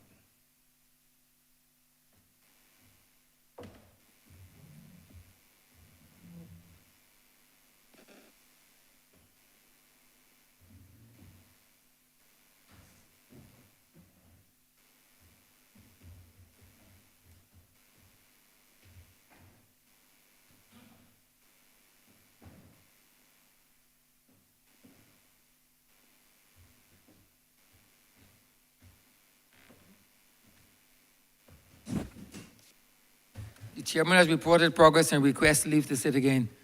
Honorable Leader, Government Business. Thank you, Mr. Speaker. I beg to move the suspension of the House until 4:45 p.m. The question is that this honorable chairman be suspended until 4:45 p.m.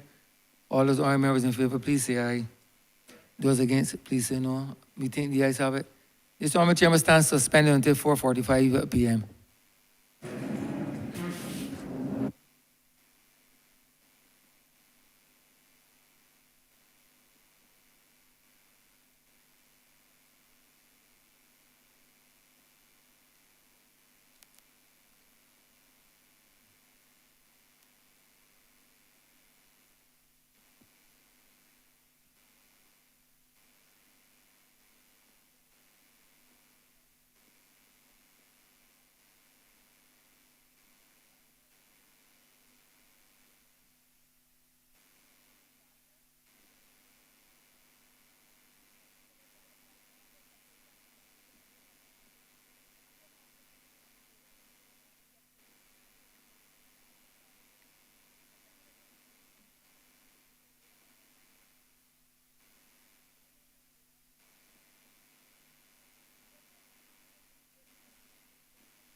This sitting is resumed. Standing Finance Committee continues.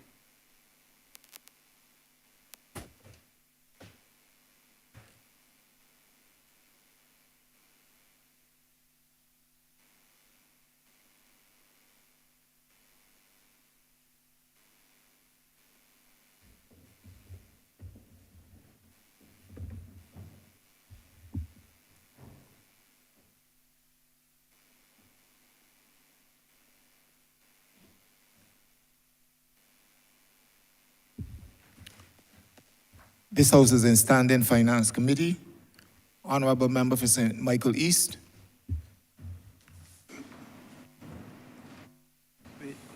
Thank you very much, Mr. Chairman.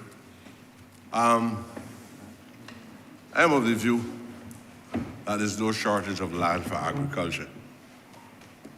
We have a lot of land all over Barbados, belong to CLECO, or was CLECO's land. What is the government's position in relation to the use of that land? I believe that if there is so desperate a need to counter the probabilities of food insecurity. I use that deliberately rather than just food security. Food insecurity. Why would we have all of that land available and we're not moving expeditiously to have that land fully in the right agency so that we can put that land to some useful purpose to save our people from starvation? Because if we are saying that the ramifications are extremely high, if at any time the crisis escalates in Europe between the Ukraine and Russia, and we really believe that premise to be correct, why would we allow the lands to remain in the hands of whoever the lands are in? I want to propose, sir, that we begin to be very clear on, since we are trying to put land in the hands of the landless, I feel that we should be discussing the concept of lending land to the landless for a specific period in response to the pending crisis coming out of what is happening in Europe. So I just want to know, what is the government's position in relation, not to leasehold land policies, or not to selling land, but the landless people are the people who seem to be more interested in working in agriculture. What is the government's position in relation to lending land? I just want to say, look, there's nothing novel about it. It's a policy that led the United States of America out of the Great Depression under Roosevelt. And that policy took the United States of America to a position where they had surplus by the end of the Depression. And the surplus took them to a point where they began to discuss things like food preservation, things of that nature. So while there was a shortage of food, and probably you would ask why they use words like starvation, people died from starvation in the Depression. We don't wait till something happens and then find ourselves in a position where we're saying, but we were discussing it and we never did it. So I would love to know if at any time in the last few years, if you've been considering lending land to the landless in this country. Thank you, Honorable Member. Two things that I need to clarify. One, CLECO lands. People are of the impression that CLECO lands are lands that fall under the Ministry of Agriculture, Food and Nutritional Security, and they don't. The CLECO lands, however, that we have access to, we have in production, both in sugarcane production and crops. People are doing things like vegetables, cucumbers, cabbage, beets, a whole range of crops are being planted at Wakefield. The BAMC has some of the best sugar canes in Barbados at Wakefield and Hottesville. I would allow the CEO to speak to it, and I would also allow the CEO acting at BADMC to speak to what is taking place at Wakefield with the farmers that we have placed there under Project Phoenix, which is a project that was developed for the honorable member of St. John. So Orlando and then Mr. Innes. Thank you, Minister. Chairman. Over the last 3 years, we have been leasing the lands, some of the Glencore lands from ResLife. We took possession of Wakefield actually in 2019, and that became the base for us to build out clean planting material for the industry. You would probably have heard the term ratoon stunting disease.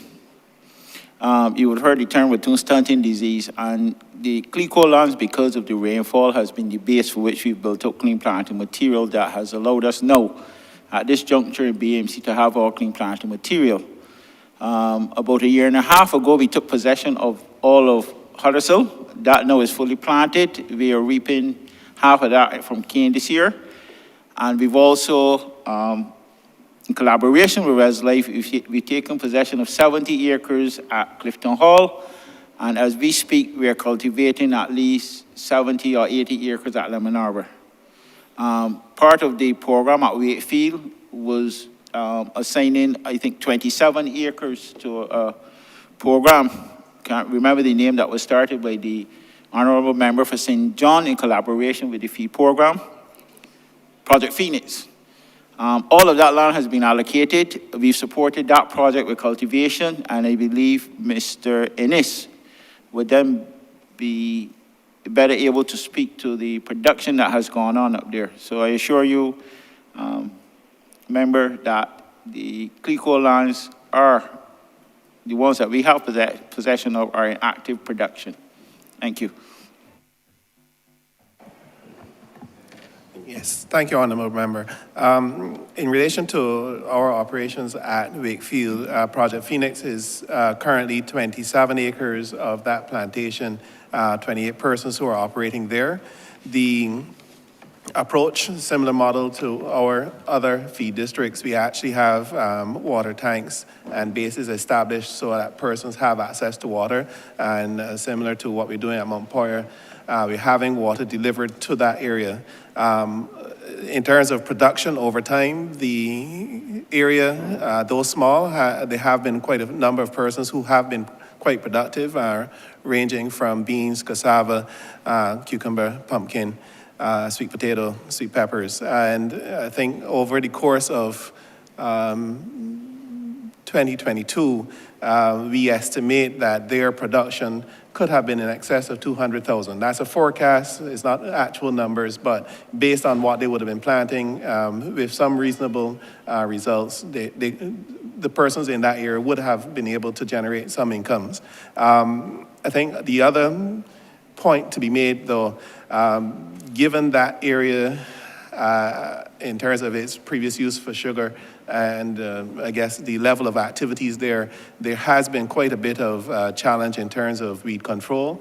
And we have been working with the farmers in that area to try to assist them in controlling those challenges over the last month. Whilst we had the heavy rains all through St. John actually gets rain almost every day, similar to St. Thomas. But whilst they've been having those heavier rains through the end of 2022, there were a few plots that the farmers lost control over, but they were able to, over the last month or so, we've been able to go in, do some work to actually control the weeds. And also, too, we've been looking at, because of the heavy equipment coming in, they have been having some challenges on the roads as well. So looking at trying to put some material down to make some of the areas more accessible. But that's ongoing work, and it's part of the support that we have been providing to that area. But as Orlando highlighted, the lands are in use, and we are using the same active engagement to ensure that persons are able to continue their enterprise. Thank you. think I got one more question to answer. Yeah, well, I'm told I'm allowed 3 questions, but the other one is kind of compliment to what I've been saying for the entire day. Look, the trajectory has to be transformative. I believe that what I've heard today, it tells me that the Ministry of Agriculture is on the right track. But it needs to be clear to the general public of Barbados, the people. I focus a lot on the people and how people feel about whatever you're doing. So as much as we might feel good about ourselves in the ministry, the message must be very clear that this is transformative and this is for the betterment of the people and improving the quality of life of our people. It doesn't have to come in social legislation. Last year, the honorable member who just spoke from St. James, he brought a transformative piece of legislation. And I'm not just talking about legislation, it could be policy, the projects, the programs, whatever. He brought a transformative piece of legislation to Parliament, decriminalizing vending. And it has given a lot of comfort and hope to the vending community. We still continue to debate on that piece of legislation because people are now talking about creating spaces and obviously everybody has to use the washroom, so to speak, and water and all of that. We're now discussing all of that. So we have not seen all the physical results of the transformation itself, but we have had as yet, but he started the revolution. And as we talk about agriculture being one of the oldest industries, obviously, of mankind, starting around the River Nile. But we also spoke about other industries being part of that early survival as well. Vending was one and agriculture was one. Now, we have had legislation dealing with child labor. We've had legislation dealing with tenantry freehold purchasing act. The general public can understand clearly what the ministries that are responsible for executing the tenets that came out of that, those pieces of legislation mean. Now, while we might not be talking about changing legislation here, I believe that we should be very clear in our message that what we are trying to do is to transform the society. It has never been a society of equality. Remember the word, you tell me that, what? Homogeneous? Honorable member, you have homogeneous. Your 3 minutes. Okay. Please wrap up. Right. We're going home soon. Homogeneous is not, it was never a homogeneous society. And so we have wrongs to correct. We have wrongs to correct. Any government that comes into Parliament, there are wrongs to correct. And I hope that the ministry is very clear. Or if you want me to put it in the question, tell me what do you see manifesting in your ideas and forms of action that you consider to be transformative. And I think that the chair would want me to say that at the end. Well, thank you, Honorable Member. I believe if I was supposed to strike at the core of what you alluded to in your preamble and then your question, I would invite you to understand what it means for Barbados to be able to pass sanitary and phytosanitary legislation to give us a chance to do that which we were not able to do for decades, and that is to export agricultural produce. Now, that in itself allows for Barbados to earn foreign exchange rather than spend foreign exchange. It allows for poor people who are involved in the fishing industry, people who have boats, people who are involved in fish vending as well, to be able to participate and have an opportunity as well to sell by way of export. And it allows also for us in our accelerated growth plan to be able to export sweet potatoes to the UK. So that if you have space on a ship that is leaving these shores empty because we haven't been able, one, to put legislation in place to allow for Barbadians to participate in exporting, and two, we haven't done the germplasm and the tissue culture propagation to be able to give us the clean planting material. Farmers right across Barbados, and I have to say to this chamber, everything that is transformative isn't by way of legislation. Let's get that clear. So that farmers right across Barbados have been coming to the Ministry of Agriculture and asking for clean planting material. They themselves don't produce it, so we have to produce it for them. If we are moving to a facility at the home agriculture station that is going to give us clean planting material because the farmers themselves don't produce it, then obviously that also is transformative. If we are going to move to a stage where one man in the industry said he waited for 50 years for a piece of legislation that we delivered called Prix de Larceny, or Protection of Agricultural Products. 50 years.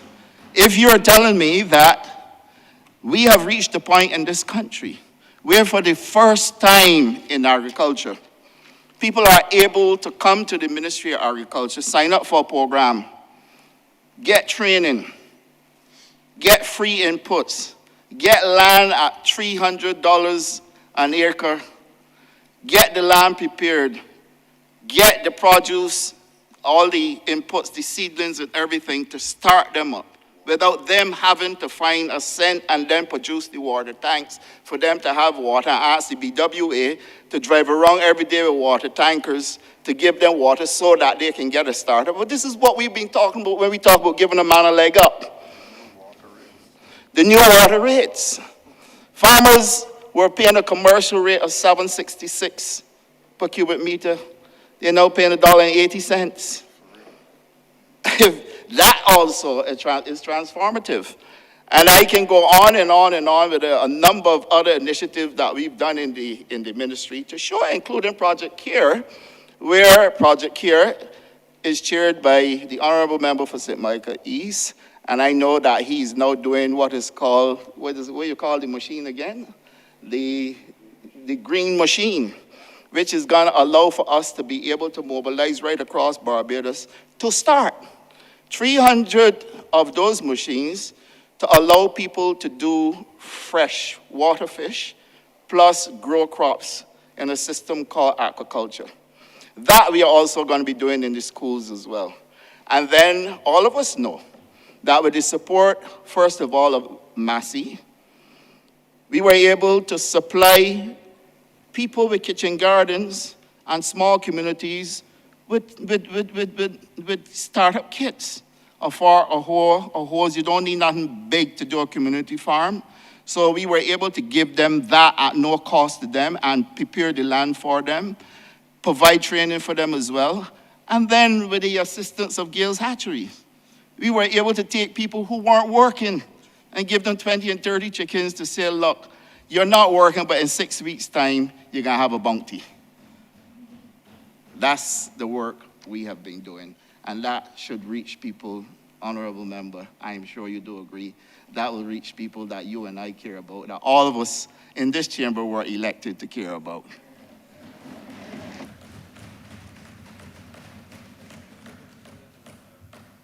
I want to thank the Honorable Minister for responding, I would say in a very spontaneous manner. Obviously, he internalized his work, and I believe it's a reflection of the collective body of staff of the Ministry of Agriculture. And I really want to thank you. At least I don't believe that I have wasted my time in here today, especially being in the presence of all members of the staff of this great ministry called the Ministry of Agriculture under your leadership, sir. Thank you very much.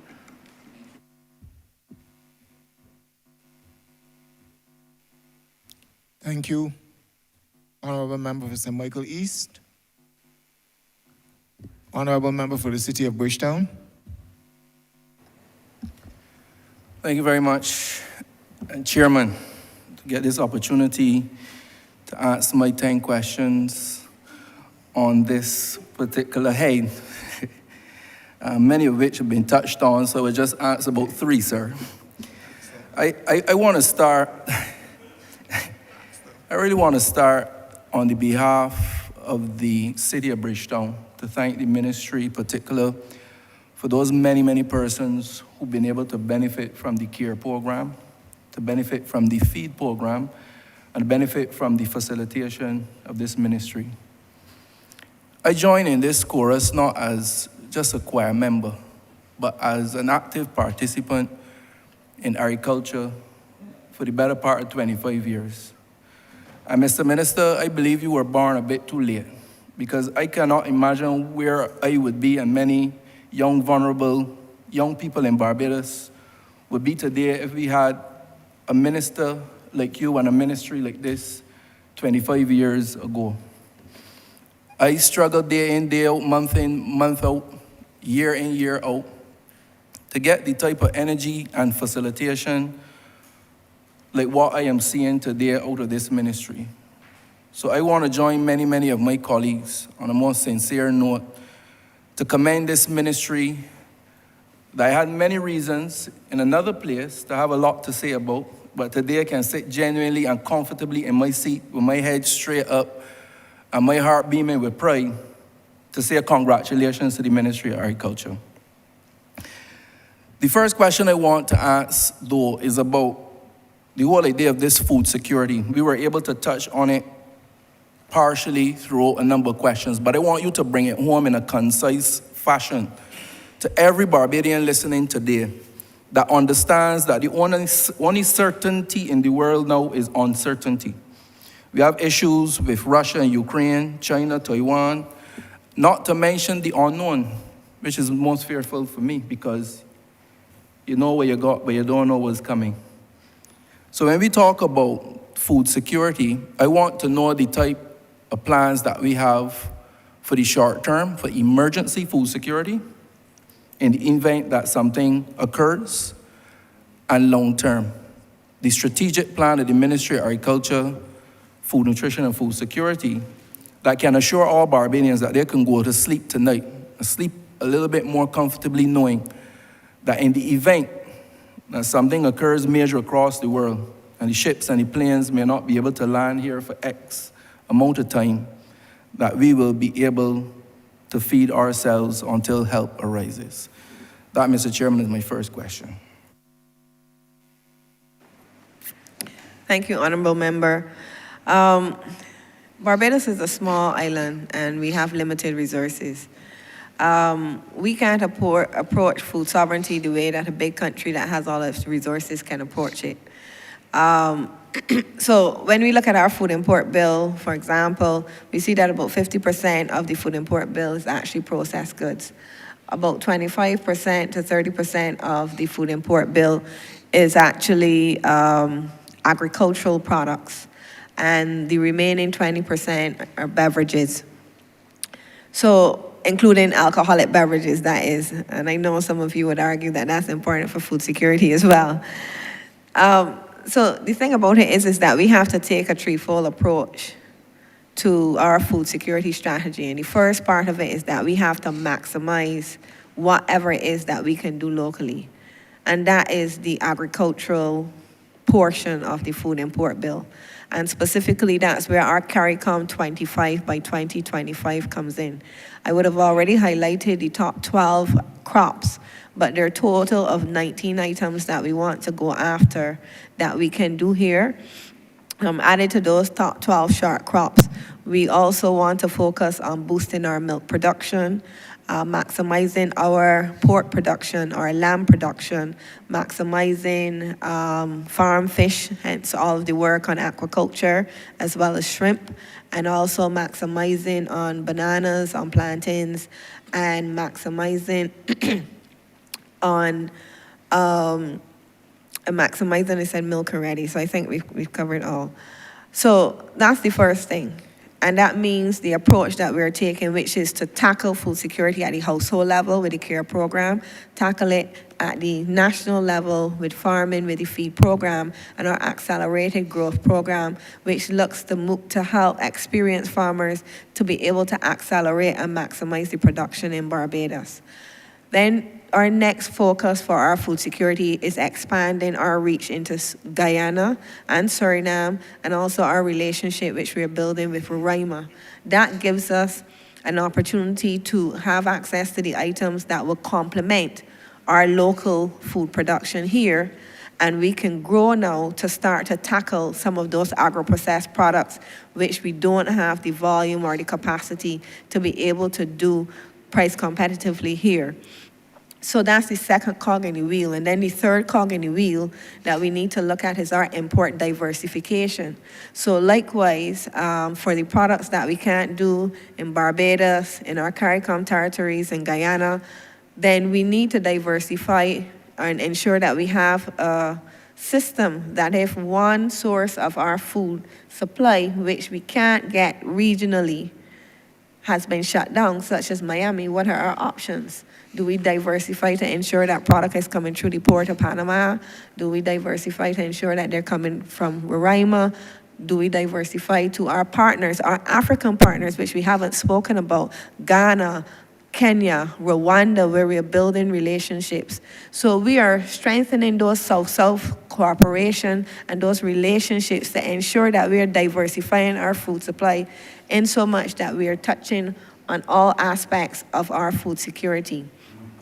So this type of approach creates the robustness that is needed for Barbadians to ensure that regardless of what's happening in the world, we don't put all of our eggs in one basket. We build as much dependency as we can here first, then we build it out next to partners who we know have our back and have the relationship and have the same kind of values to ensure that product will still flow to Barbados and is in a short distance as well, because we know the issues now with shipping and logistics. So that regional food trade that we're talking about, regional transportation is also part of that, getting food to Barbados faster and more reliably than we have been getting it in the past. And then finally, as I said, for those products which we can't produce in our region, we want to do that import diversification. All right, thank you very much. By way of follow-up, Chair, many people in Barbados may not know that you all have the responsibility for emergency response for food, for hurricanes, etc. When I go beyond the talk and I go to the figures and the estimates, I see about $25,000 there in relation to hurricane preparedness and emergency, another $10,000 to do expansion. And I figure once something happens, we may have to boost that up. But I believe as a Boy Scout in being prepared. So I want to know how we are prepared to handle the more emergency next day response to a national emergency or calamity. Yes, the Ministry of Agriculture has the responsibility under the Food and General Supplies Committee to ensure that if we have a disaster, that there is sufficient food on island for Barbados. And this is a partnership between the ministry and the private sector. So we do have partnerships with the major distributors, and certainly coming on to the hurricane season, we ensure that there is a minimum of 2 to 3 months supply of dried foods in Barbados. So the next cog in that wheel that we are now building out, which comes into where we have the food terminal, is that we also are ensuring that we're going to have a several months supply of fresh produce as well. So with the food terminal coming on stream, it means that we have access now to not just dried goods, but to that fresh produce.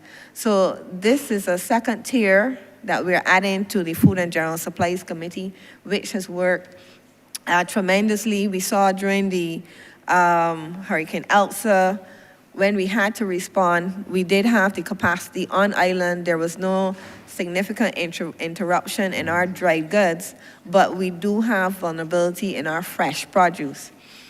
Now, over the period, we also have the focus in terms of the Scotland district and the concern of making sure that we have enough product in the Scotland district, because accessibility to roads could be one of the things that is impacted if there is a hurricane. So to ensure that there's enough food supply in the Scotland district, Soil Conservation also has product on consignment available to ensure that even if the Scotland district was cut off, there's also food provided there. Now, we have put provisions in the estimates to ensure that the ministry has the capacity to move very quickly to purchase goods, particularly in that vulnerable period, which is the first 3 weeks after an event, to immediately have access to those resources as part of the memorandum understanding that we have with the major buyers, suppliers in Barbados. We have that system in place that would ensure that those products are available very quickly. We have the funds and the financing to be able to move to do so, to supply the most vulnerable or those persons who would be at risk after a natural disaster event such as a hurricane. So putting that financial portion in the estimates is an important part of our work to service that. And as I said, part of that as well is also the import diversification. So also talking to those distributors to ensure that they have a diversified supply, that regardless of what happens, because it's not only if a hurricane happens here, a disaster, but if it happens elsewhere, which we are getting our food from. So that touches on all aspects of it. And that's the kind of risk management approach that we want to take to ensure that regardless of the type of disaster in the hurricane season, we have food for our people. I can't speak for all Barbadians, but I could tell you I could sleep probably a little bit better knowing that we have these different diverse plans to ensure that we can have something to eat. We don't have to eat each other.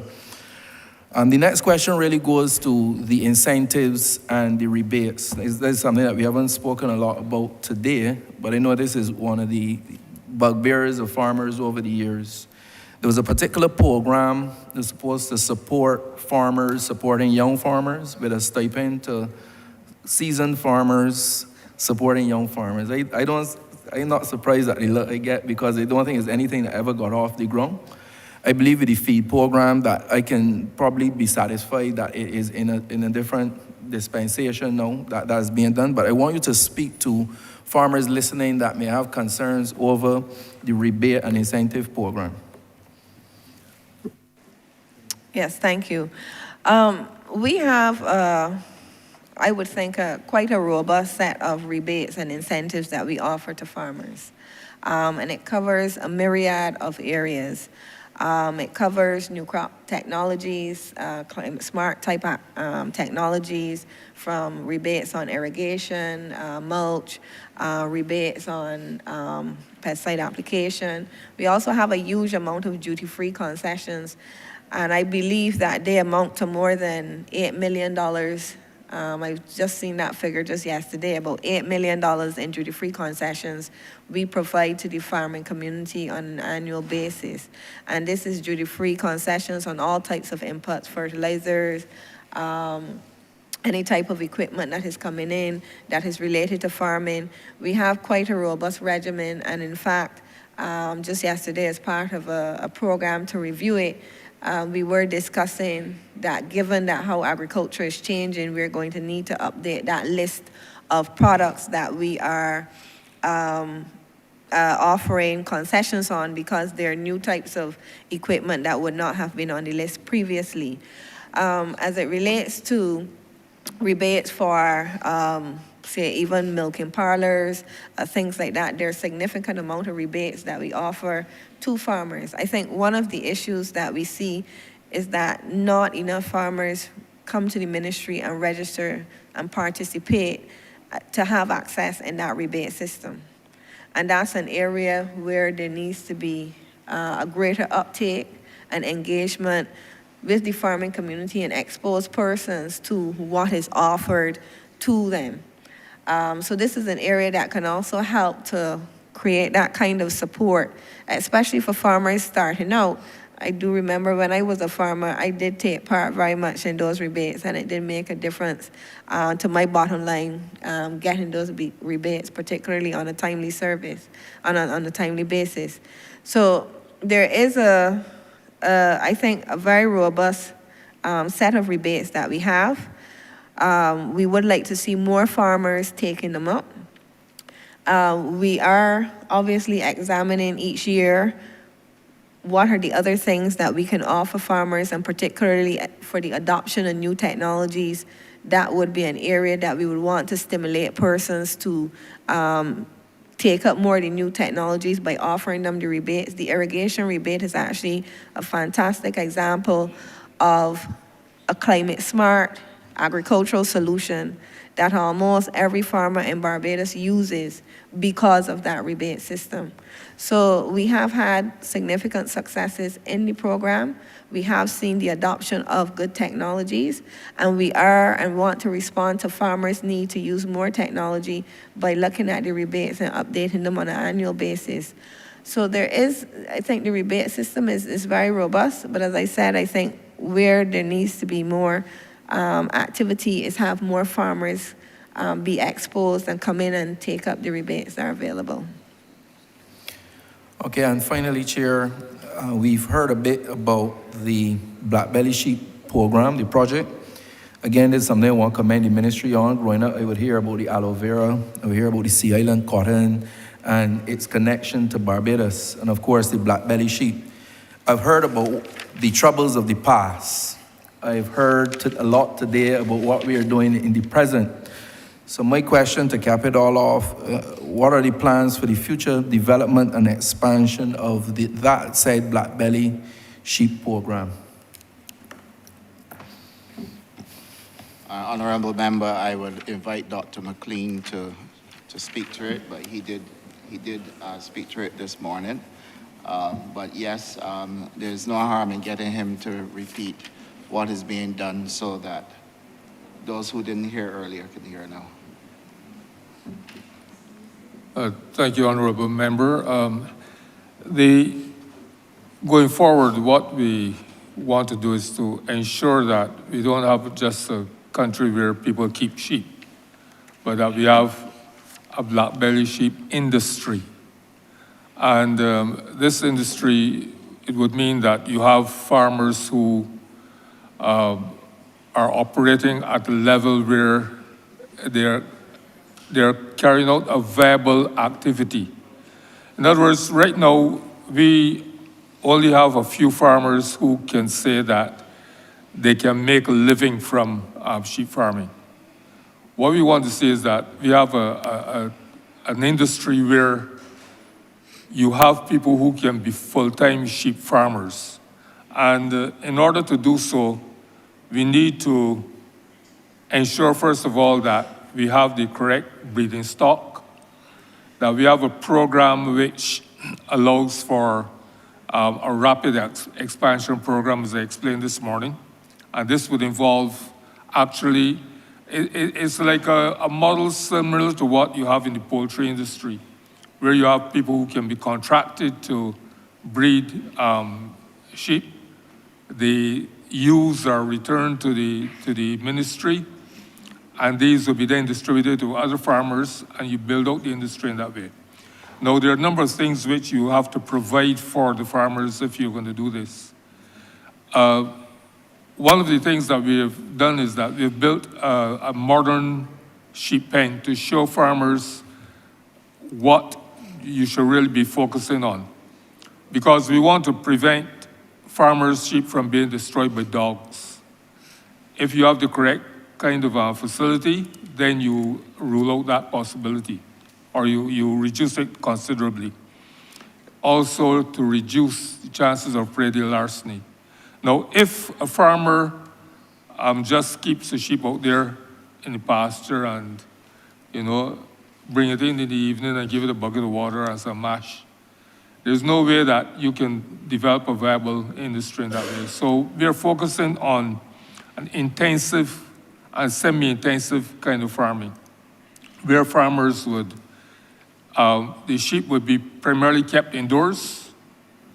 they would have access to hay and water continuously with the supplementary feeds, so that a farmer can now have move a lamb from birth to slaughter in 7 months rather than over a year. Part of the program also is to have a feedlot arrangement. And the feedlot would involve, instead of a farmer now trying to raise a lamb from birth to the point where it can be slaughtered, the farmer would sell the lamb on weaning to the feedlot. The feedlot is then able to rear that lamb now to a stage where you can get a good yield in terms of the meat production in a shorter period. So the farmer can then concentrate on producing lambs, because at the time when that lamb is weaned, the most feed that it would have had, it would have fed mainly on milk from his mother, right? Along with a little creep feed.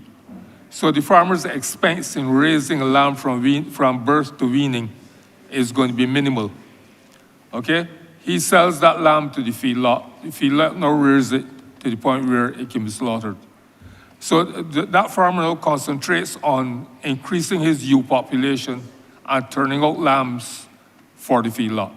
So these are some of the issues that some of the strategies that we are employing. In addition, as I explained this morning,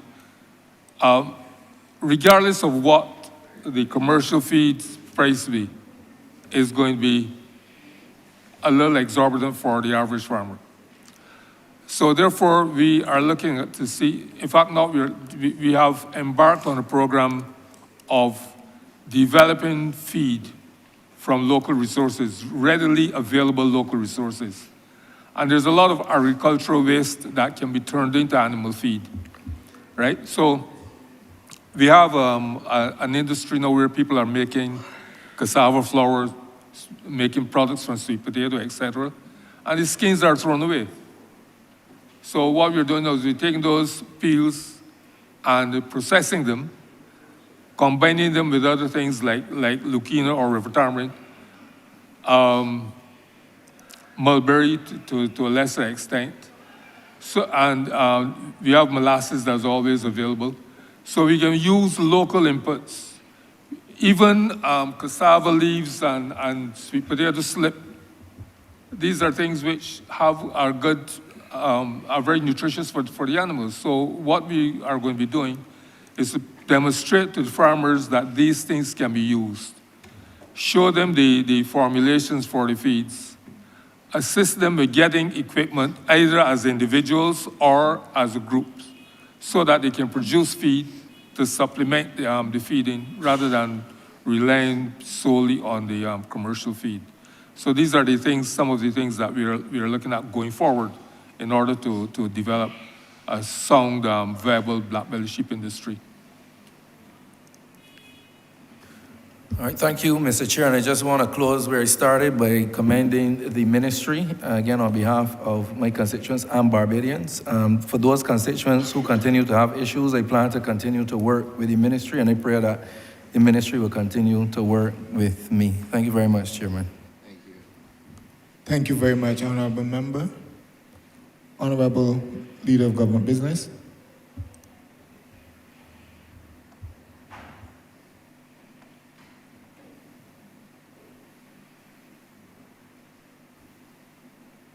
Thank you, Mr. Chairman.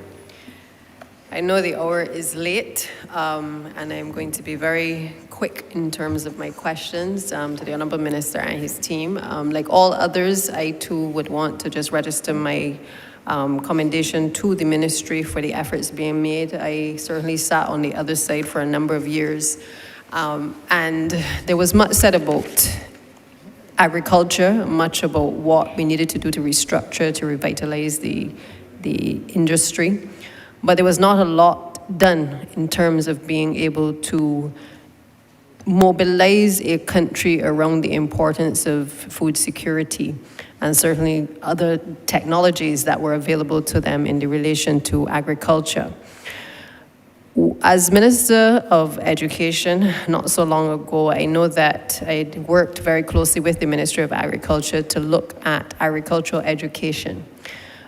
Grateful for that exercise because, as was mentioned earlier, there was a focus on the HOPE and the Juke project, which has the potential to be able to transform the agricultural sector as we know it.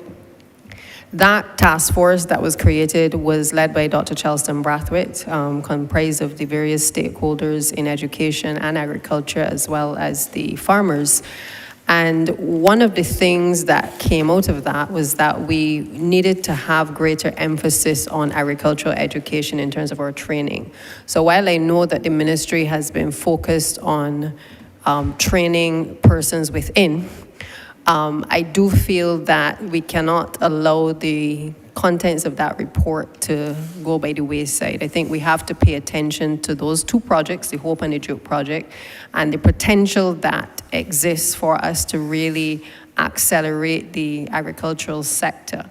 So my question really to you at this point is whether the ministry is fit for purpose. Are we attracting the types of skill sets that are necessary for all of the new technologies that you've identified here for all of today? Are we in a position to capitalize on getting the equipment that is necessary to be able to stimulate the interest from Barbadians across the island? And are we re-examining and restructuring the ministry to ensure that the training is not just being done within, but that we can, in a sense, accelerate and ramp up the amount of training that is necessary to get the general public to buy into what it is that the ministry is attempting to do? Member, thank you for that question. Incidentally, we actually had a meeting scheduled today with Professor Clive Landis, which we had to postpone from the University of the West Indies, to actually speak about building on the synergies and moving forward with the work and the proposal that Dr. Brathwaite had put forward as part of the Agri-Educational Task Force. Agricultural education has to be done with all of the players, the same way that we are looking to move agriculture forward on the practical end with all of the agricultural players. We call on our partners, ICA, FAO, UNDP, CARDI, are all partners in developing the agricultural sector, and especially the farmers. We rely on them to provide us with guidance with what it is that they need. Likewise, for agricultural education and developing the youth for tomorrow, similarly, the new jobs that are going to be created, the new farmers that are going to be created, the partnership that is needed. We require the same partnership with the farmers, with the Ministry of Education, with the new School of Agriculture at the HOPE, and also with the UE Food Security, well, the UE Jukes project. So we are a small island with limited resources. We need to be able to maximize on those resources to ensure that we are delivering the best possible agricultural education to our young people, to older people, because we also have a huge cohort of persons who are older who are making a shift from their traditional careers and moving into agriculture. So we are seeing that entrance as well at different levels, and being able to service all aspects of that is going to be key and critical to developing the agricultural sector going forward. So in short, that emphasis on agricultural education has to continue.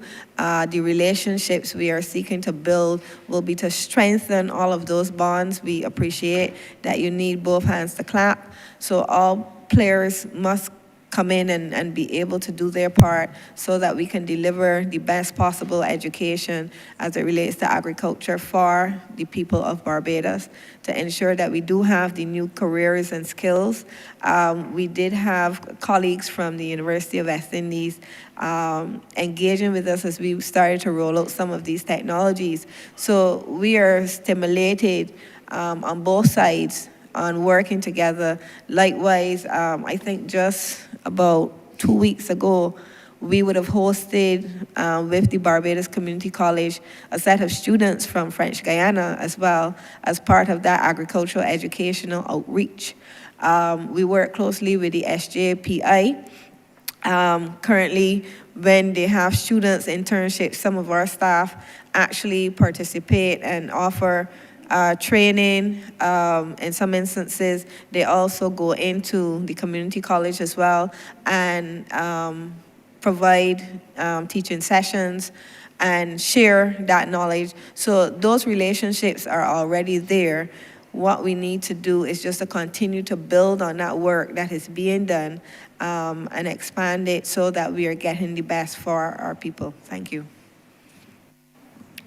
And I thank you for that, CEO, because my main concern is the scaling up of what we have to do. We are so far behind, but obviously there's a lot of work that is being done.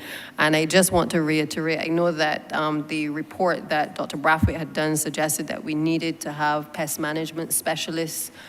We needed certified crop advisors. We needed to have nursery technicians and post-harvest specialists. And I'm not sure whether those positions are being identified either in-house or if they are through partnerships. But I think that a lot of what came out of that report with the synergy between the two ministries is something that we have to now really kind of focus on heavily, because I think the number of students who are leaving Barbados, having perhaps pursued areas within agriculture, it says to me that we're going to have to look outside. It says to me that we have to encourage people to get involved in agriculture, and therefore we may need to bring in persons, if we don't have those persons on island, to be able to ensure that we can pass on the necessary knowledge as well. Yes, Honorable Member, as it relates to developing those types of skills within the Ministry of Agriculture, certainly. We would have spoken earlier about the deconstruction and reconstruction of the ministry and making it fit for purpose. And we have recognized that there are these new careers, careers also in terms of digital agriculture, drone pilots, new things like that are also coming on stream. And those are taken into account in the new structure that is being proposed for the Ministry of Agriculture. The next step would be to start to identify where would be the training opportunities. Yesterday we would have spoken about training in our session, and training that is relevant, that will help to enhance the sector or the country in a very specific way, and being targeted in that. So that will be the next step as well, and being able to identify persons who are going to be delivering on this every day, coming to work, doing that work, and making a difference in the sector. So yes, these parts are being incorporated into our new fit for purpose structure. Those have been considered, and we are looking to develop, and not just the skill set within the ministry, but also within the private sector is also key and critical, because we need to have resources on both levels, because we want to develop that entrepreneurial drive within the sector as well. So we would stand ready to, if we become, the ministry is anchored in those skills, then we become that capacity, or the ability to build the capacity then within the private sector that they can develop those things. So yes, this work is definitely ongoing. Thank you. And just more so by way of comment, thank you for that. I want to thank the ministry for the efforts being made in the Pine Basin. It doesn't directly affect me alone, but it affects a number of my other colleagues and certainly the residents in the surrounding areas. I did have a concern, and I think the members of the team will be well aware in terms of the length of time that it had taken once persons were identified to be able to have the lands plowed, and obviously the issue of accessing water. But I think it's an excellent initiative. In the inner communities, it is obviously not as easy to get a breadfruit and get some cassava growing in the backyard. And therefore, when you actually end up with these types of projects in inner communities, I think it helps to feed people, but it also has encouraged a level of entrepreneurship in the surrounding communities, which I think is to be applauded as well. So I would just really, by way of comment, urge the ministry in all that it's doing to ensure that the hopes of a number of the persons who have applied to participate in agriculture, that you are able to at least get back to those persons, indicate what the challenges may be, because we don't want to have people, especially young people, interested in getting involved in this sector. People often say young people don't want to grow anything. Well, that's not been my experience. They want to grow, but they also want the assistance to be able to know what to grow and how to grow it.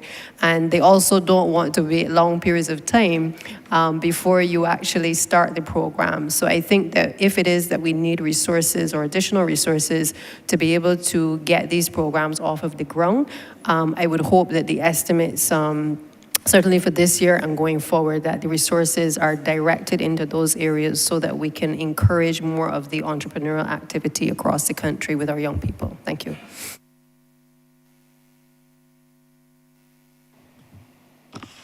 Thank you, Honorable Member. I support what you're saying in terms of the length of time that it takes sometimes to get things done. Resources obviously will be part of the problem. We have been able to get the resources we need, or most of it, for these coming estimates, and therefore I'm pleased to report to you that the project that you see going on there is because we are confident that we can deliver it. There are some issues, however, that we discuss, and between you and I and the team at the BADMC, we will drill down to those and make sure that we can have them rectified. I believe that the Pine Basin project is an extremely good one. When we set up the shade houses and finish the cultivation over there, it is going to transform the area, and that is what I'm looking forward to. Equally, a number of the people who are in the program are people who are from the surrounding districts, which will be the St. Michael area, and that is also very important for me. And then the other thing is that it is for us to be able to keep people in farming when they get involved. Oftentimes, people get involved only to realize in the end that they're coming out in the sun or the rain, that it is hard work. They don't have the resources to employ people. I keep telling people one of the worst things that happened to this country is when all the Guyanese workers that we had in agriculture were packed up and sent away from this country, you know. Because a young person who want to get involved in agriculture, who getting the support like they're getting from the government, but does not have the skills and does not feel that they're capable of doing the hard work, could have hired some of those people as well. We don't have that labor available to us anymore. So what you will find is that people want to do it. We are encouraging them to do it. We're giving them the support to do it. But then, for some reason, they're not continuing because they realize this is not something they can do. And so we have to now move it to the next level by making sure that when we get them involved, we have enough support packed around them to keep them to continue going. That's the reason why we have just hired in the north someone to coordinate with the farmers to make sure that they get the help they need. And right across the country, we're going to have a coordinated program so that farmers, when they come into agriculture, they're not leaving because they don't feel that they're getting the support they need or they can't handle it. And that is something that we are able to fix this time around to make sure we can keep people going. But I do look forward to the project, and I look forward to us working together to make sure it's delivered properly.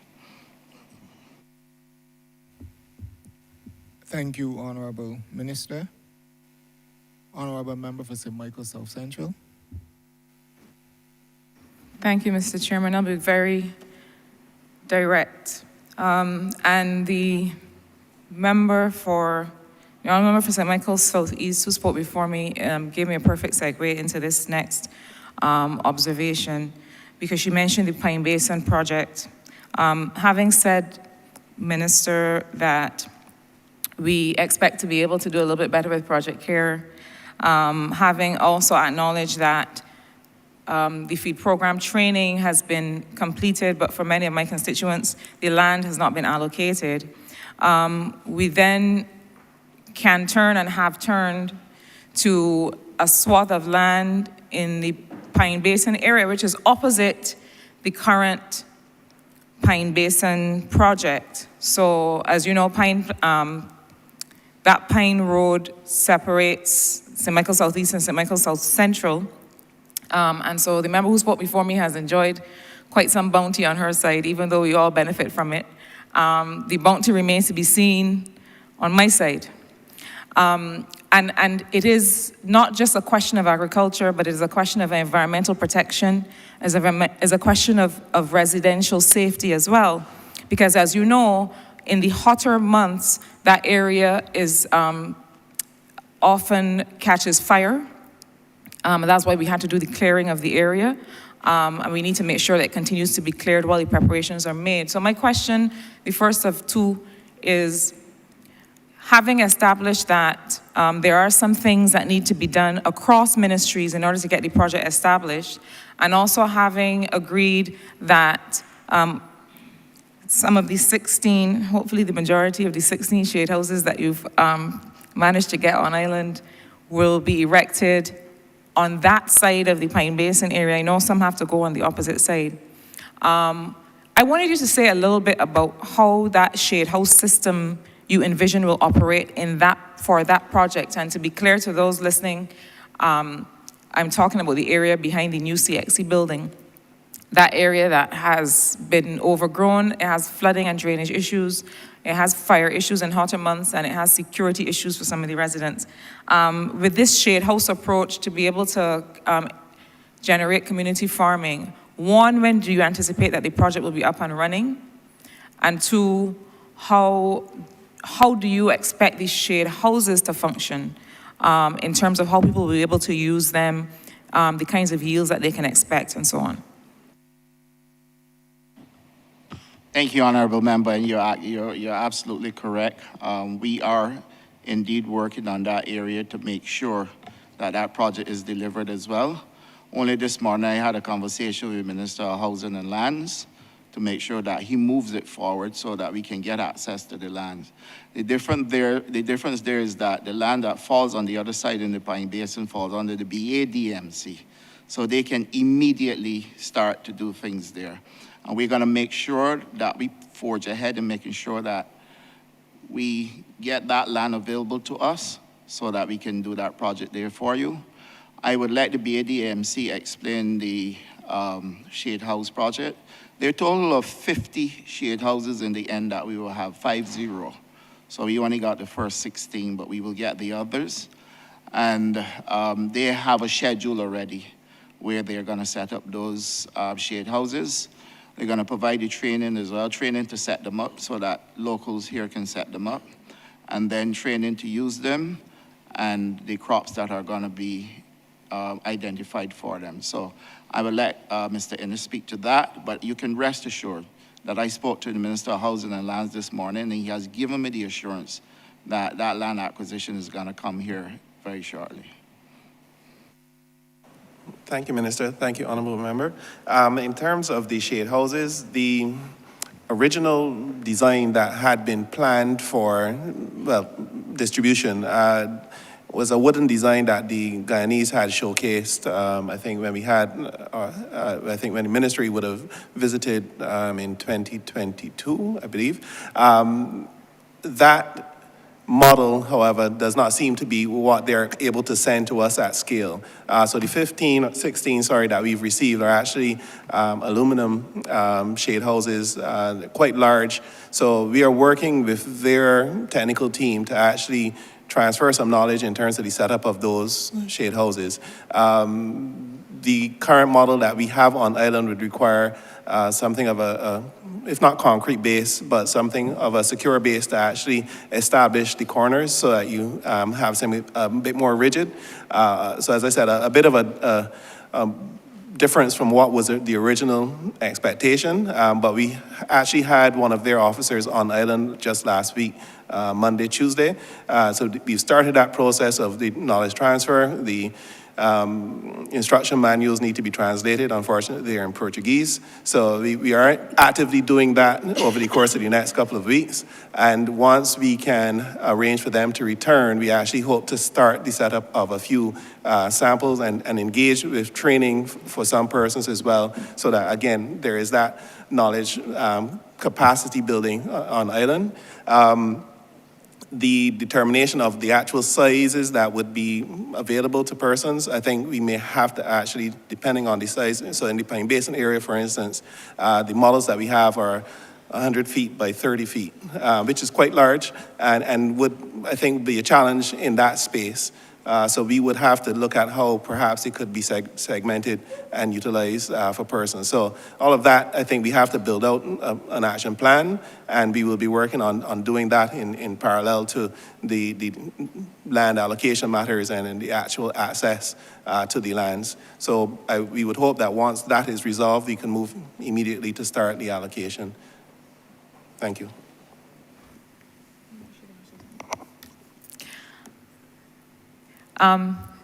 Thank you for that. My last question really relates to something, Minister, that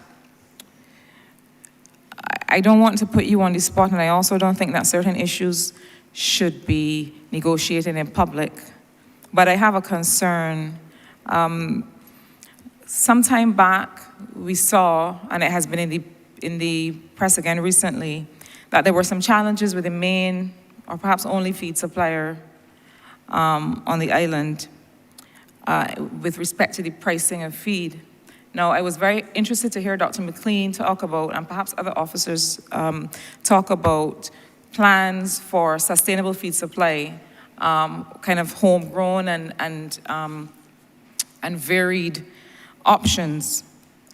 But I wanted you to have an opportunity to say what you can about that idea of sustainable feed supply.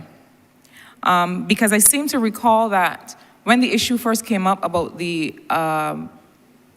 about potentially having to increase feed prices, the agreement that was reached between the supplier and the government at that time would have given them a little bit of space to look at cost structure, well, I should say, given the sector, a little bit of space to look at cost structure, to look at some of the issues that they have, to see how we can come to some understanding or some compact that would lead to a sustainable feed supply for farmers. Now, we seem to be back at the beginning point.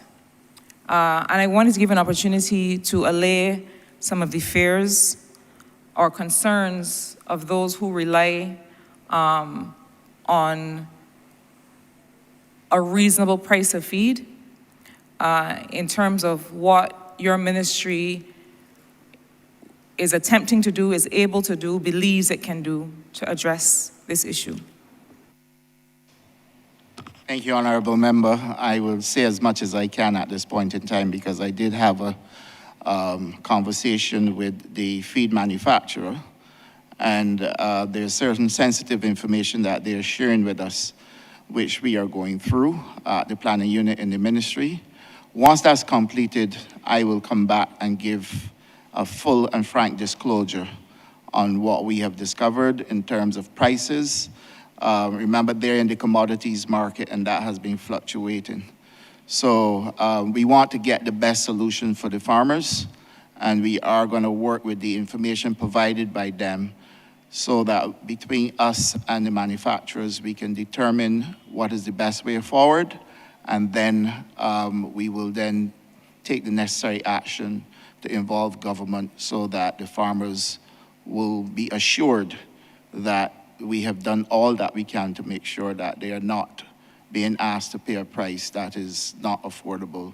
But at the same time, we have to be cognizant of the risk to the investors at the Pinnacle Feeds, where they also are investing for a return on investment.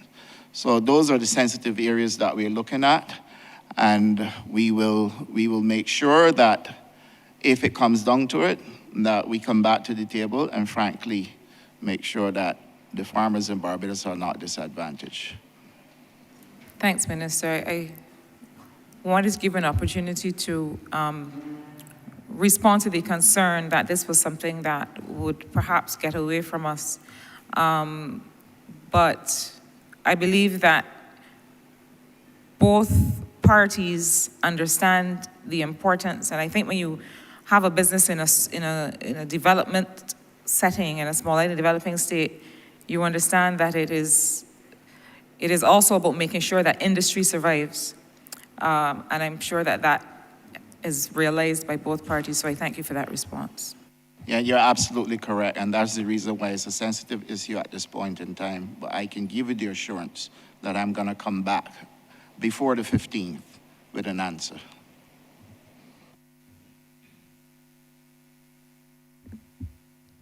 Thank you, Honorable Member. Honorable Minister, you may wind up. Give your closing comments.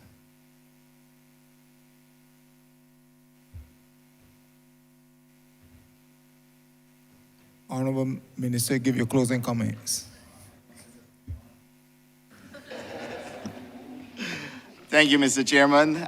First of all, let me start by thanking all of my colleagues who have joined me in participating in this presentation to make sure that we can share with all Barbadians what is happening in the sector, but equally share with all Barbadians the hard work that is being done by my team at the ministry. I want to especially thank my permanent secretary, and I'm doing this because not often do you get a permanent secretary who is responsive to you every single time you call to say, Minister, I am going to do it. I have had 3 permanent secretaries, and this one permanent secretary I can call on any time, and he will say to me, Minister, I will do it, and I want to thank him for that. I also want to thank my Chief Agriculture Officer, who comes to my office to say to me, Minister, I am going to make sure you get your work done. But it is a lot that I have to do, and I am sure that at some point in time, she will get her 2 deputies, and then the rest of the team, the entire technical team, I want to thank them. I want to thank the team at the SOEs, BAMC, BADMC, BACT, and Southern Meats, even though we didn't hear from all of them today. And I especially want to thank Barbadians for walking with us and supporting the work we're doing. We're always going to get criticized. There ain't nothing on earth that any of us in this honorable chamber can do that we're not going to get criticism for. But I am always heartened by the fact that when you look at a presentation like this and see the amount of positives compared to the negatives, I strongly believe that we're on the right path. And so, Mr. Chairman, I want to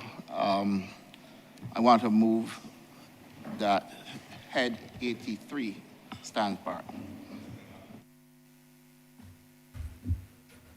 The question is that Head 83 stand part. All honorable members in favor, say aye. Honorable members against, we say no. We think the ayes have it. Honorable Leader of Government Business. Thanks, Mr. Chairman. I beg to move that you do now report progress to His Honor the Speaker and beg leave to sit again. The question is that I do now report progress to His Honor the Speaker and ask for leave to sit again.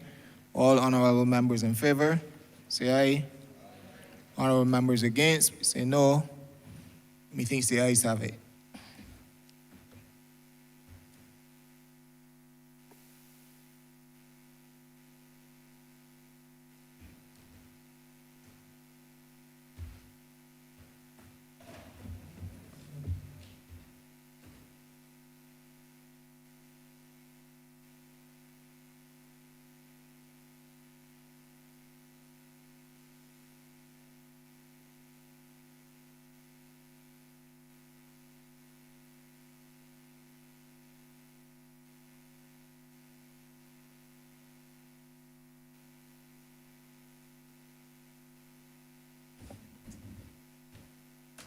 The chairman has reported progress and requests leave to sit again.